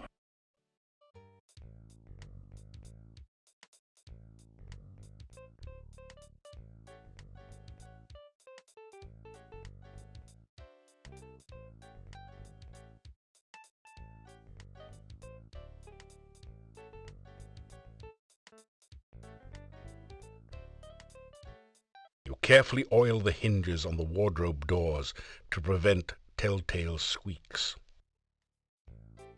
You carefully oil. You search around in the wardrobe, but the only thing loose and portable is a garlic clove that has come loose from the garlic braid you see in here. You bite off a bit of one of the garlic cloves. Watch out, werewolves, not to mention dates. Looking inside, you find nothing left worth taking. In the pocket of one of the pairs of pants in here, you'll find some money. You add 20 kopecks and 1 crown to your purse. Looking inside,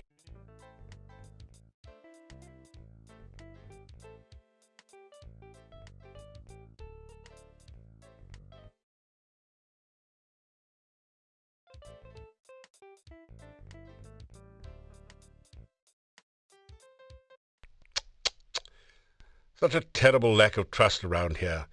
The old man has not only locked his chest, but seems to have used a good enough lock that it's beyond your abilities. Or maybe you just need more practice.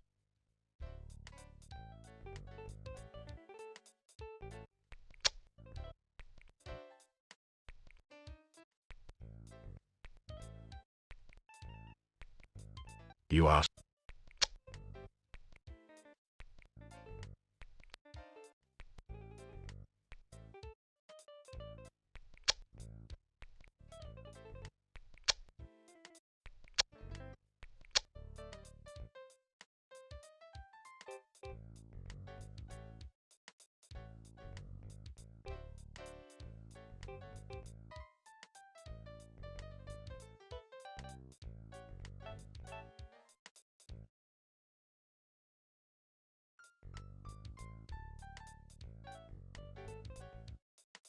That feels good. Just what you needed to relieve some of the aches and pains of everyday adventuring.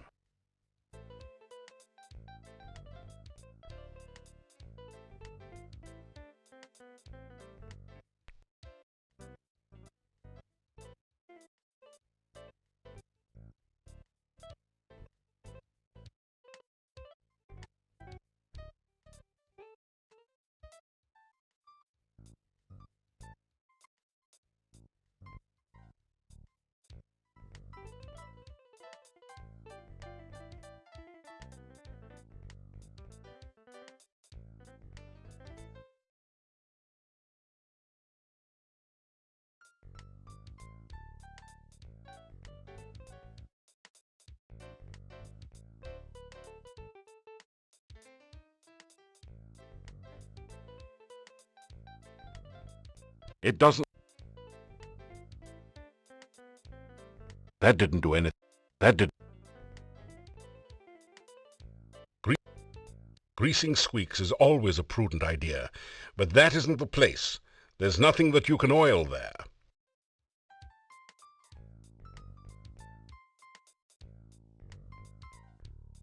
That didn't do anything. That didn't...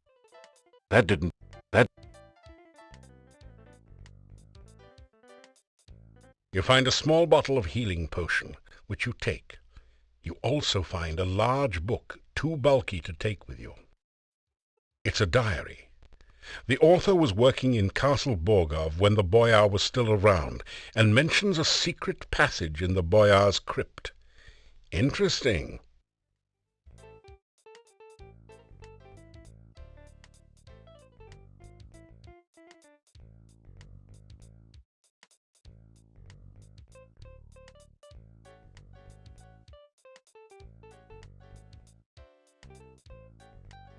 That didn't do...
Welcome, welcome. Sometimes I think I will go crazy if I don't have someone to talk to other than the other cockroaches around here.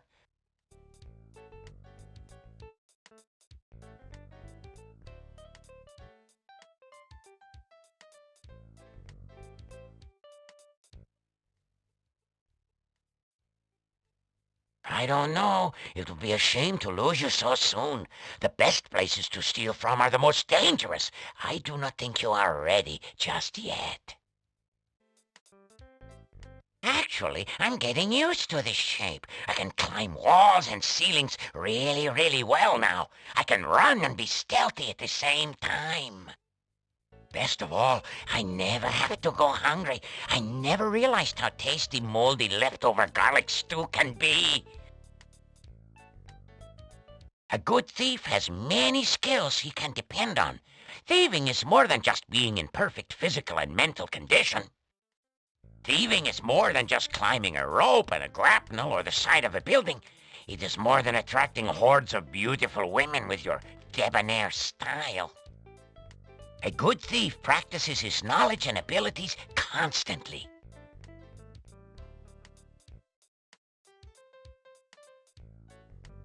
There are not many thieves' marks left around here. Most have worn away. In a big city where the guild is active, you can find marks all over. Acrobatics is a skill which is much underrated by thieves. A good acrobat can spin his body farther than the best jumper. He can cross a tightrope over the most dangerous chasm. And he can always moonlight as a circus performer in a pinch. There is more to stealth than just sneaking around. You need to know when to hide as well. It also helps to carry oil with you at all times. You never know when you might alert someone as you open a squeaky door. With a little knowledge and the right tools, picking locks is a snap. First, you need the right tools. That Mark II kit you have that looks suspiciously like mine is perfect for the job. Next, you need keen senses and strong nerves, knowing that any mistake you make could be your last. Lastly, you need plenty of practice. Just don't get yourself killed getting it. That would be very embarrassing.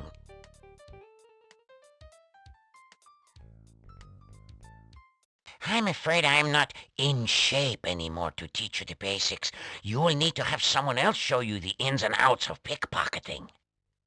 Besides, this is hardly the right place to learn such a thing. You need a city with plenty of rich merchants and tourists to really be a success as a cutpurse. Some place such as Silmaria, perhaps.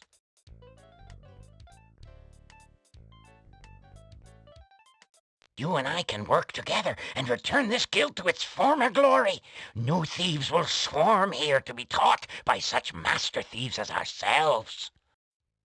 I can teach them, well, stealth and hiding, and you can teach them everything else. The Mordavian Thieves Guild will be notorious again. That is, of course, assuming anyone can cross the swamp and avoid sinking into the morass or being dragged to their deaths in order to get here. After I became such as I am, many of the members left. One thief said that I was no longer fit to be chief. After I showed him how fast I could throw daggers with these feet, he didn't. The ones soon it. You have to be very... You have to be... There is a little-known secret way into the castle that I will someday reveal to you when I think you are ready. Oh, very well. If you must be a hero, I suppose you could help me. You will need to break into the monastery through the upper windows. There is a secret passage to the basement somewhere in the main room. I think there was some sort of guard, too, but I threw something at it, and it went away. Anyway, once in the basement, look for a small statue. Whatever you do, don't touch it with your bare hands. Bring it back here, and we'll see whether I will return to my dapper self again. Oh, very... I think that...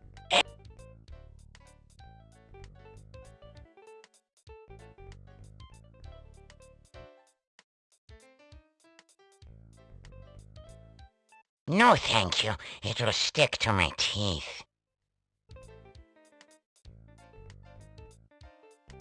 That did... That did...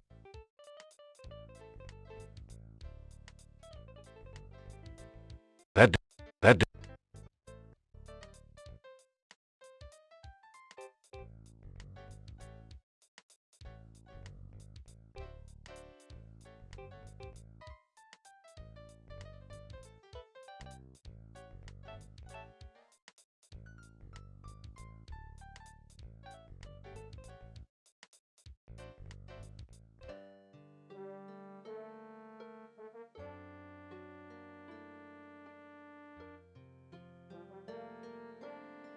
Trying to be a...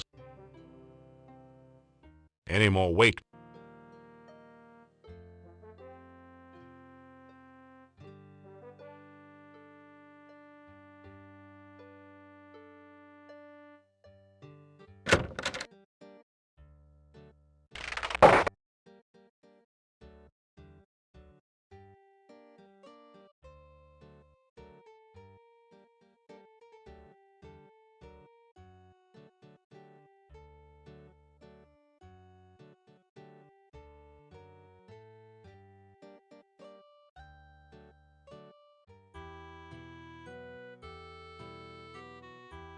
The massive gate to this town...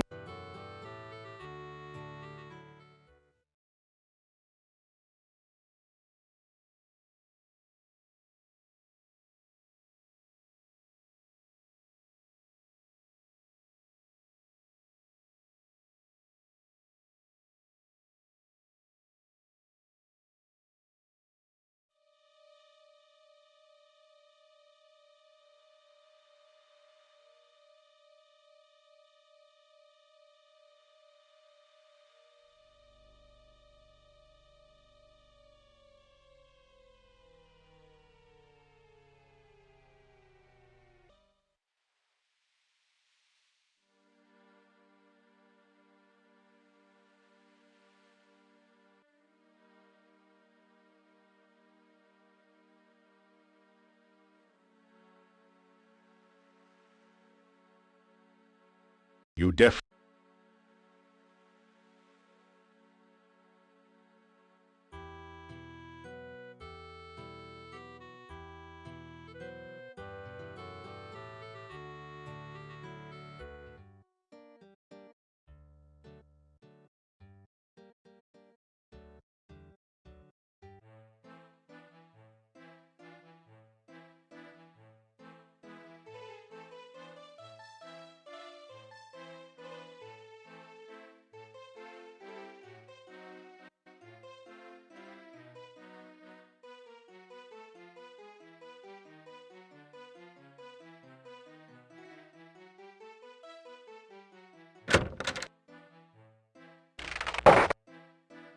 You unlock...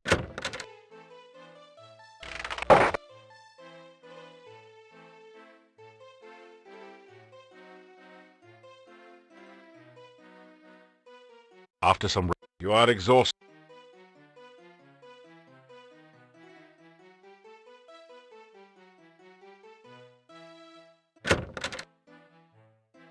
You notice the domovoi is watching you from its usual place.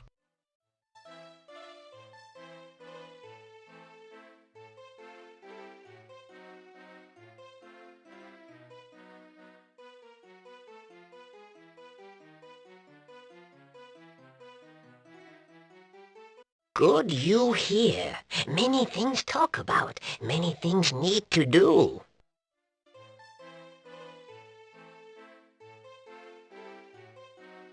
Hero talk good. Hero deeds better. You help, Domovoi. Help you I will.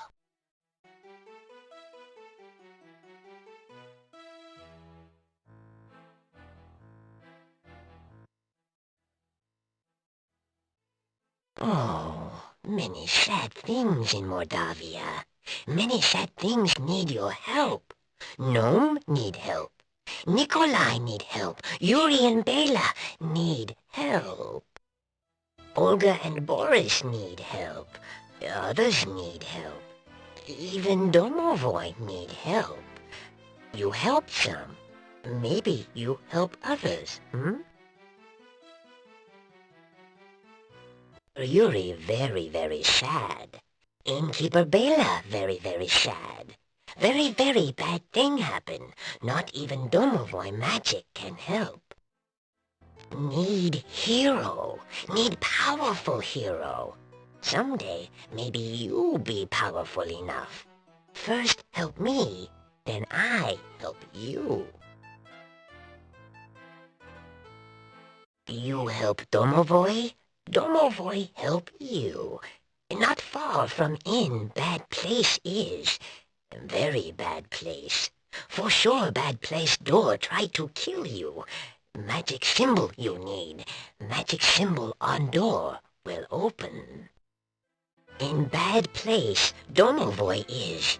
Domovoy not alive. Domovoy not dead. Domovoy very dry. Domovoy you help. More help I give you. See you I will again after you help Domovoy. In Mordavia, many strange things are. Some strange things good, Lishi good thing to meet. Forest Lishi lives. Funny fellow Lishi is. Play games with Lishi. Lishi you help. In Mordavia, many undead things are. Some dead things not bad. Only not know they dead. Once dead thing know it is dead, peace it will have. You help good dead thing, maybe good dead thing help you. In Mordavia, many bad undead things are. At night, undead walk. From bad dead things, stay away, unless bad fight you want. In Mordavia, some bad undead things not look bad. Rusalka very, very pretty. Rusalka kill you will try. Oh, poor sad Rusalka, killed by untrue lover, now kill others. Maybe you be kind to Rusalka. Rusalka not kill you. Then again, maybe Rusalka kill you will anyway,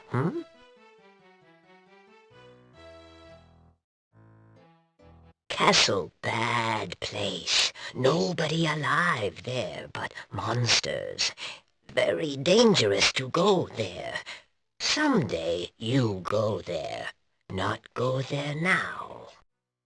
Need to be very strong, smart, and powerful. Need to know many things. Not yet, not now. Too dangerous. You die, and no more hero for Mordavia. Soon, no Mordavia. Bad things soon happen. Bad things soon come. Very bad thing. Very, very bad thing. Great big bad thing. Need powerful hero. Need smart hero. Hero help make very, very bad thing come. Hero help make very, very bad thing go. No hero? Then very, very bad thing stay. Very, very bad thing for Mordavia. In castle, many things dead, many things undead. How to really help Tanya, I not know. Staff in town, plenty powerful magic, but not know how to use it. Maybe gypsies know. Talk to gypsies.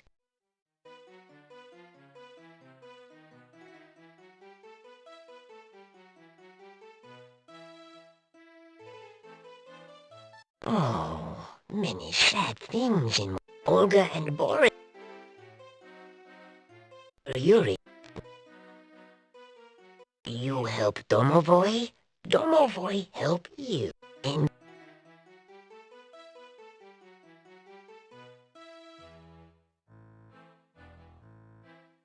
hero talk good.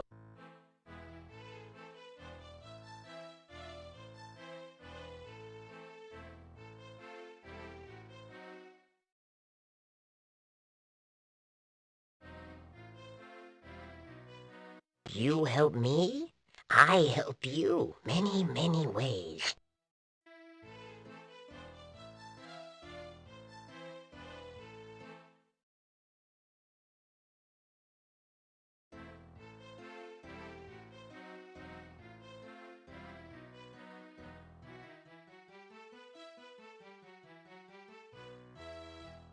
You unlock the door to your room and go in.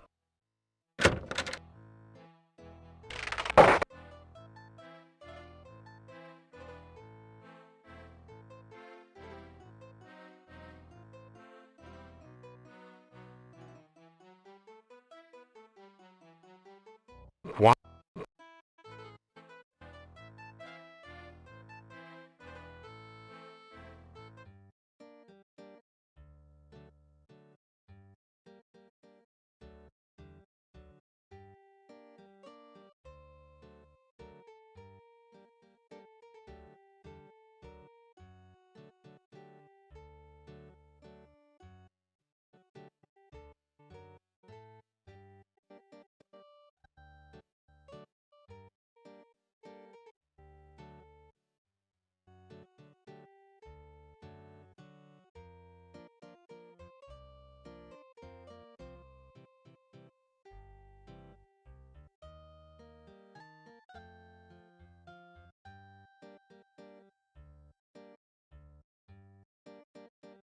You are so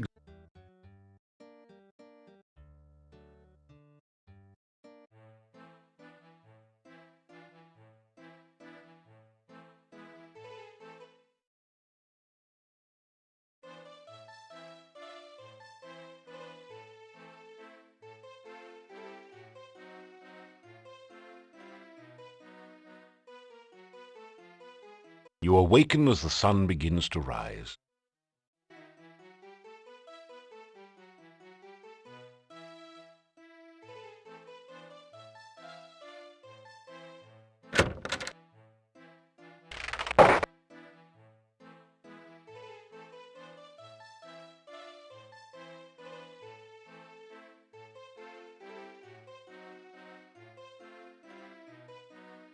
Ah, so you are back.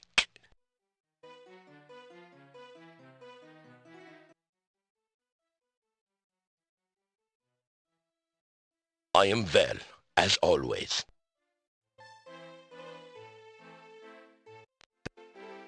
This inn used to do.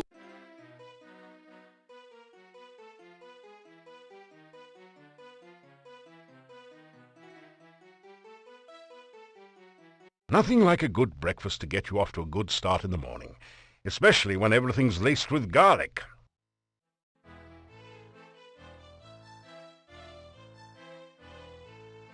That did...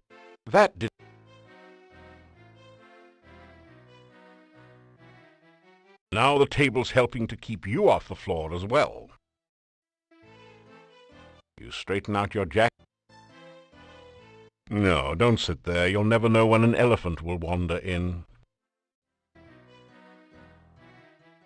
You better not do that. Your hand might get stepped on by an elephant.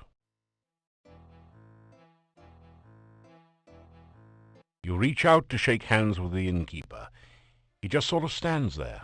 After a few seconds, you lower your hand in embarrassment.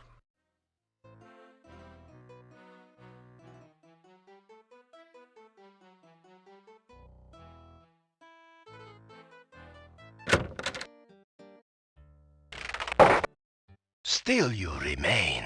It is a wonder you have managed to live so long.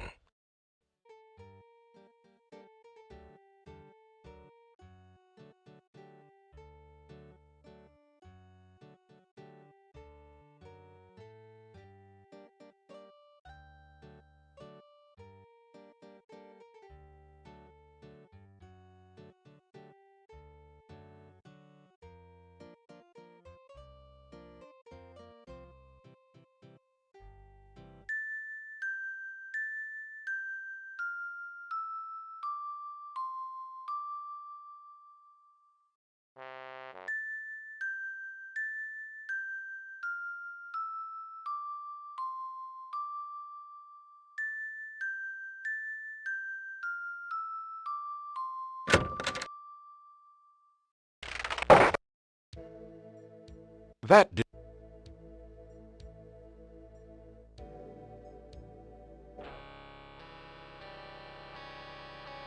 Ah, you're just in time to witness a magnificent scientific experiment.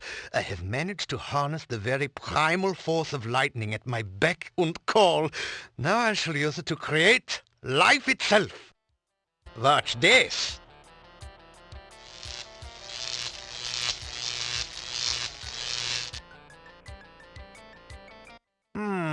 That was not quite the experimental result I expected. But never mind that. It is merely a momentary setback in the annals of science. I shall readjust the magnetic electrical stimulation system and try again another day.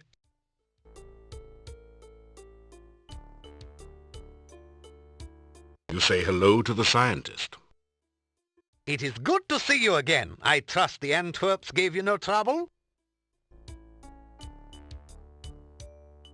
You start to tell Dr. Cranium about yourself and your adventures, but he quickly interrupts. But there is nothing so adventurous as pursuing a career in science. Did you know, for instance, that simple scientific principles can be applied to the creation of potions for healing and curing poison?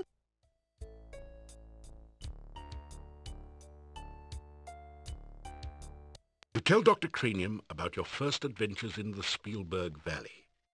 He seems vaguely interested in your tales of the Baron and his children, but his eyes positively light up when you mention the Antwerp. Ah, so you are the Spielberg hero. I went there on an Antwerp gathering expedition a few months ago. The people there are still talking about your adventures. You continue by telling Dr. Cranium of your encounters with the eccentric wizard Erasmus, the deadly kobold magic user, and the ogress Baba Yaga. Turned her into a frog? Oh, such poppycock.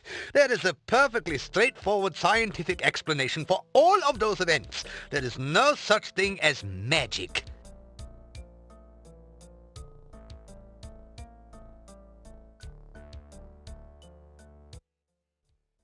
Oh, I have been better. The failure of my MESS was a shocking experience, I can tell you. Understanding and harnessing the power of nature is just one aspect of science. By observing and performing experiments based on the observations, the scientist increases our understanding of the world around us.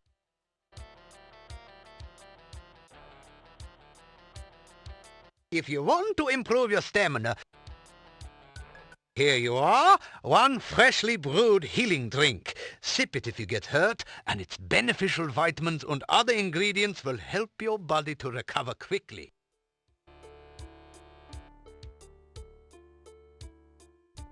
Here you are, one freshly brewed universal poison antidote.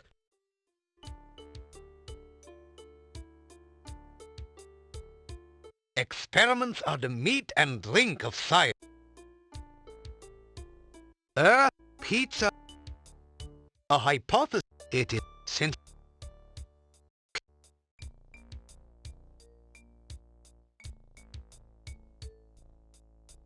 Oh, this is a sad, ignorant land where everyone seems to think more of magic than of science. Still, it is a good place for a scientist to work. There are many fascinating monsters to study, and I can get all the dead bodies I need.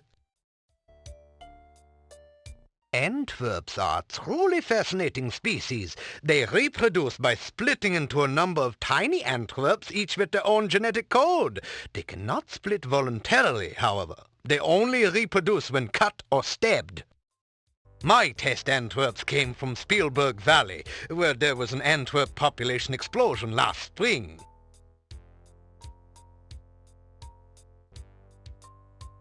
I have come to the conclusion that lightning is electrical in nature, which would put it in the realm of fire. Fortunately, there have been an increasing number of storms here lately, so I have been able to harness some of the lightning and store it for experimental use.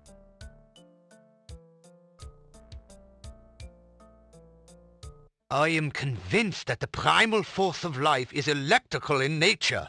Of course, it must also involve water for life, and pizza, without which life would be boring.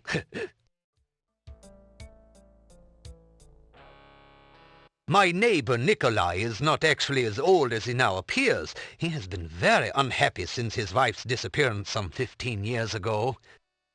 I can understand his disappointment.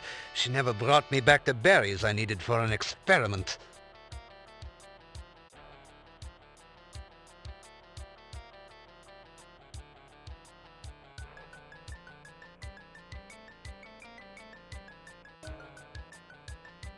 You say goodbye. Oh, it is always a pleasure to have one such as you visit.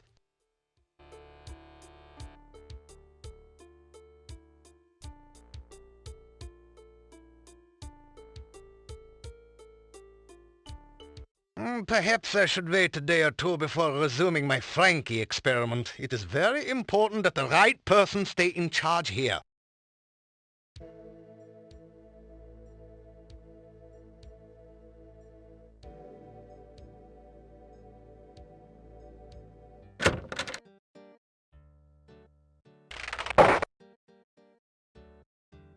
You greet.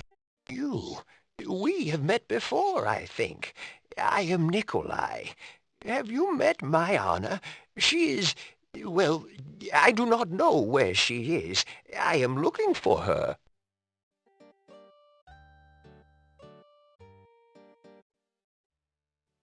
Yes, well, I keep looking for Anna. Will you help me find her? She's missing. Anna has been gone for a long time. I have been looking for her for so very long. I do not know what has become of my Anna. You say goodbye. If you see Anna, tell her I am looking for her.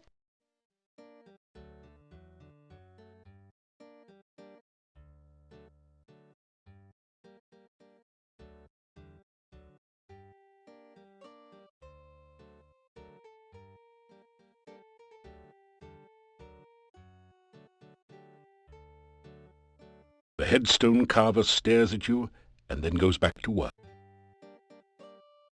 You tell the gravedigger that Dr. Cranium has asked Igor to bring him some fluid. Doctor asked Igor do strange things like dig up bodies. Igor bury bodies and Doctor make Igor dig them up again. Sometimes Doctor make Igor crazy.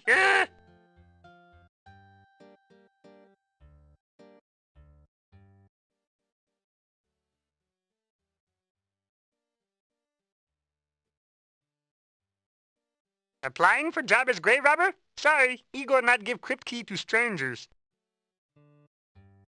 Nikolai walks around looking for Anna all the time. Anna missing many years now.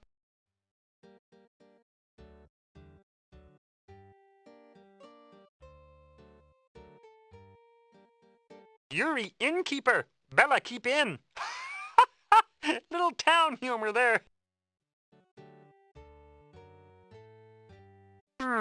Dimitri Bitterman. Dimitri's father Bitterman too. Grandfather not Bitterman. Grandfather not marry grandmother.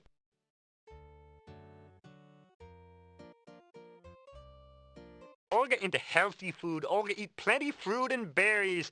Olga nuts. You are what you eat.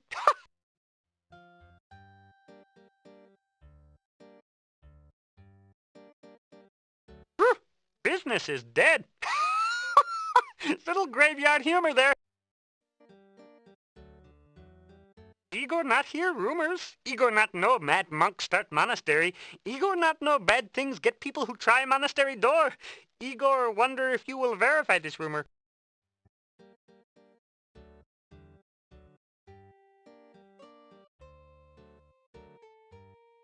He looks.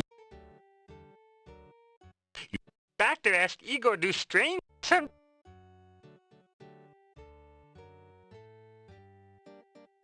That did.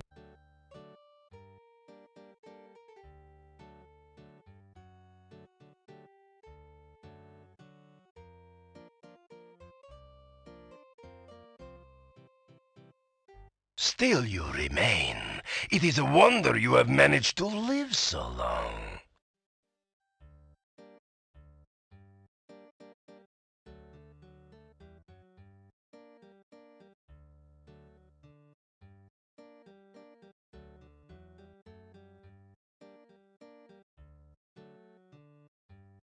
What is it you want?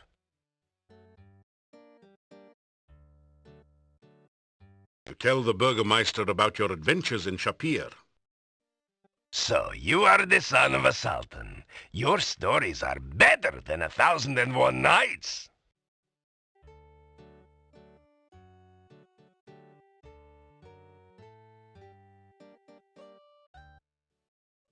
This town was quiet until you arrived. I am keeping my eye on you.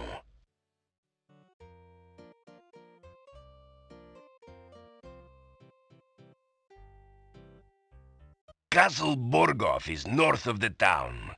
The last of the Borgov family left this valley years ago. Now it is inhabited by some cousin. The people of the castle do not bother this town. I suggest strongly that you do not bother the people of the castle.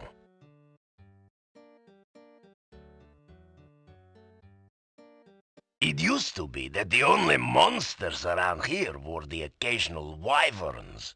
Now there are many dangerous things in the valley. It is safe only within the town gates. Dr. Cranium is an idiot and a madman. If you are wise, you will stay away from him. Nikolai is an old man and easily confused. His wife has been missing for years now. He cannot face the fact that she is gone.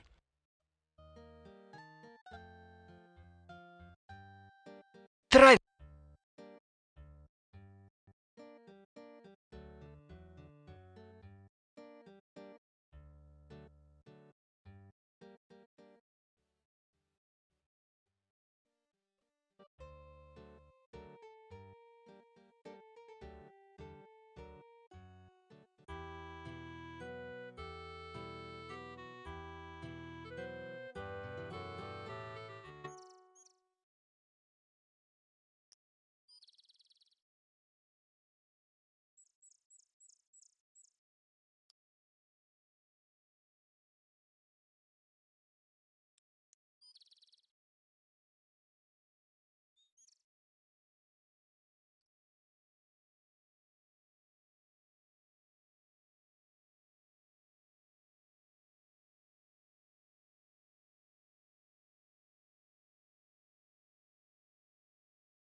Welcome again to the gates of the Castle Borgov. I hope that you've been enjoying your visit to Moldavia.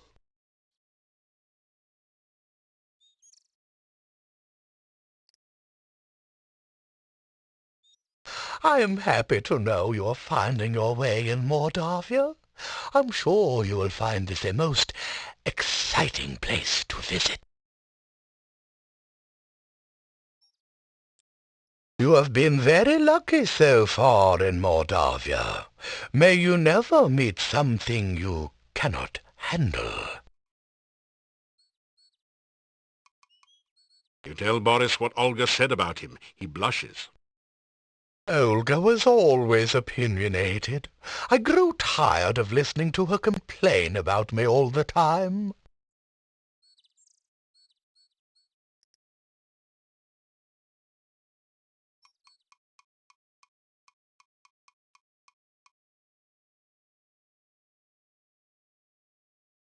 My wife has been gone for many years now. I am very sorry, but I can only open this. I do not know if anyone at the castle is named Katrina. My house is just inside the gates, and I seldom see anyone from the castle. Since the last boyar passed away many years ago, the castle has been uninhabited until recently. Now it is owned by the master, who is also my employer. It is not a bad job. I am paid well and on time. Be careful in your travels. You never know what you may meet.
Hi again. I'd hoped you'd come back. It gets lonely here with no one to talk to but the fish. You know, we'd better not touch. I'd have to drag you to your death, and I really don't want to do that. You've been kind to me, and I like you.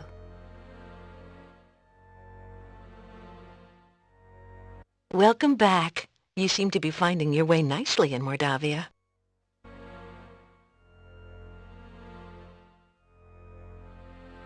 You sure have been a lot of places. The only place I've been besides the lake is a swamp, and that's not exactly a tourist attraction.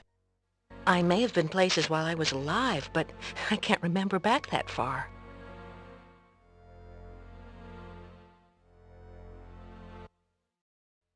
I swim a lot and comb my hair and look for people to drag to their deaths. It's not exactly a busy schedule.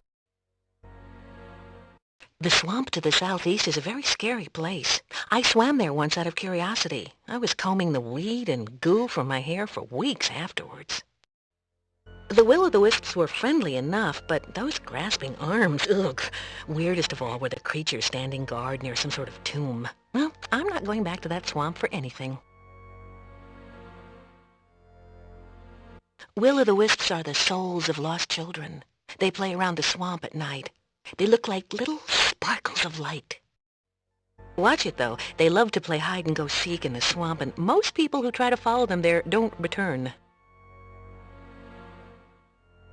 I call it a tomb, but it was more like some sort of pillar.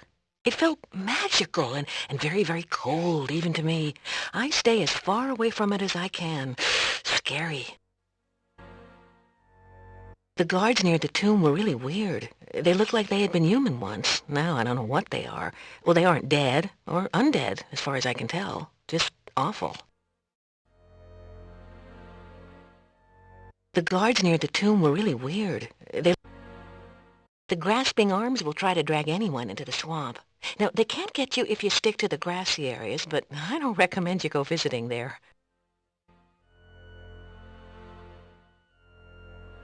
I live, well, maybe not live exactly, but I do reside here. It's a nice lake, but as a recreation area, it leaves something to be desired. The only boats around here are sitting at the bottom. Fishing tends to catch the fishermen. The swimming's pretty good if you don't mind drowning. All in all, it's not an ideal vacation spot. Mermaid? What do I know of mermaids? I'm a Rusalka. You do realize I'm undead, don't you? I mean, it's not like I have a life here.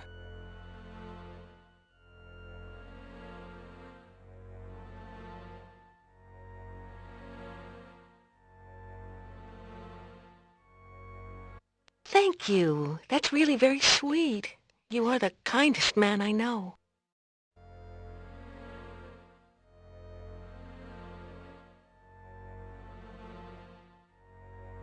Thank you. Thank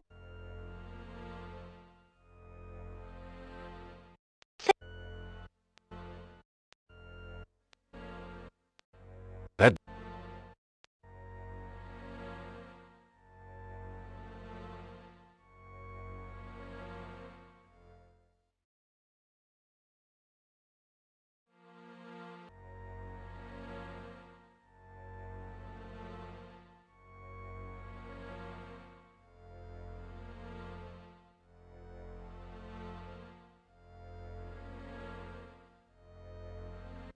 It was great talking to you again. Come back soon.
You are in the western part. You've whupped the wyvern. It now lies still, like many of its victims before. The wyvern has no place to carry treasure. This is one reason why dragon hunting is far more popular.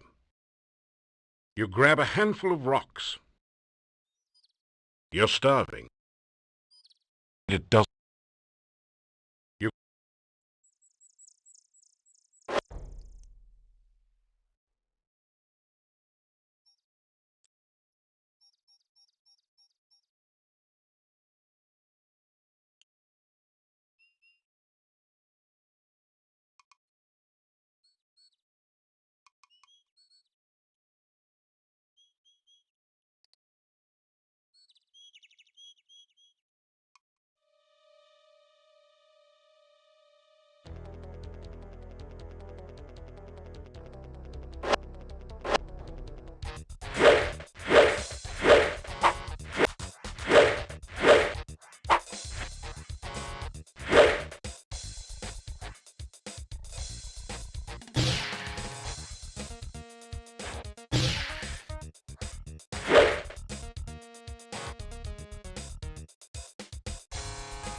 You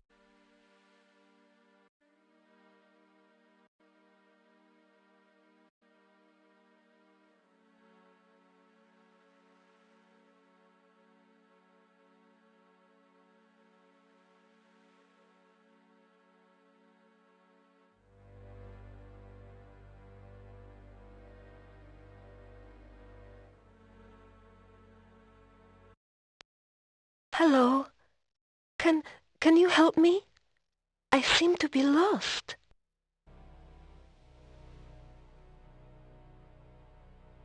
You adopt the traditional. No one seems I'm afraid of ghosts. It's not safe to be out at night. Can you show me the way home? You tell her you will help her. Thank you. I'm just trying to find my way home. Can you show me the way to town?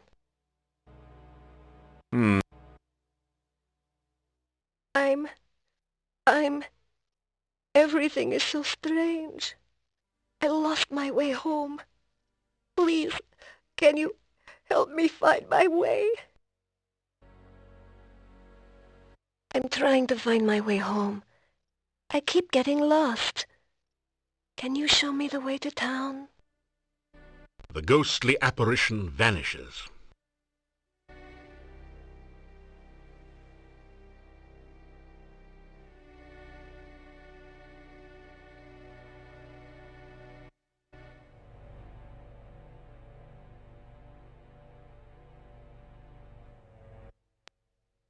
Things are so strange. Did you go away? Why are you greeting me again? You're starving. Why are you saying that? Why are you trying to hurt me? I'm lost and I don't understand what's going on. Please don't talk so. It's bad luck to speak of the dead. The ghostly apparition.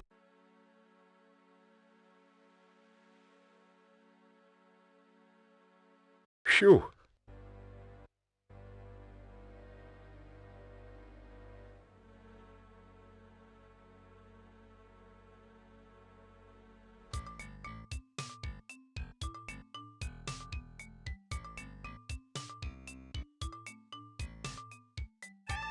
No rest.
good to see you again. I hope you are enjoying your visit to Mordavia. You need to take better care of yourself, you know? It is very dangerous out at night. Why, you've been injured! Here, take this and drink it. It should help. I would be most displeased, I mean sorry, if something were to happen to you. No one seems... No one... No...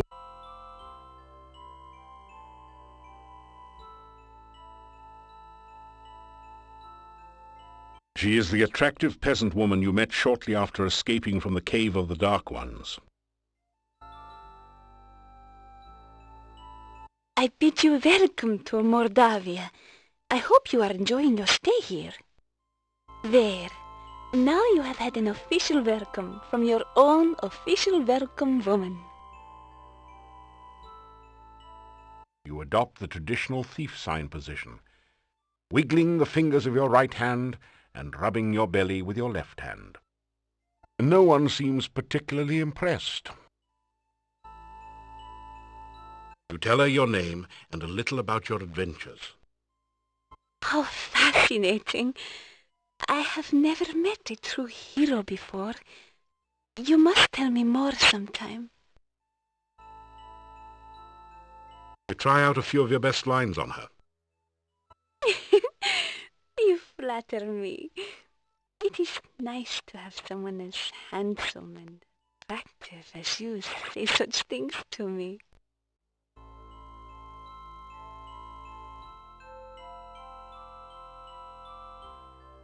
That didn't...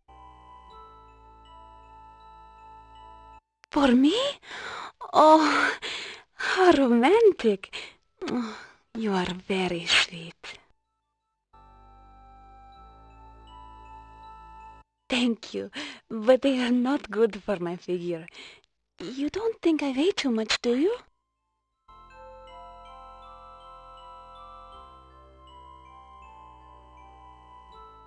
That did...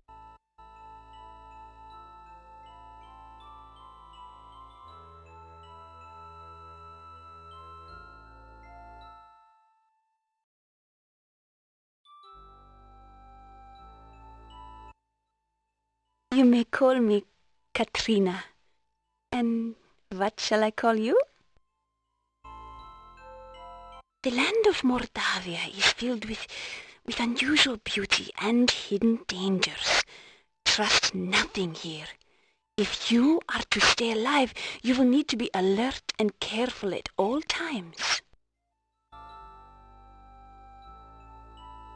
The land...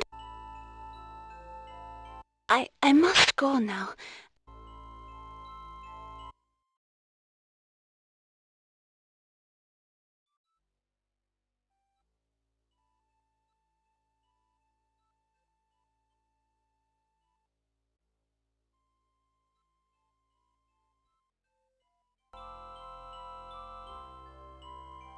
You wish to see me again, then? Oh, perhaps we can meet again here sometime. I hope so. I must go now. I hope we can meet again soon. I enjoy your company. Before you can think to follow her, the young peasant girl has disappeared into the forest.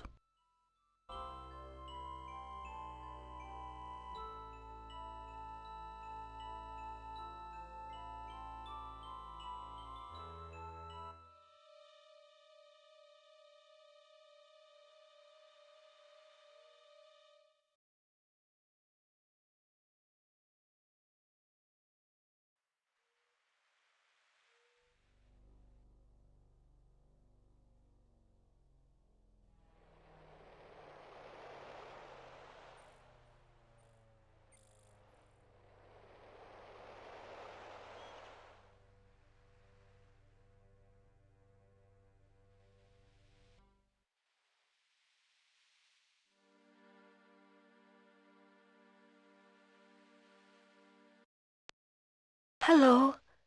Can you help me? I seem to be lost.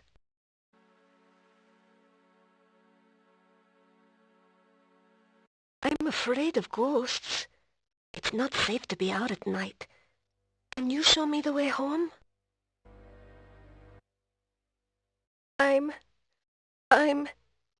Everything is so strange. I lost my way home. Please, can you help me find my way? I'm trying to find my way home. I keep getting lost. Can you show me the way to town? The ghostly apparition vanishes.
You grab a...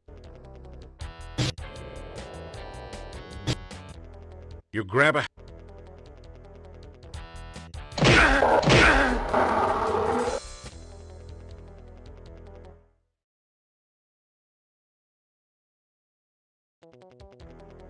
You grab...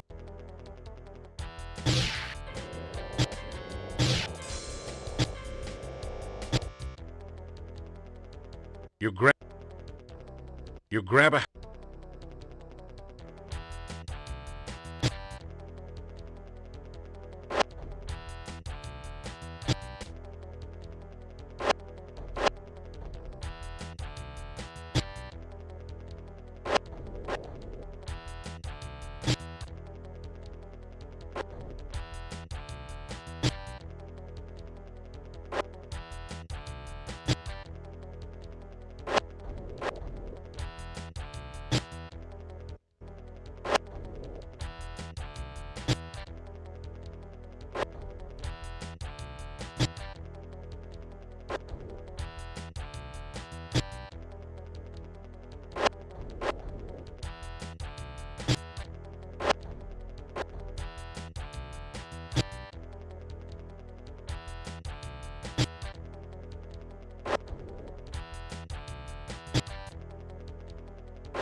You pick up your dagger.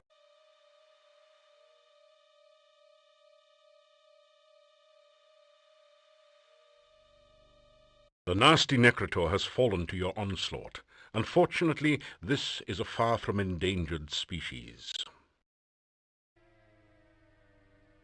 Searching for the fallen beast, you find nothing of value, unless you were planning to start a flea circus.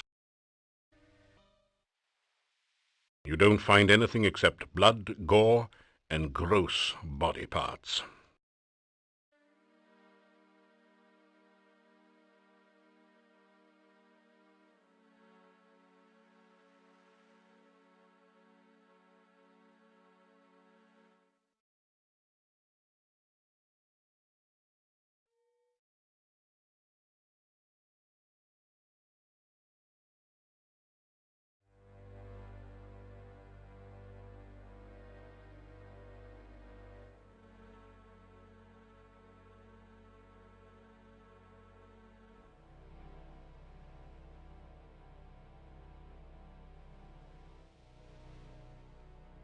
You're starving.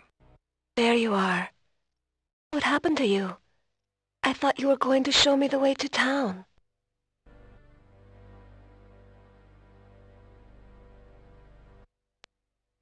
Things are so strange. Did you go away? Why are you greeting me again?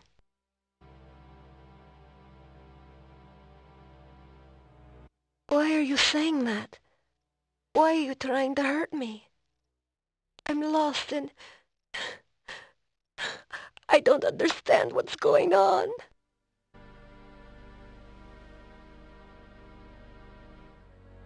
You adopt the tradition. No. Please don't talk so. It's bad luck to speak of the dead. The ghostly.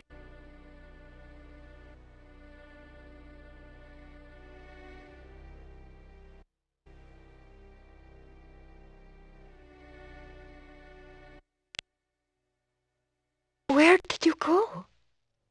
Why did you leave me here alone?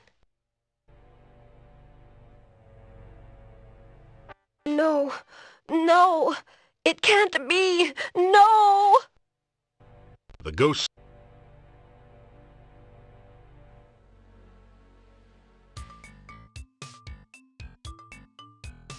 You grab a...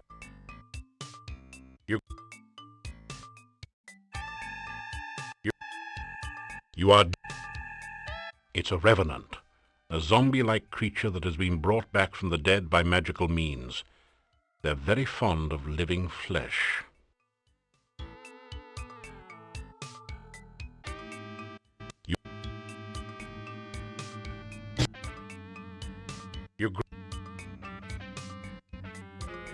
You are...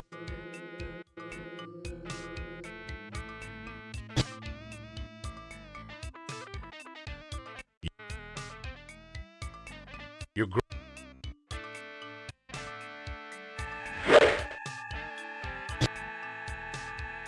You You You You You You grab You grab You grab a You grab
You've returned the Revenant to its rest.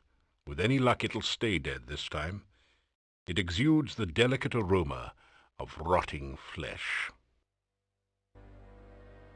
You find some copper kopecks on the no longer undead. You don't find anything except blood, gore, and gross body parts.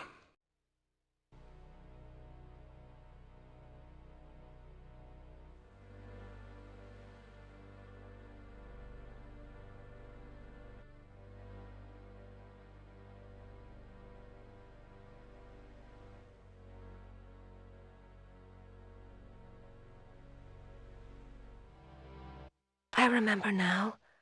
I was walking home. Something started to chase me.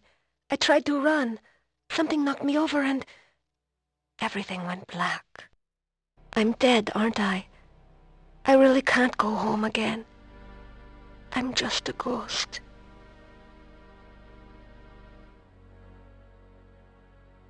Forgive me my manners. It's just that I'm not used to the idea that I'm dead.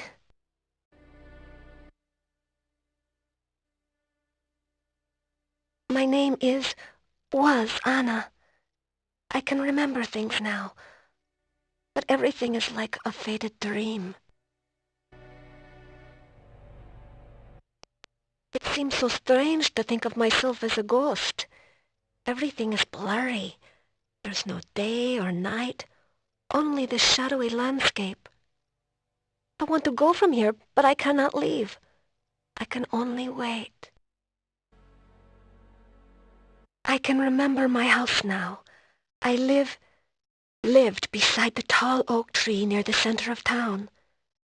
I've been gone so long. My poor, poor Nikolai.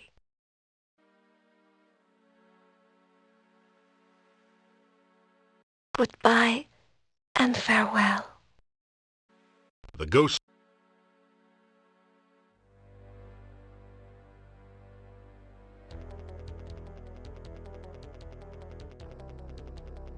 You are somewhere in the middle of the forest. You can barely discern the traces of an old road leading north. It is one of the dreaded Chernovi wizards, masters of dark magic. They are rumored to live long beyond their normal span.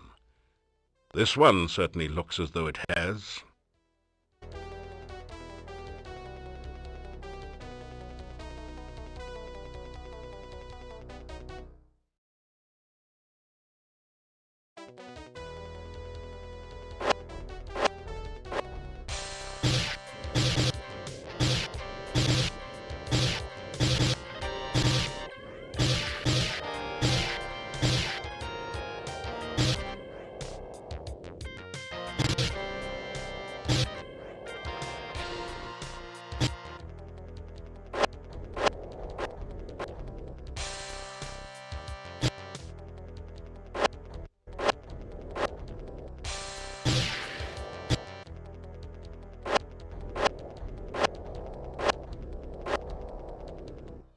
You finally managed to dispel and defeat the Chernovi wizard.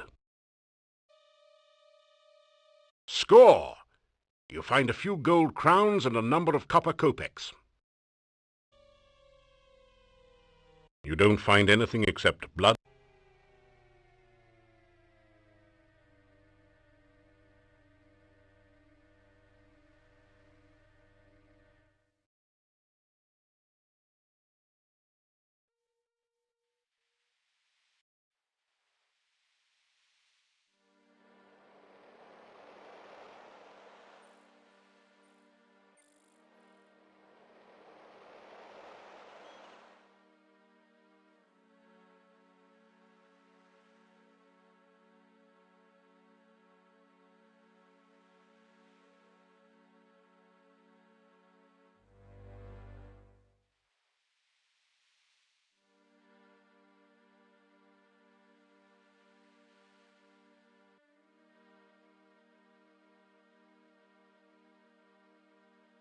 You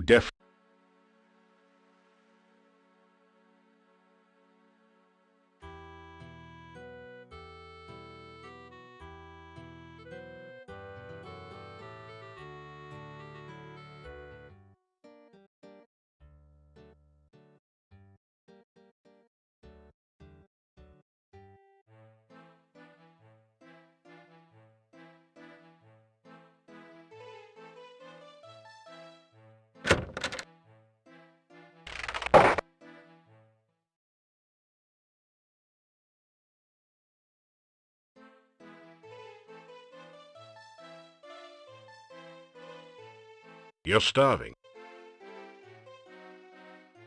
Have a seat. Wait, no, better leave the seats here. But why don't you sit down on one? This show can't get on the road until you get off your load. So sit a while and enjoy yourself. Or maybe just sit.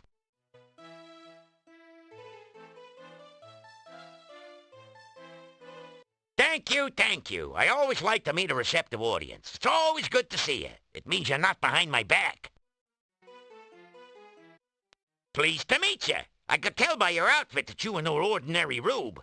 Punny Bones, the name. Joke's a fair game. I'm a pro punster.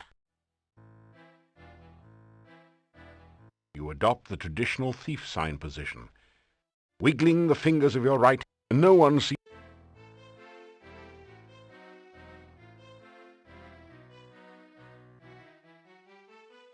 Hey, I've been looking high and low for you, and I obviously wasn't looking low enough. You trying to upstage me or something?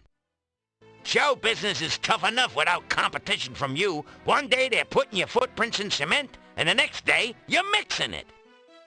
So sit down, relax, and catch the show before it gets away.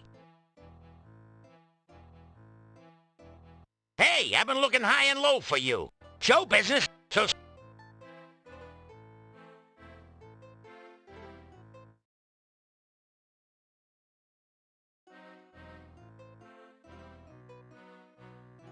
Good evening, ladies and germs. A funny thing happened on the way to Mordavia. I got here.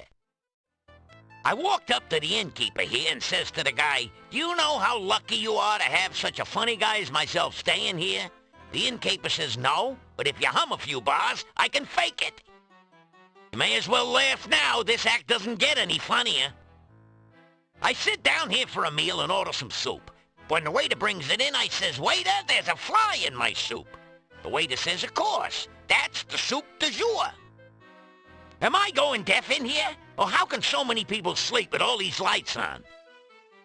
Seriously, folks, I went to the doctor just the other day and he said he had some good news and some bad news. What's the good news, I asked. "You only have 3 months to live," said the doc. "That's terrible. What's the bad news?" I said. The doc replied, "I'm getting married." I know I had an audience when I came in here.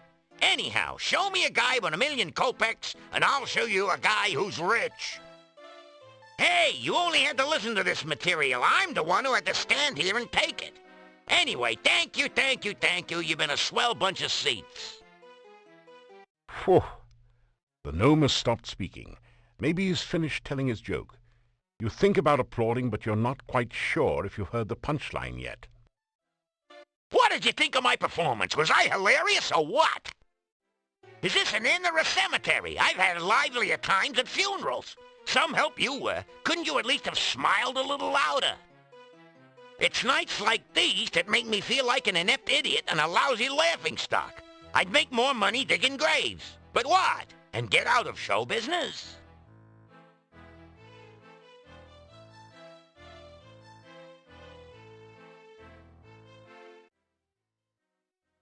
He too is a stranger to Mordavia. Hey, what am I, shredded wheat?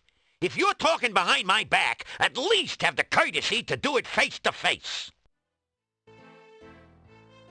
I try to keep people entertained here. So how come you weren't up on the stage instead of me? I have not listened to such nonsense in all my life. You call this a life?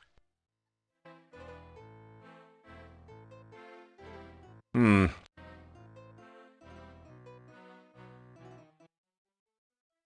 you know I'm not a census taker over here, but there are no other gnomes in Mordavia. No wonder. Yeah, when they show up, there goes the neighborhood. We have no need for gnomes here. You guys are so narrow-minded you could all look through a keyhole with both eyes. What gnome would want to work here? You guys have all the sense of humor of a wyvern with a hangover. At the risk of waxing poetic, what need have we of fools? Hey, you got a point. There are enough fools in here already to reach critical mass. If it pays to be ignorant, why are you guys so broke? Somebody just shoot me. And just when I was going to invite yous to my party. There's always room for one bore. Oh, I'll tell you, he's rough, you know? Anyone could tell better jokes than that gnome did. Where's Shaky Green when you need him? Look, I'd argue with you, but I never engage in a battle of wits with an unarmed man. The guy's dying up there. I didn't get anything. Hey, how could you? If ignorance is really bliss, you're the world's happiest guy. Fellas, is it just me, or is Shecky's performance here lacking a certain sense of humor? Are you kidding? He was rough. Get a day job! You're right, and he wasn't very funny either. What do you mean I wasn't funny? You guys wouldn't know a punchline if it hit you in the face.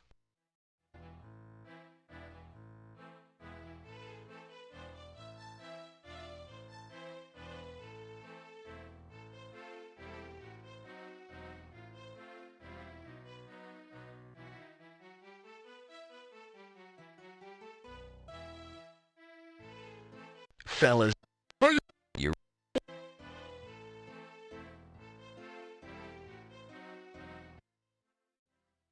Be they ever so humble, there's nobody stays home. I've been on the road so long, I have flat tires on my feet. I go wherever I can tell a good joke, and many places where I can't.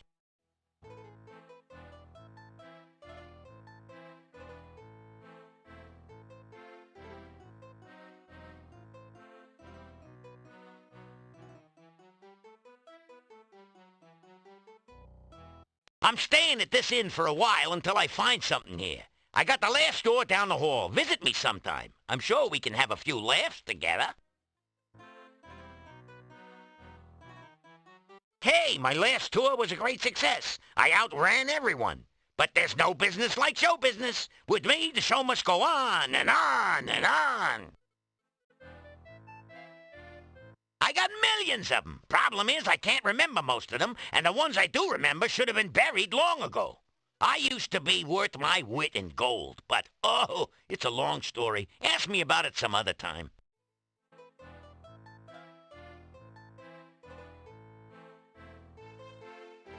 Leaving so soon? Good night, and thanks for all the fish.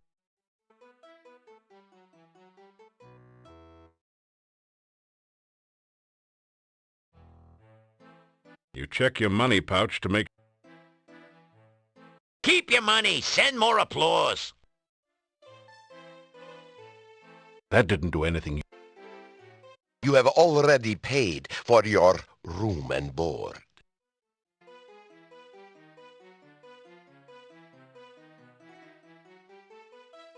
No thanks. If you cheat on your diet, you may gain in the end. I used to wear a flower in my lapel, but I had to give it up. The pot kept bumping on my belly.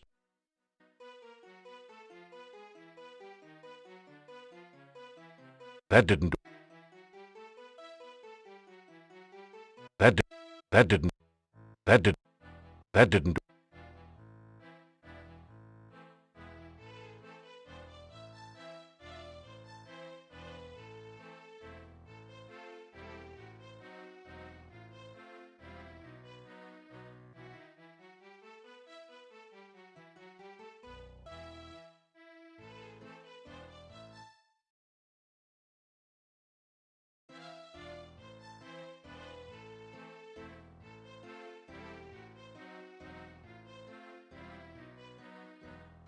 There is no response. Whoever or whatever is renting this room.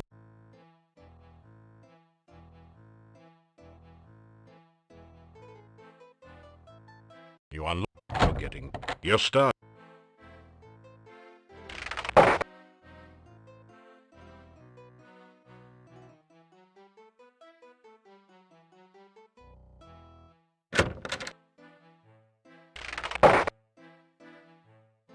You unlock.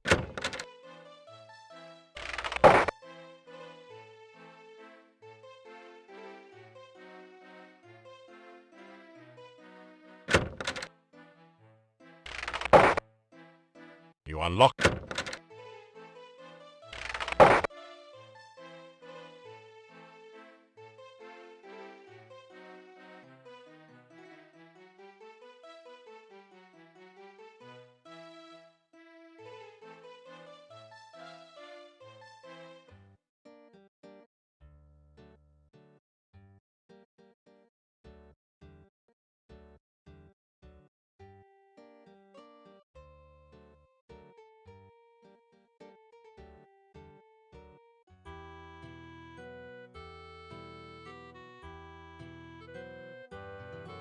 You gracious. You already have some.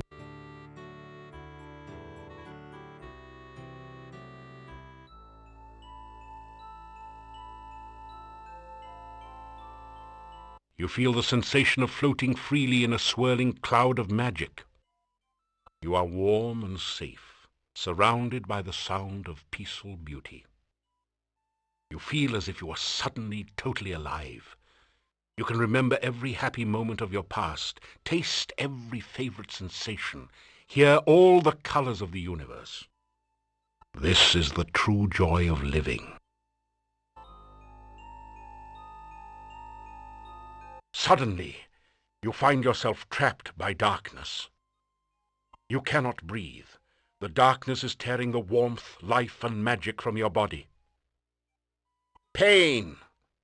The agony of lungs without air, the burning cold of a body trapped in ice, the terror of helplessness as death approaches.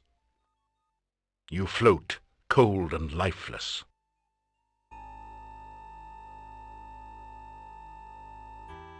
You gradually wake, shaking off the shreds of dreams that cling to your memory.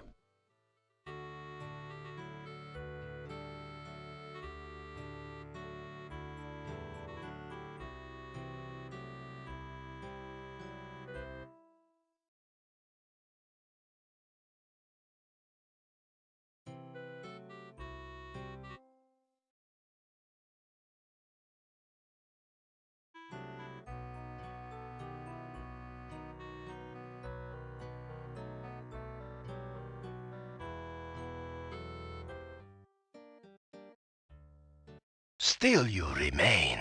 It is a wonder you have managed to live so long.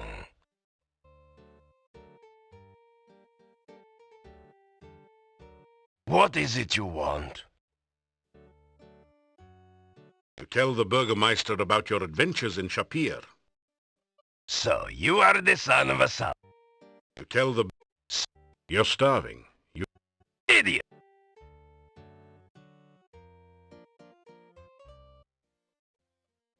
This town was quiet until you arrived. I am keeping my eye on you. Castle Borgov is north of the town. The last of the Borgov family left this valley years ago. Now it is inhabited by some cousin. The people of the castle do not bother this town. I suggest strongly that you do not bother the people of the castle.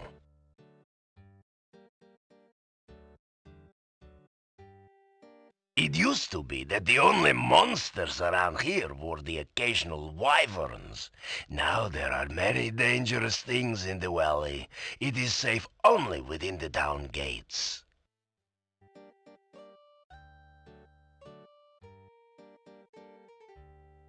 Dr. Cranium is an idiot and a madman. If you are wise, you will stay away from him.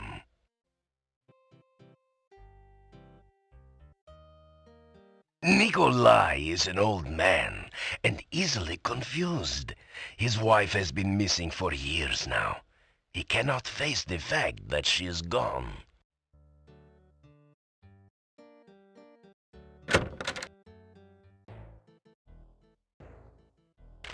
Were you looking for something in particular? What do you...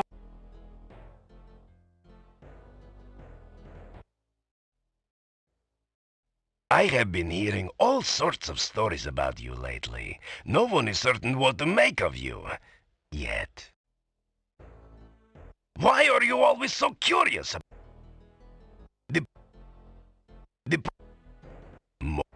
However, I do...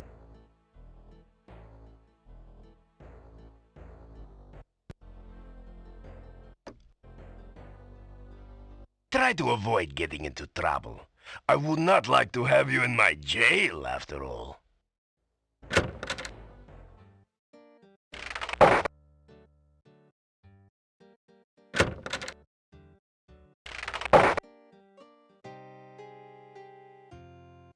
Back again so soon. What have you heard lately?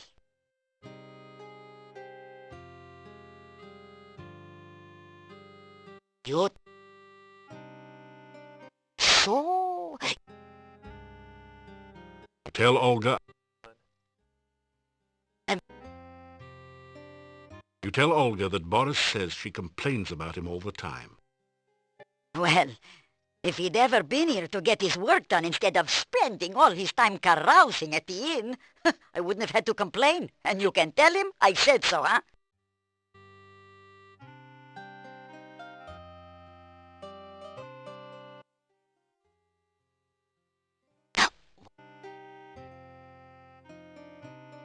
You know, old Nikolai has been crazy for years. Never could get over the loss of his wife, Anna. It has been years since Anna has been gone, before I even was married. Lost in the woods she was, and eaten by something terrible, so it said. Oh, they were such a happy couple. Now Nikolai's just crazier than a chicken with its head cut off.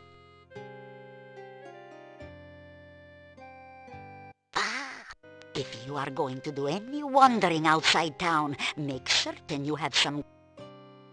The... Yuri hasn't been the same since his daughter was stolen away 2 years ago. Gypsies took her, I told him so. Never listens to me, though. He's not doing much business at the inn either, except for those lazy excuses for farmers that hang out there, and an occasional visitor. He'd go broke.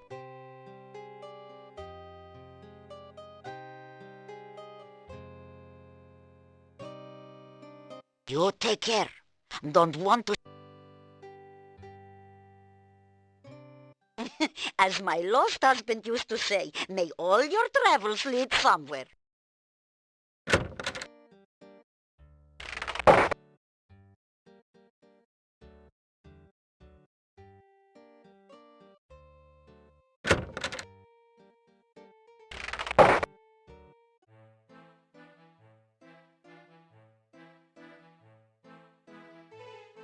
Ah, so you are back.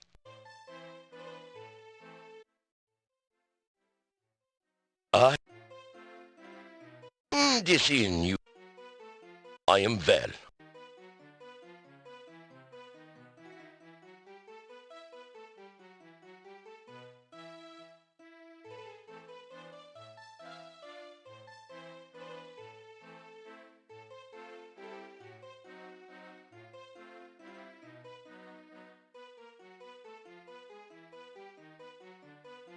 You hear some movement in the room.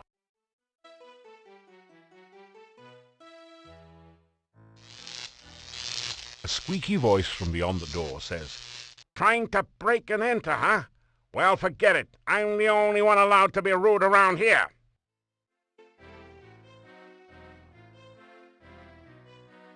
You're starving. You'd better... A squeaky voice from beyond the door says, "Trying to break and enter, huh?"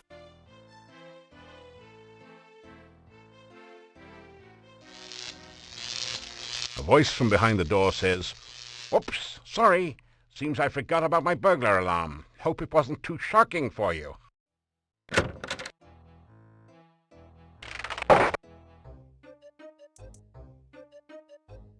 Hello, how are you? Come in and have a sit, why don't you? As you sit down, a rude noise comes from the chair seat. Gets you every time. A million laughs. How are you? Good to see you. Nice of you to drop in. Speaking of dropping in, did you hear the one about the bad waiter? Seems like he was always dropping in. Dropping in. Get it? Didn't think so. No one got a sense of humor anymore. Not even me.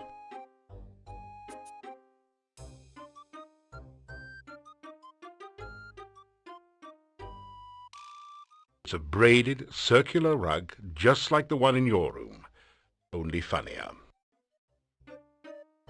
The chair has been upholstered with a comfortable-looking thick leather seat. It makes the perfect cap to the gnome's jester costume. The chicken seems to be made out of rubber. What's rubber, you ask? You also consider how it would taste cooked in garlic. The bed is adequate, but nothing to take home with you. The window is closed, mercifully obscuring the stone wall next door. The strange comedian you had the misfortune to listen to the other night sits on the bed. He looks at you with a twisted grin. The gnome likes to take a quick nightcap before he goes to bed. Somehow just looking at these garlic braids makes you smile. The window is closed. The window is... There's a nightstand by the bed with a single drawer. You walk over to the chair and sit down. A loud and rather embarrassing noise causes you to get back up again. Apparently you forgot whom you were dealing with for a moment there.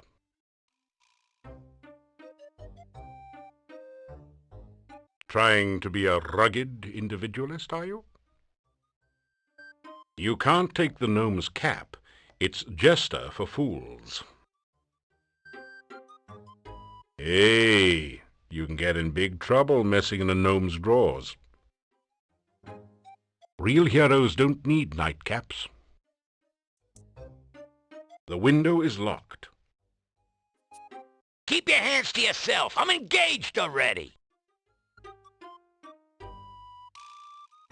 The rubber chicken squeals as you pick it up and squeeze it. Well, you'll have to keep her now. You obviously rub her the right way. Rubber, get it? That didn't... You practice the old bop yourself on the head with a rubber chicken routine for a while. It smarts. Worse luck.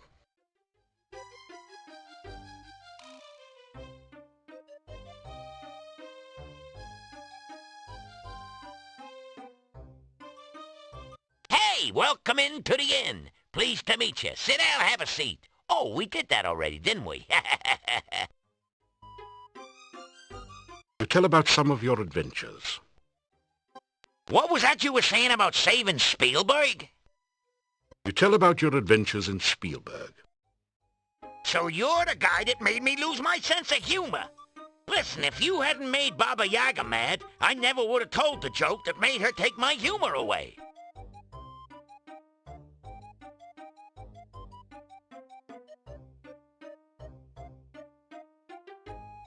Thinking that the gnome might be one of the brethren, you make the thief sign. The gnome looks rather agitated. Boy, have you got the wrong gnome. I'm not into that kinky stuff, let me tell you. I ain't got no sense of humor. I can't get no sense of humor, and I try. Don't know why. Gotta fly. Say goodbye. What's the matter? You a music critic? So I can't tell a joke. Sue me. I'm comedically challenged. A phoebe of a fool. A dweeb dunce. As a matter of fact, I've been cursed. I'm vexed with a hex, so to speak. Pathetic, ain't it? I can't tell a joke if it kicked me in the teeth. Ever since I got Baba Yaga mad at me, I got the bad joke blues. She has no sense of humor whatsoever. Let me tell you, I was just telling a joke about how some hero got Baba Baby hopping mad and fit to be towed. How was I to know she was in the audience at the time?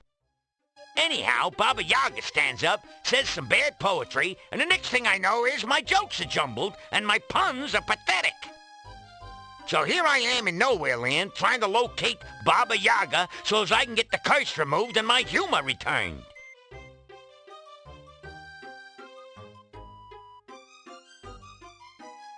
Poontang, ask me again, I'll tell you my name. Seriously, folks, the name is Bones. Punny Bones. I'm just a jester, professionally speaking, of course. Hey, I'm a professional fool, so don't try this at home, kid. Unfortunately, more people laugh at me than at my jokes lately. It's hard to be hilarious when your sense of humor is defunct. Punny, you should ask about that. Making jokes is in my bones, make no bones about it. But my puns have been sort of boneheaded lately.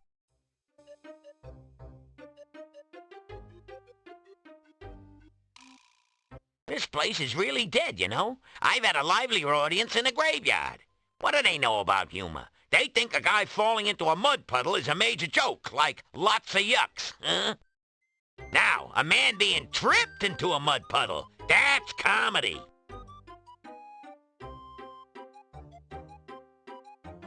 What do I hear? Let me see. Well, the talk of the town is you. No one knows how you got here or what are you doing, and they're still all a bit leery of strangers. You should see some of the looks they give me. You'd think they never saw a gnome before. Or you, for that matter.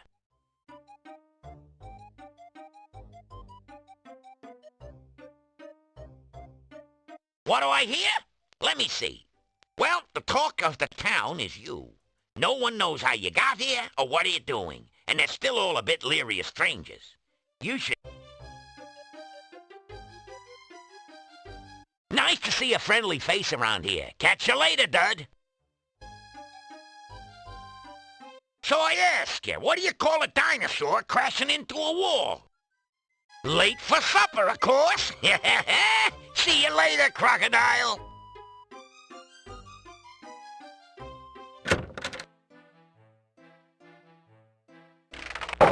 Your star.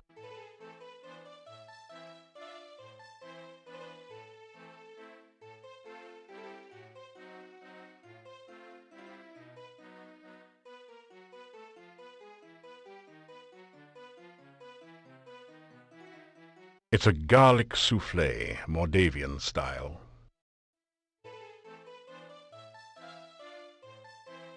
That didn't do it. That.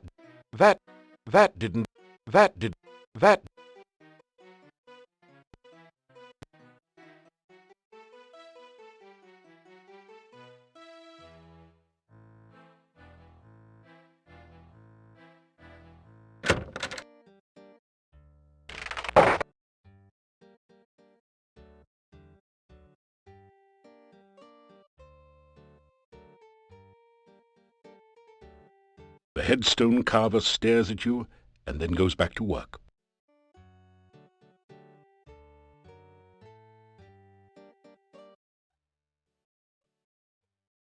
Nikolai walks around looking for Anna all the time. Anna missing many years now. Yuri, innkeeper. Bella, keep in. Dimitri, bitter man. Dimitri's father, bitter man too. Grandfather, not bitter man. Grandfather, not marry grandmother. Olga into healthy food. Olga eat plenty fruit and berries. Olga nuts. You are what you eat. Business is dead. Little graveyard humor there.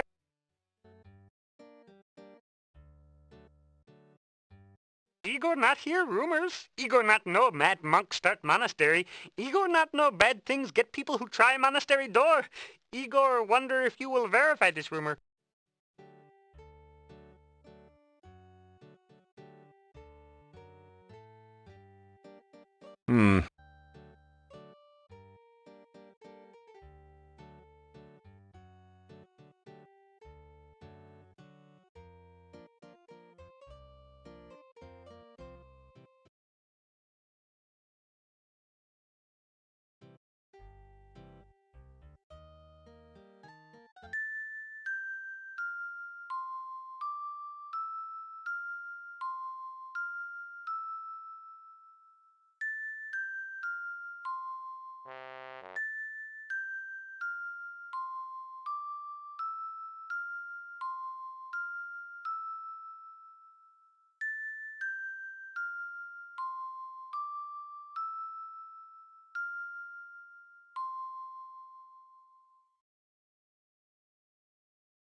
I believe I am on the verge of a major discovery. It came to me last night. I believe that there is a formula which can be used to create a rehydration solution.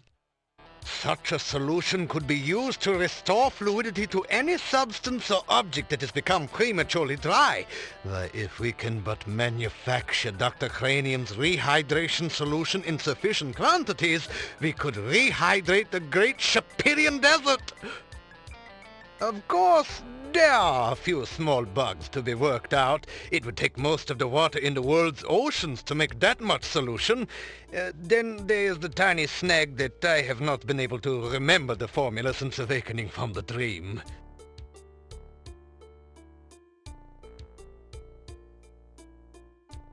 You say hello to the scientist.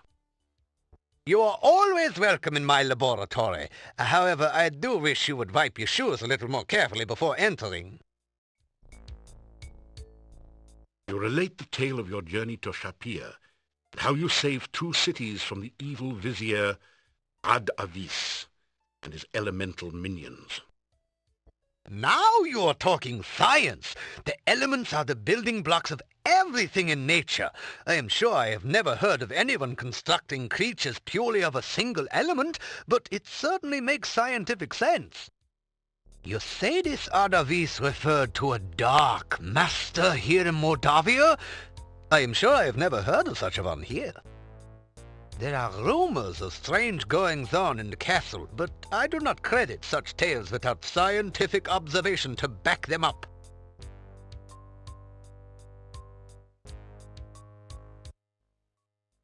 I have been feeling a bit dehydrated lately. It is this dry mountain air. Perhaps when I complete my rehydration solution, I can do something about the problem. It is very important to understand the relationships of the science. Here you are, one freshly brewed.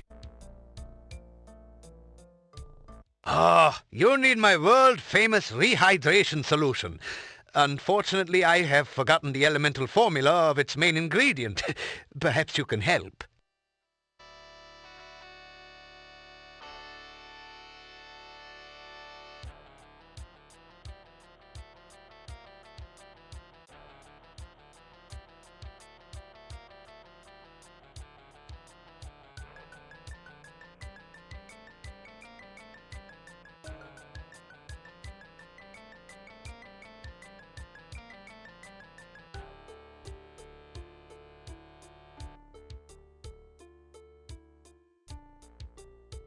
Yes, that sounds just right.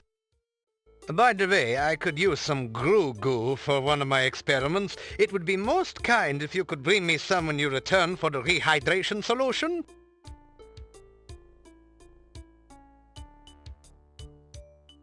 I have your rehydration solution all ready. I will be happy to exchange it for a flask of glue goo. When you bring me the goo, I will give you your solution.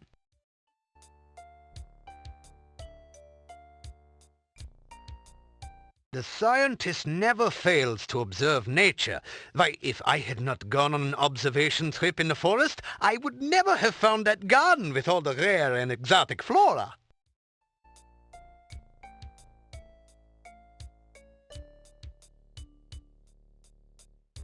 The forest outside of town is quite a fascinating area. The trees are primarily deciduous with the occasional conifer. A wide variety of fauna inhabits the forest, providing great opportunities for scientific research and occasionally excitement of other kinds. There is a beautiful garden in the forest southeast of town. It contains several varieties of plants and trees that cannot be found anywhere else in this region. I had some fascinating experimental results with the bush I dug up there. Unfortunately, I was not able to keep it alive in captivity.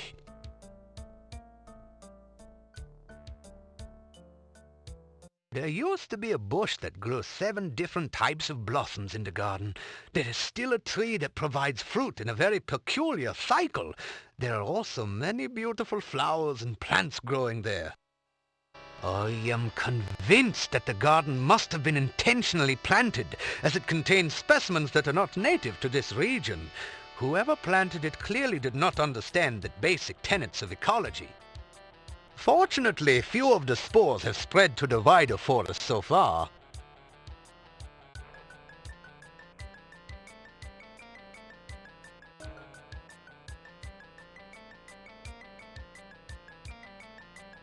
I have come to the conclusion that lightning is electrical in nature, which would put it in the realm of fire.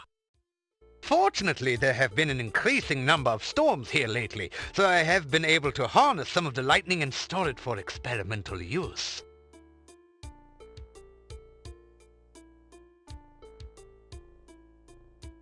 Dr. Cranium's rehydration solution should be a shoo-in for the alchemical innovation of the Animal Ward. It contains the prime essence of the element of water in a perfectly condensed form. Oh, I do seem to be a little careless in keeping track of my scientific formulae. I have them all written down somewhere. I think it was in the margins of one of my books here.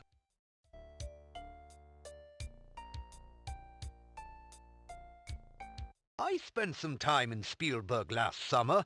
Everyone there kept talking about some hero who did some sort of noble deeds there. You would think that they could find more excitement in the modern accomplishments of science.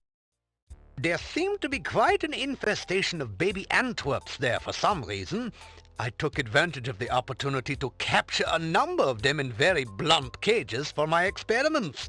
The Baron did not even charge me very much for them.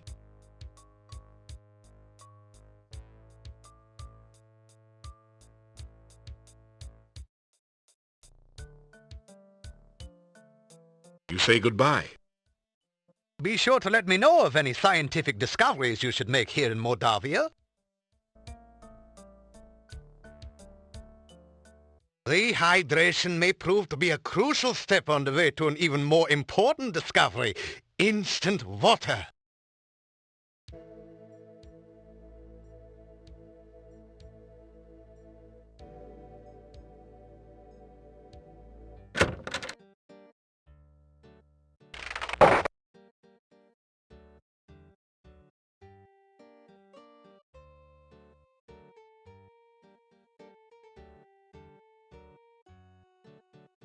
The headstone carver stares at you.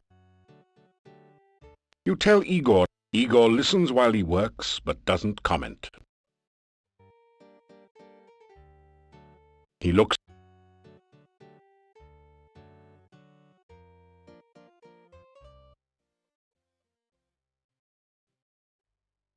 Igor very happy. Little graveyard humor there. Oh, Igor not hear rumors. Igor not know Olga's husband run off years back. Nobody tell rumors to Igor. Guild there. Burgomeister got key. Cemetery east of town. Oh, bad.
A fine autumn day to be walking. A man who walks everywhere will see much, I always say.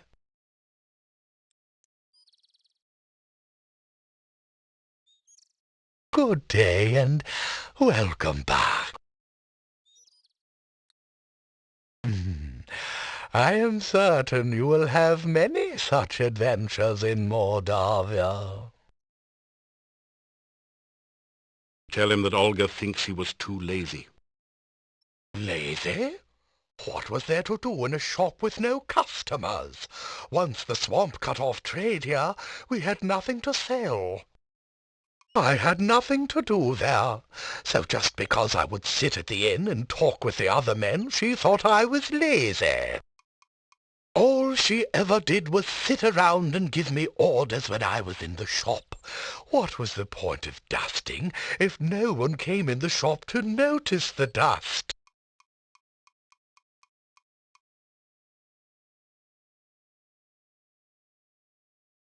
I came here to get away from her constant nagging. According to her, I could do nothing right. Here there is peace and quiet.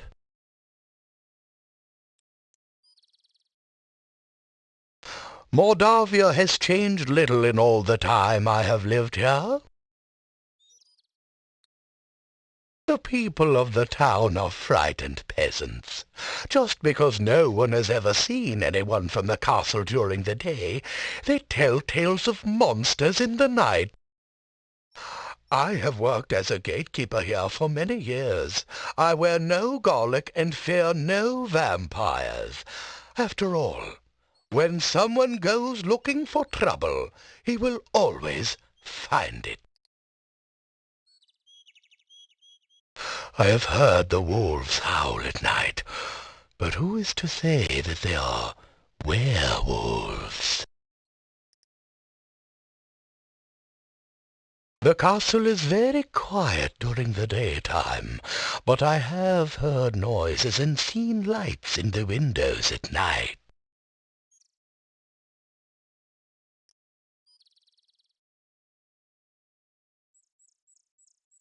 Farewell.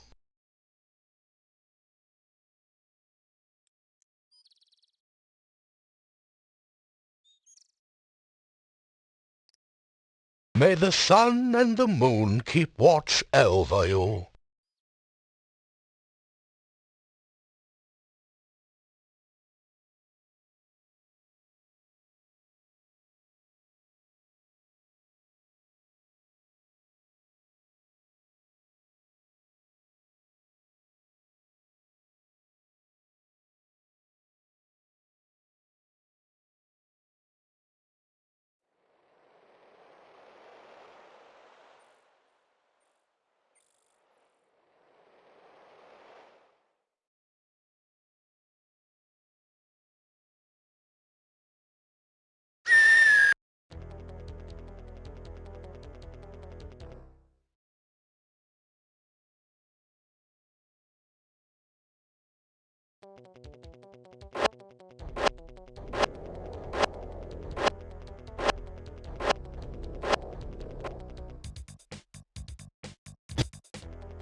You grab a... The wyvern has no place... You grab a hand... You grab...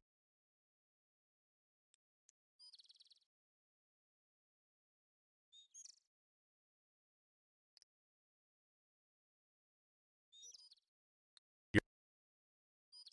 You... You grab...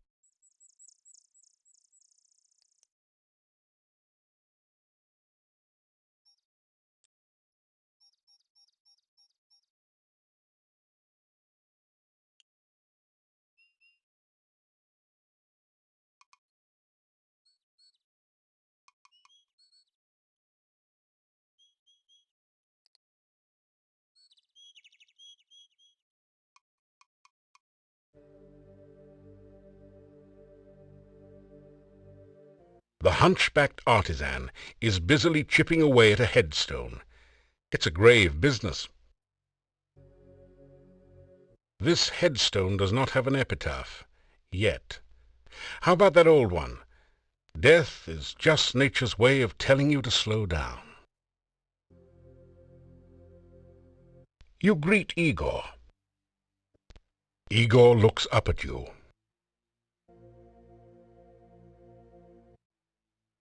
This cemetery. This where dead people buried. Igor buried them.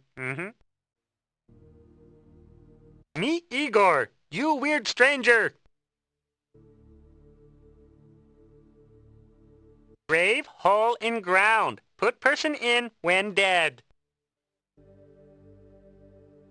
Well, technically only large one crypt. Crypt of Borgovs. Smaller building tomb. Not certain what distinction myself. Oh, Igor got key to crypt. Igor keep key to crypt.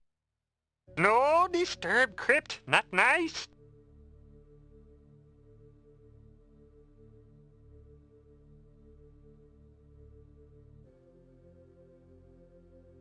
You say goodbye to Igor. Igor watches you for a second, then goes back to his work.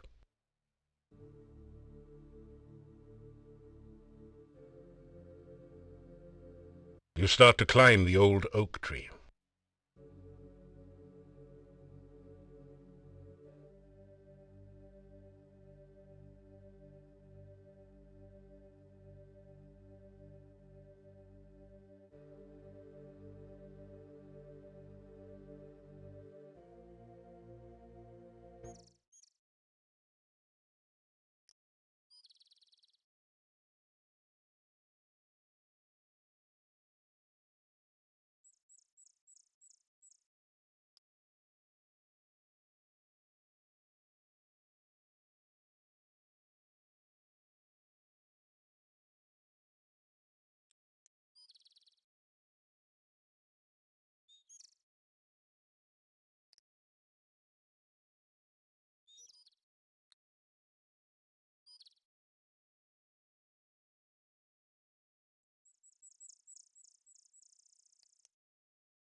These bushes look as though someone planted them here deliberately. The bush won't budge. It's almost as if it were welded to the spot by magic.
Searching for the fallen beast, you find nothing of value, unless you were planning to start a flea circus.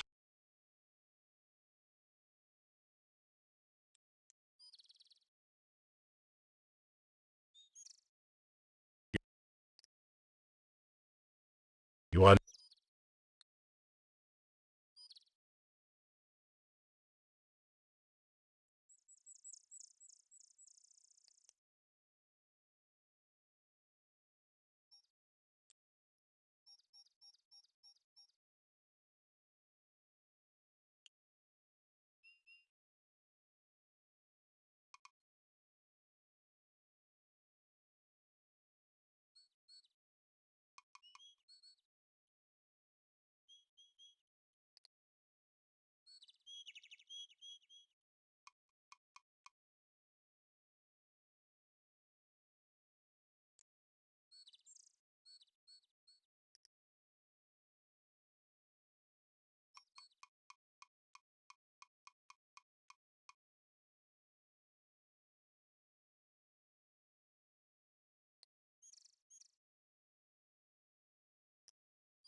Phew.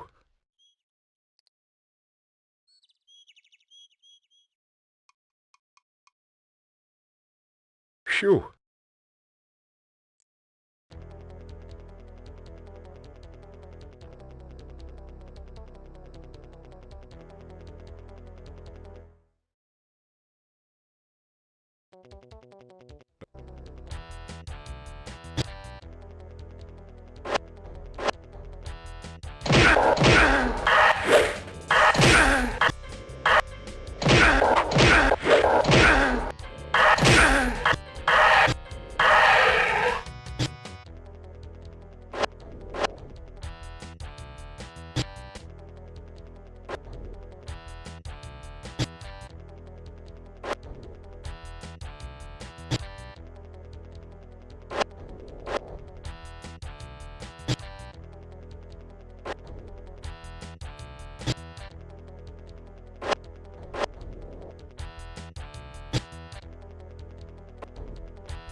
Searching for the fallen beast, you find nothing.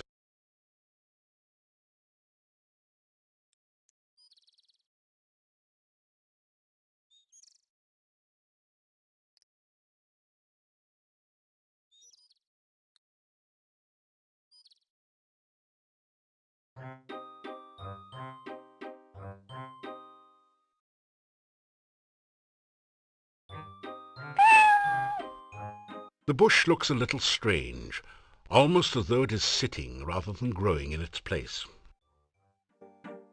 The bush looks a little strange. You don't notice anything. You don't notice. You don't notice. The bush looks.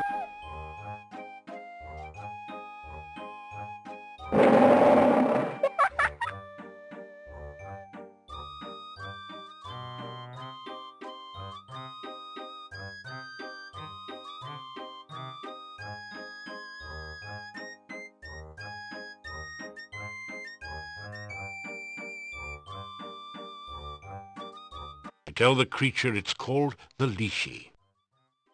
Ah, that's the price of too much fame. Now you've gone and guessed my name.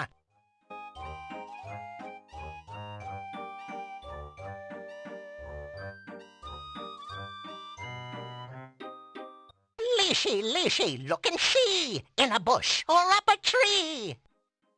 Lishi, Lishi, riddle rhyme. Can you solve them every time?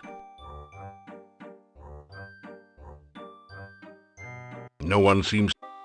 No one... You don't notice... You don't...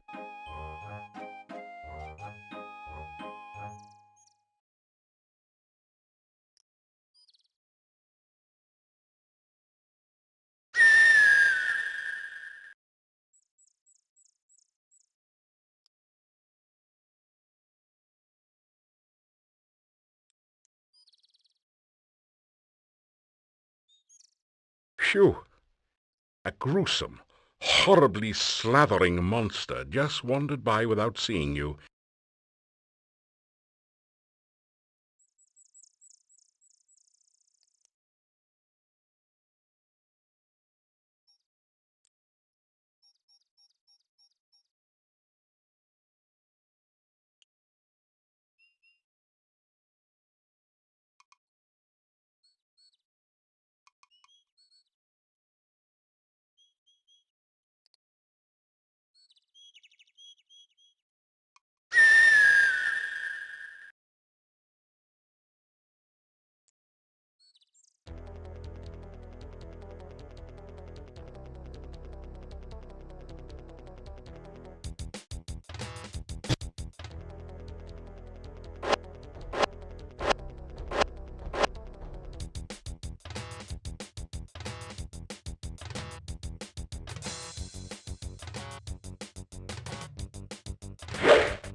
You don't really need any swamp muck.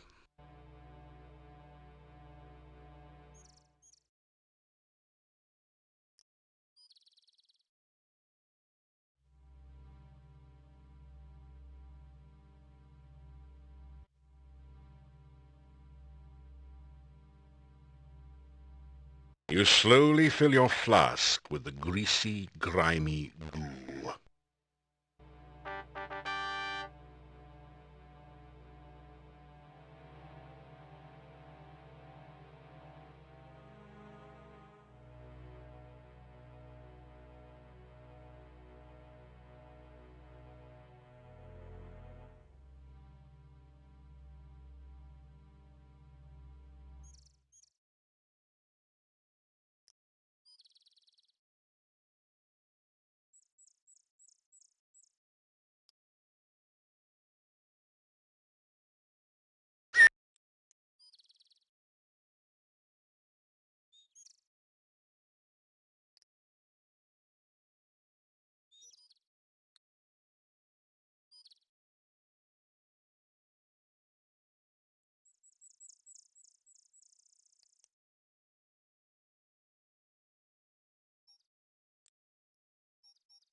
You're really getting hungry.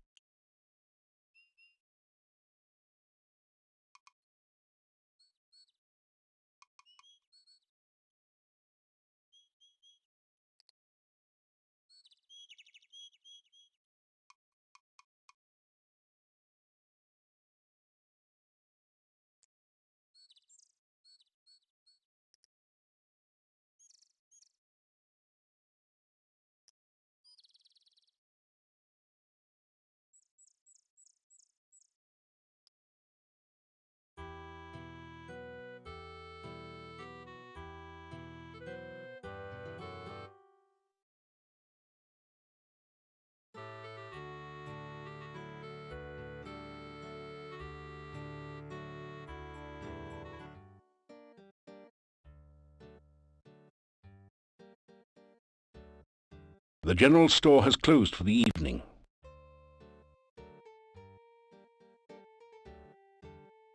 The Burgermeister's office is closed. A sign says, office hours 8 a.m. to 5 p.m.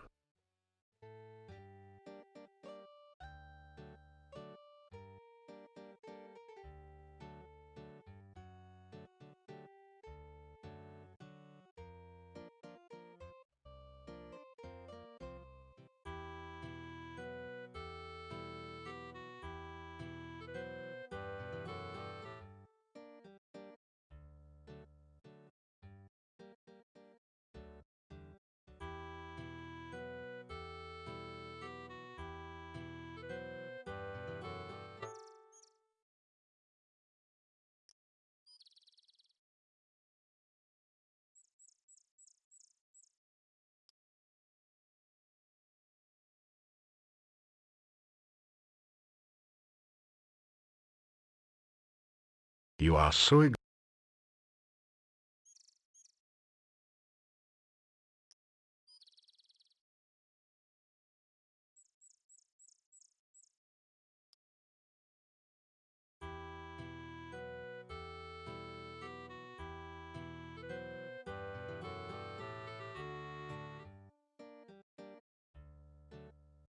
Somebody might see you during the day.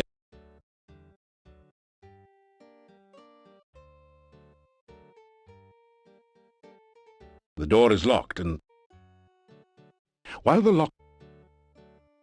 You hear movement. After a few minutes, you hear someone remove...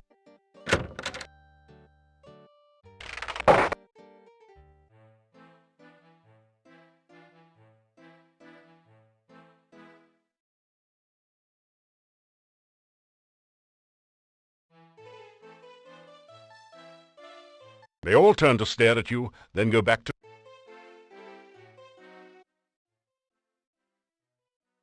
I am well.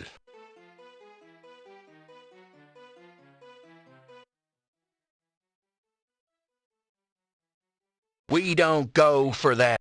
No way. Oh, never. Oh, except for that one little cuck. Well, no, but you did used to tell everyone about the time Olga caught Boris drink. Hey, that wasn't... And Franz, what about the story you tell about the time you saw Yuri? What? Hey, So...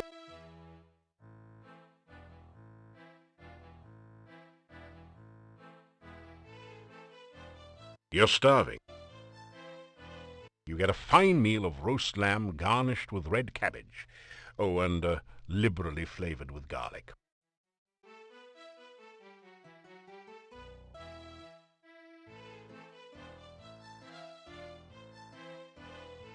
Now the tables help. You straighten out your...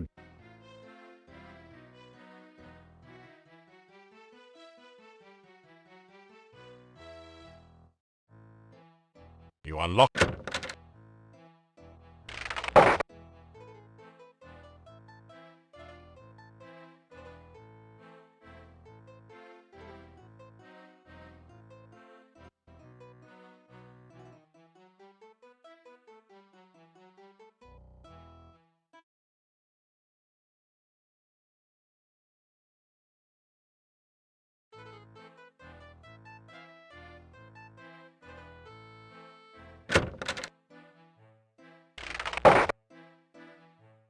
You unlock...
The massive gate.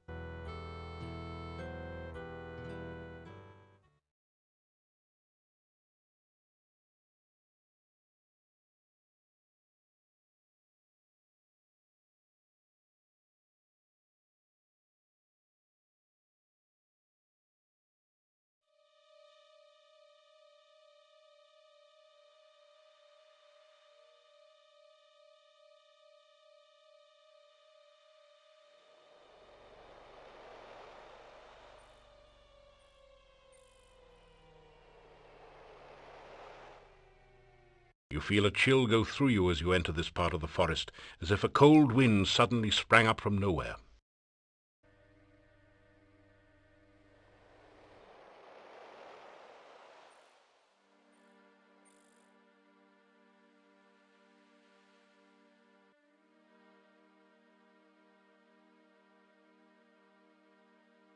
I remember now. I was walking home. Something started to chase me. I tried to run. Something knocked me over and everything went black. I'm dead, aren't I? I really can't go home again. I'm just a ghost.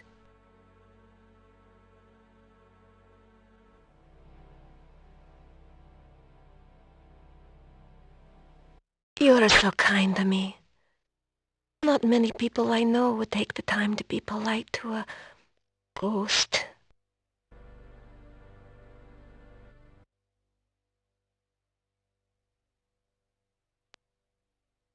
I cannot leave this spot, nor would I leave until I have my Nikolai beside me again. If you see him, please tell him I love him.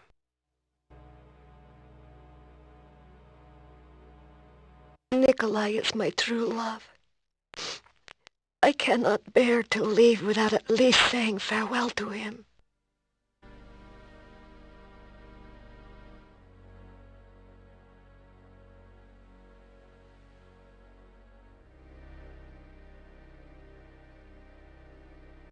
Farewell, and please, if you see Nikolai, speak to him for me. The ghostly...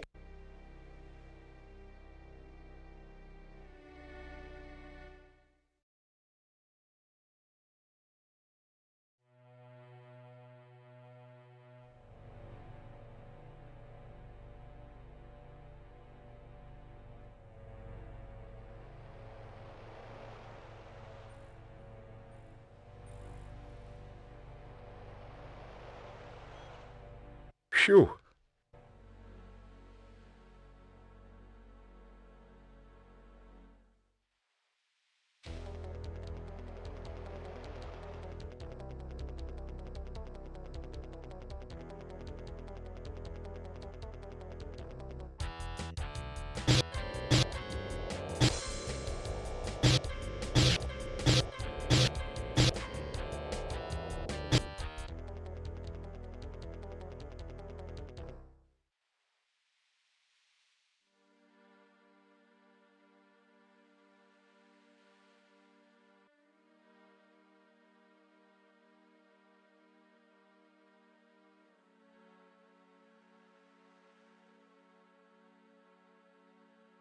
You deftly...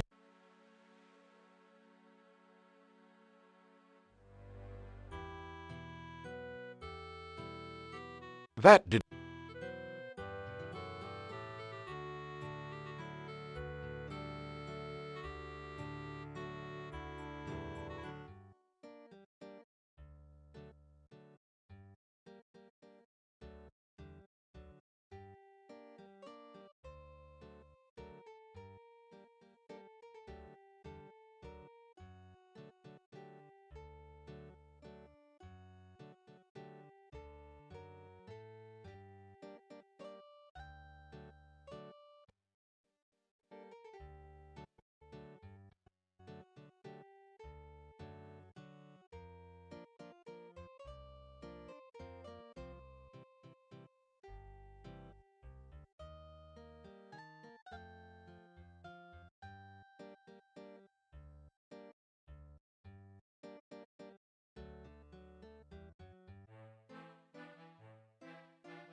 You awaken as the sun begins to rise.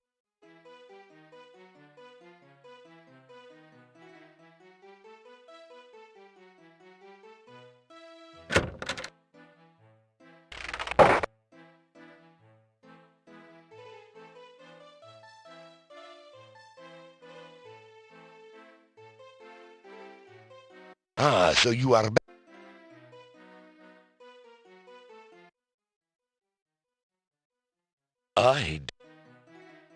I am well. This is...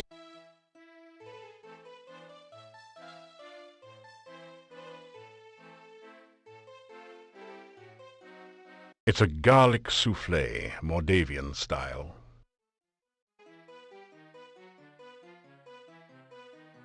You pick at your plate and serve.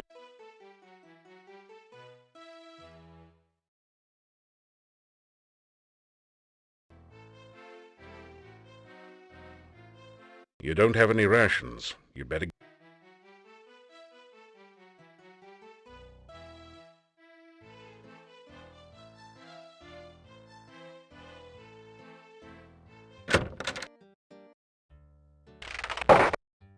Look, he is safely locked away.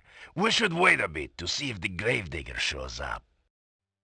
Well, there you go. Igor's missing. That ties it. The little weasel never goes anywhere, for crying out loud. Yeah, except when he's with that wacko, crazy, cuckoo doctor. Why else would that gypsy be so darn close to town? He got a taste for meat. It was a full moon outside last night, I'm telling ya. Here, somebody's going to jail. Justice must be served, even for that little gravedigger. Justice? We don't even know if a crime has really been committed. Just relax. Go home or to the inn. The gypsy goes nowhere. We can decide what to do later. But we... Later. Go home.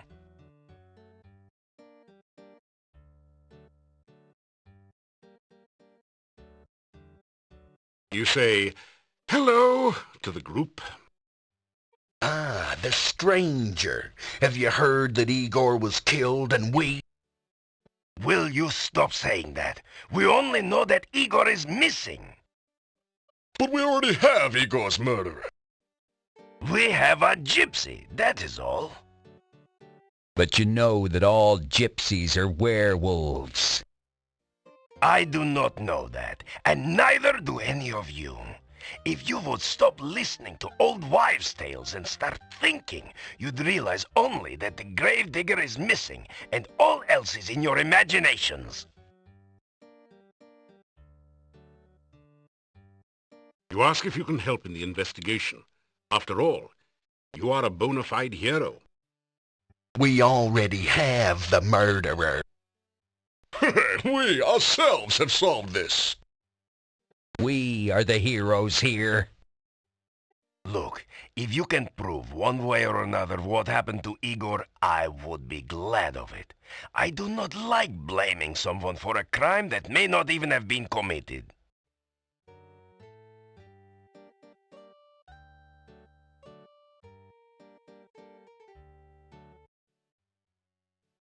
Hold it, Slick. Don't you know what a werewolf is? A man who turns into a wolf. Yeah, when he's sunbathing at night, you know? It's the full moon that does it. Listen, the werewolf eats children, which don't make him all bad. Igor was not a child. Hey, Yuri's daughter was eaten by one, huh? No one knows what happened to Tanya. You cannot say she was eaten. What else could have happened? I mean, we have the werewolf that did... It'll break out of your little trick-or-treat jail and eat us all. Hans, not one word about Tanya eaten by a werewolf will you make to Yuri. He and Bella have been hurt too deeply. As you are a man, do not open the wounds again. Well, I'll tell you what, you suit yourself, pal, but at least they can be avenged now upon the werewolf! The gravedigger's missing. I mean, we looked everywhere. He's usually under my wife's bed. We even tried to talk to that quack Dr. Cranium. That ridiculous doorbell. At first, we thought he might be lost. Then we found the gypsy. The gypsy did it. He toasted Igor. Yeah, and then he ate him. Check his breath. It smells like Igor. Poor Igor. I'm telling you, gypsies are werewolves. Yeah, gypsies are all tramps and thieves. Gypsies cannot be trusted. I think we're fixin' to have one less gypsy around here.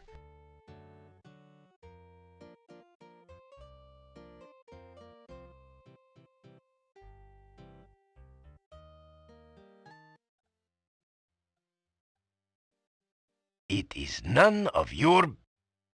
Perfect. The gravedigger Igor's been killed. And we captured a werewolf. Listen, I'm telling you, Igor's death must be avenged. Go home. Just go home, all of you. You do not know the truth yet. We're gonna make the little gypsy tell the truth, don't you worry. Yeah, let's see how much lying he does after we take his teeth out by hand. Dimitri, dude, listen, No, you listen, all of you. There is nothing to be done until we know all the facts. Now go home and let me do my job, please.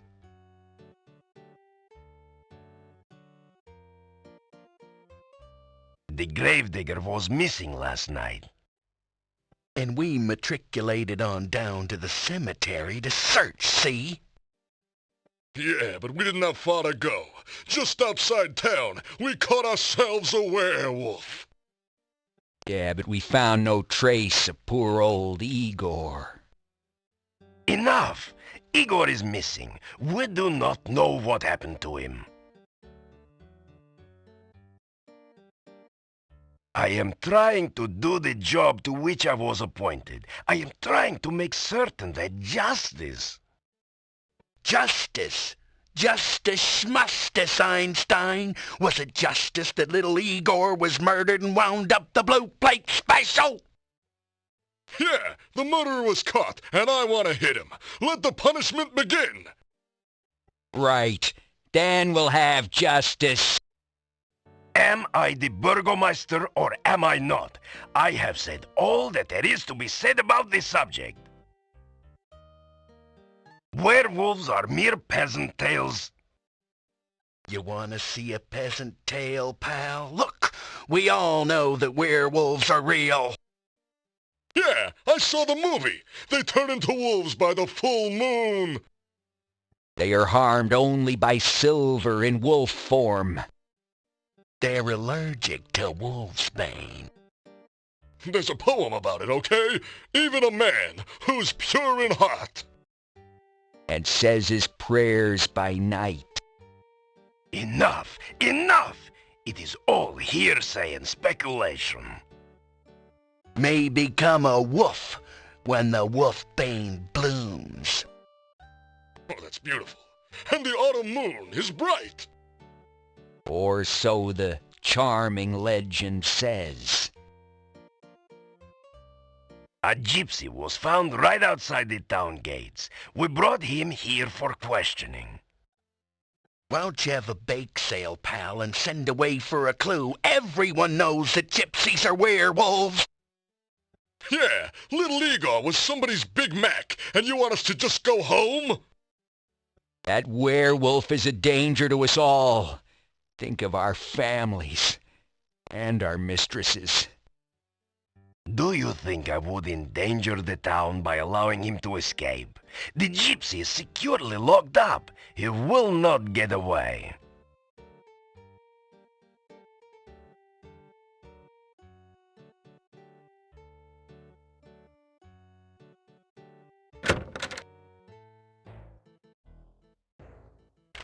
The gravedigger is missing, and the gypsy just happened to be near the front gate when we were searching for Igor. He is suspected of being a werewolf and of having eaten Igor.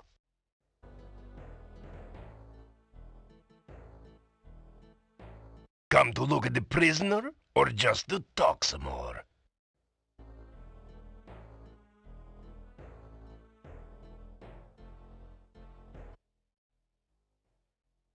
Igor is missing, and the townspeople seem sure that this gypsy is the cause.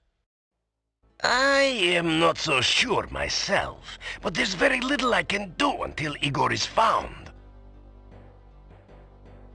I'm not certain what to do. I don't think that the gypsy had anything to do with Igor, but unless there is some real proof, the gypsy will burn. I can't leave the gypsy here by himself, yet someone needs to find out about Igor. Everyone else in town just assumes the gypsy is guilty. Sometimes I think Mordavia is cursed. We live with so much real and present danger that we start to imagine things and overreact. Just because some folks find a gypsy when Igor is missing, they blame the gypsy. Now everyone in town thinks the gypsy is a raving werewolf out to eat us all. They act like frightened fools. You can talk to the gypsy yourself. He hasn't said much to anyone.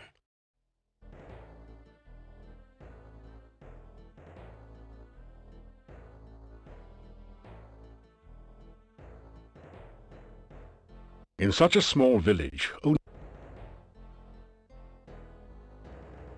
the cell door is locked. The gypsy ignores you. The gypsy looks at you with disdain. The gypsy spits in your general direction. The gypsy glares at you in sullen silence. You tell the gypsy that you will do whatever you can to help prove his innocence and see his release. The gypsy doesn't seem to believe you. Well then, go do something instead of standing around talking with everyone. You think about making the thief sign, then prudently decide that this just isn't the...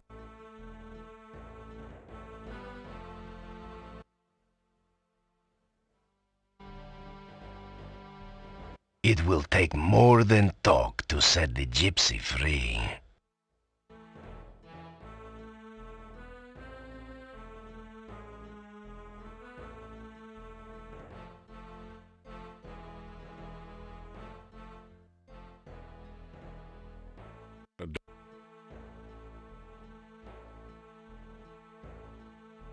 If you really are a hero, why don't you do something about this situation? Why don't you... Why... Oh, never mind. Just go.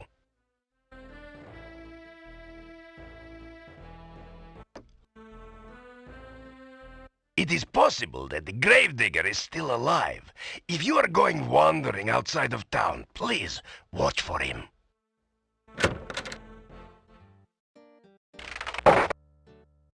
Calm down, everyone. Give me a little more time. Yeah, well, that's all well and good, Gandhi, but we have waited long enough. Yeah, he's right. I got first dibs. That gypsy's gonna pay. That gypsy's gonna make Joan of Arc look like a piker. He's gonna burn at the stake. Yes, yes. If I cannot find out what happened to Igor before tomorrow, you shall have your burning.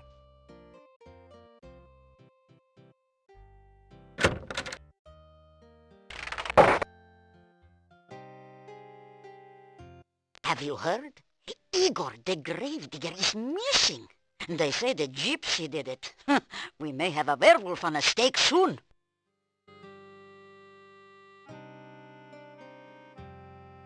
So...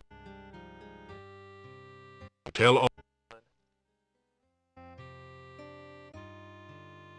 tell Olga that Boris didn't like being ordered around all the time. Ah, I wouldn't have had to order him around if he would only have done his work. I just wanted the shop to be neat and clean in case anyone came in. How does he expect me to do all the work around here by myself? Yeah, this was his family's business after all.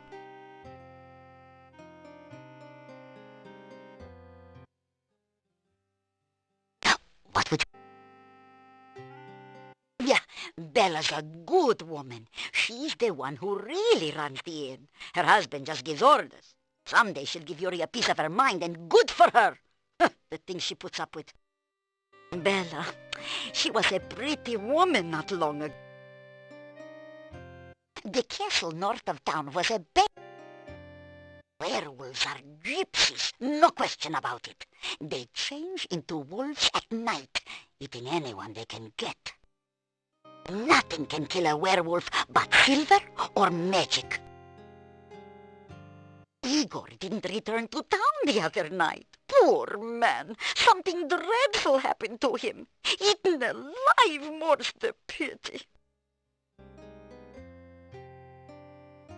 The gypsy was right outside town. The very nerve of some people. No sooner did it eat poor Igor than it went off looking for someone else to chew on. Everyone knows all gypsies are werewolves. I don't know how I'll sleep with that beast so close. We should bury him as quickly as possible, and I told Dmitri that. Otherwise, who knows what will happen when that gypsy gets loose? We'll all be eaten. That is a bad place, and you'd better have nothing to do with it. It is dangerous and should have been torn down long ago. Many a stranger never came back after asking questions about it, so don't let your curiosity be the death of you. It's not easy getting all the work done here by myself. I may not look it, but I'm not as young as I used to be.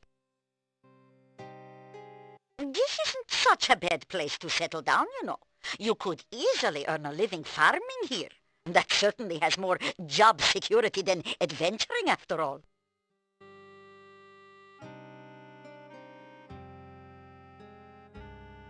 You take care. Don't want to see your funeral. As my husband used to say, come back again, sunshine or rain.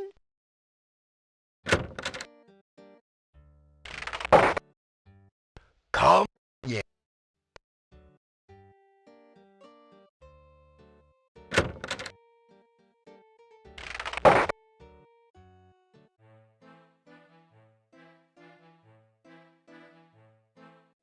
So I am well. This inn you... The cat... The gravedigger is a strange one, though he is a good carver of tombs. Dr. Cranium came... Aye.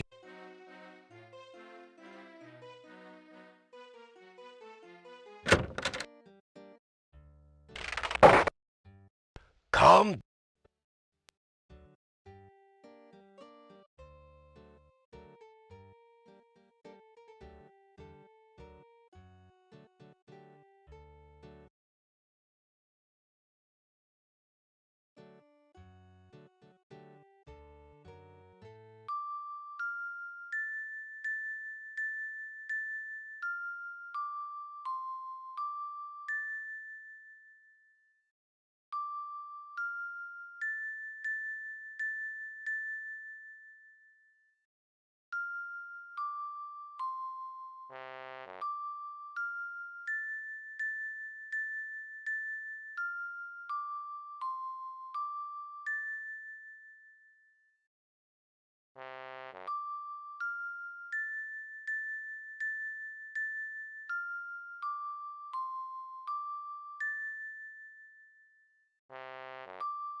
I have made substantial progress with my Frankie since your last visit. With the MESS recalibrated, I was able to focus the initial stimulation and have achieved the first traces of independent muscular coordination. See for yourself. It is not often that ordinary people such as yourself have the opportunity to witness true genius. I expect that you are feeling especially honored just now.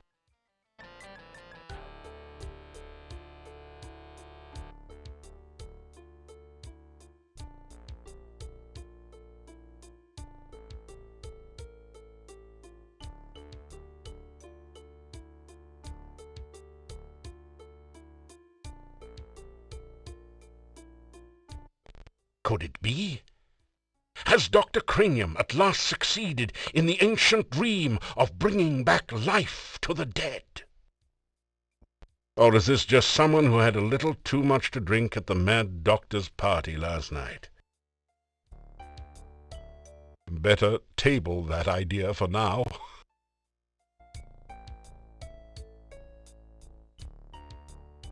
You say, "Hello," to the scientist.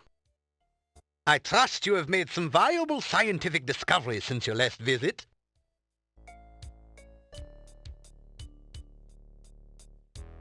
You regale the doctor with tales of your exploits in Tana. Oh, that sounds like a truly awful land. Primitive conditions, almost no science. That apothecary Salim sounds like someone I should meet.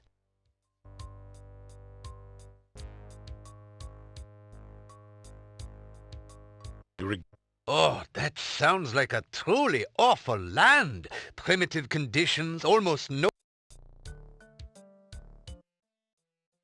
Oh, all my attention lately has gone into reanimating the Frankie. It will be a great scientific accomplishment when I succeed. When we have learned to take a scientific approach to everything in life, we will be well on our way to understanding ourselves.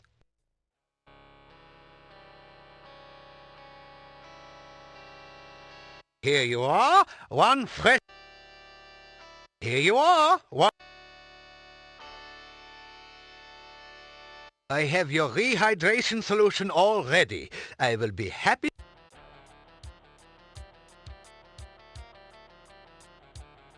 Oh, this is a sad, ignorant land where everyone seems to think more of magic than of science. Still, it is a good place for a scientist to work. There are many fascinating monsters to study, and I can get all the dead bodies I need.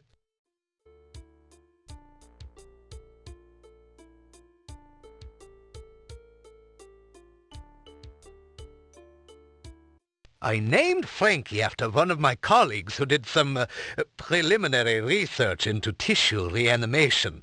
My success in this experiment will make me one of the premier researchers at this year's scientific ball. The MESS is my patented magnetical electrical stimulation system. With it, I am able to re-establish neuron paths through formerly dead tissue.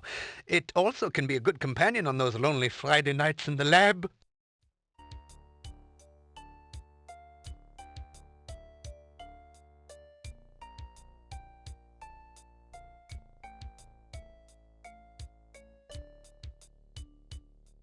You think about slicking down your hair with the goo, but you'd probably never be able to get it out again. That is terrific! This is just what I need for my experiments! As I promised, here is your rehydration solution.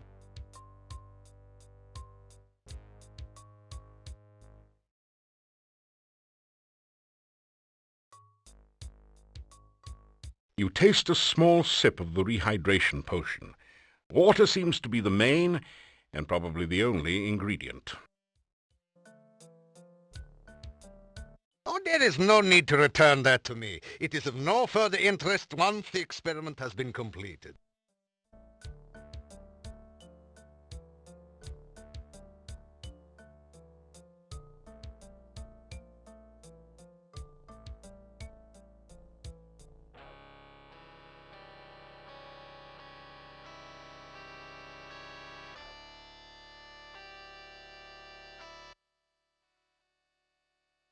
When we have... You ask Dr. Crane. Of course!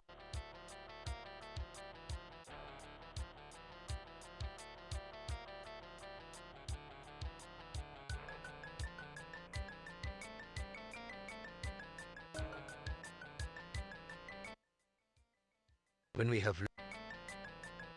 You are... Of... You are... Of...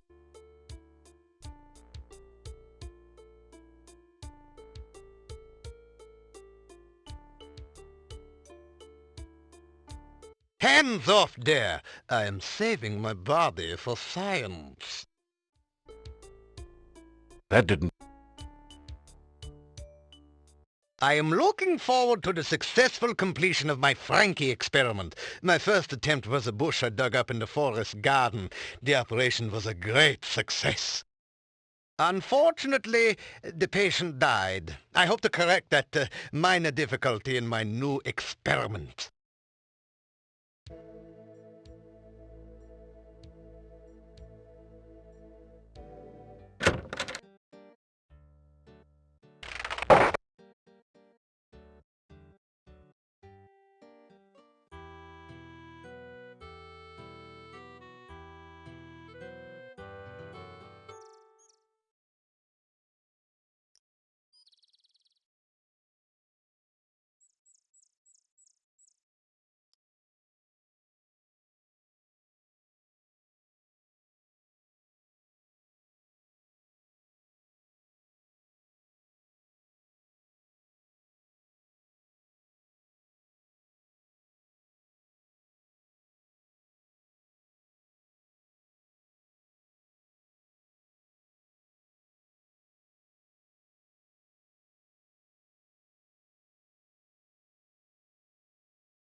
Welcome again.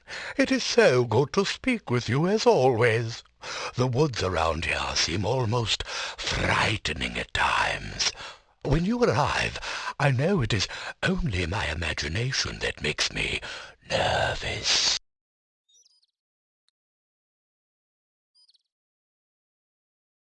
Good day and welcome back.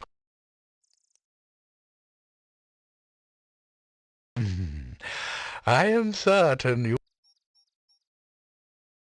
You tell Boris that Olga is having trouble running the shop without him. There is much to do to keep the shop straightened up.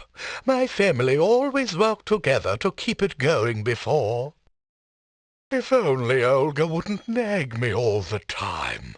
She and I used to enjoy running the shop when we actually had things to sell.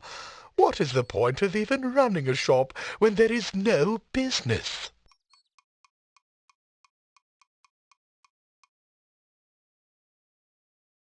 Work, work, work. That was all Olga ever said to me. And it didn't matter what I did. I always did it wrong. And so she would nag. All I wanted was a chance to get away from her voice. I got so tired of being nagged one day that I walked out of town. I walked so long that it was getting dark. Then I met the master and was asked if I wanted the job as gatekeeper. I accepted and have been here ever since.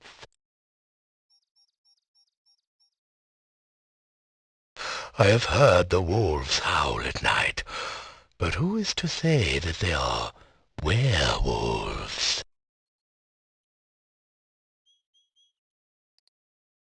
Mordavia has... The people of the town are frightened peasants. Just because no one has ever seen anyone from the castle during the day, they tell tales of monsters in the night. I have worked as a gatekeeper. The castle is very quiet during the daytime. Farewell. May the sun and the moon keep watch over you.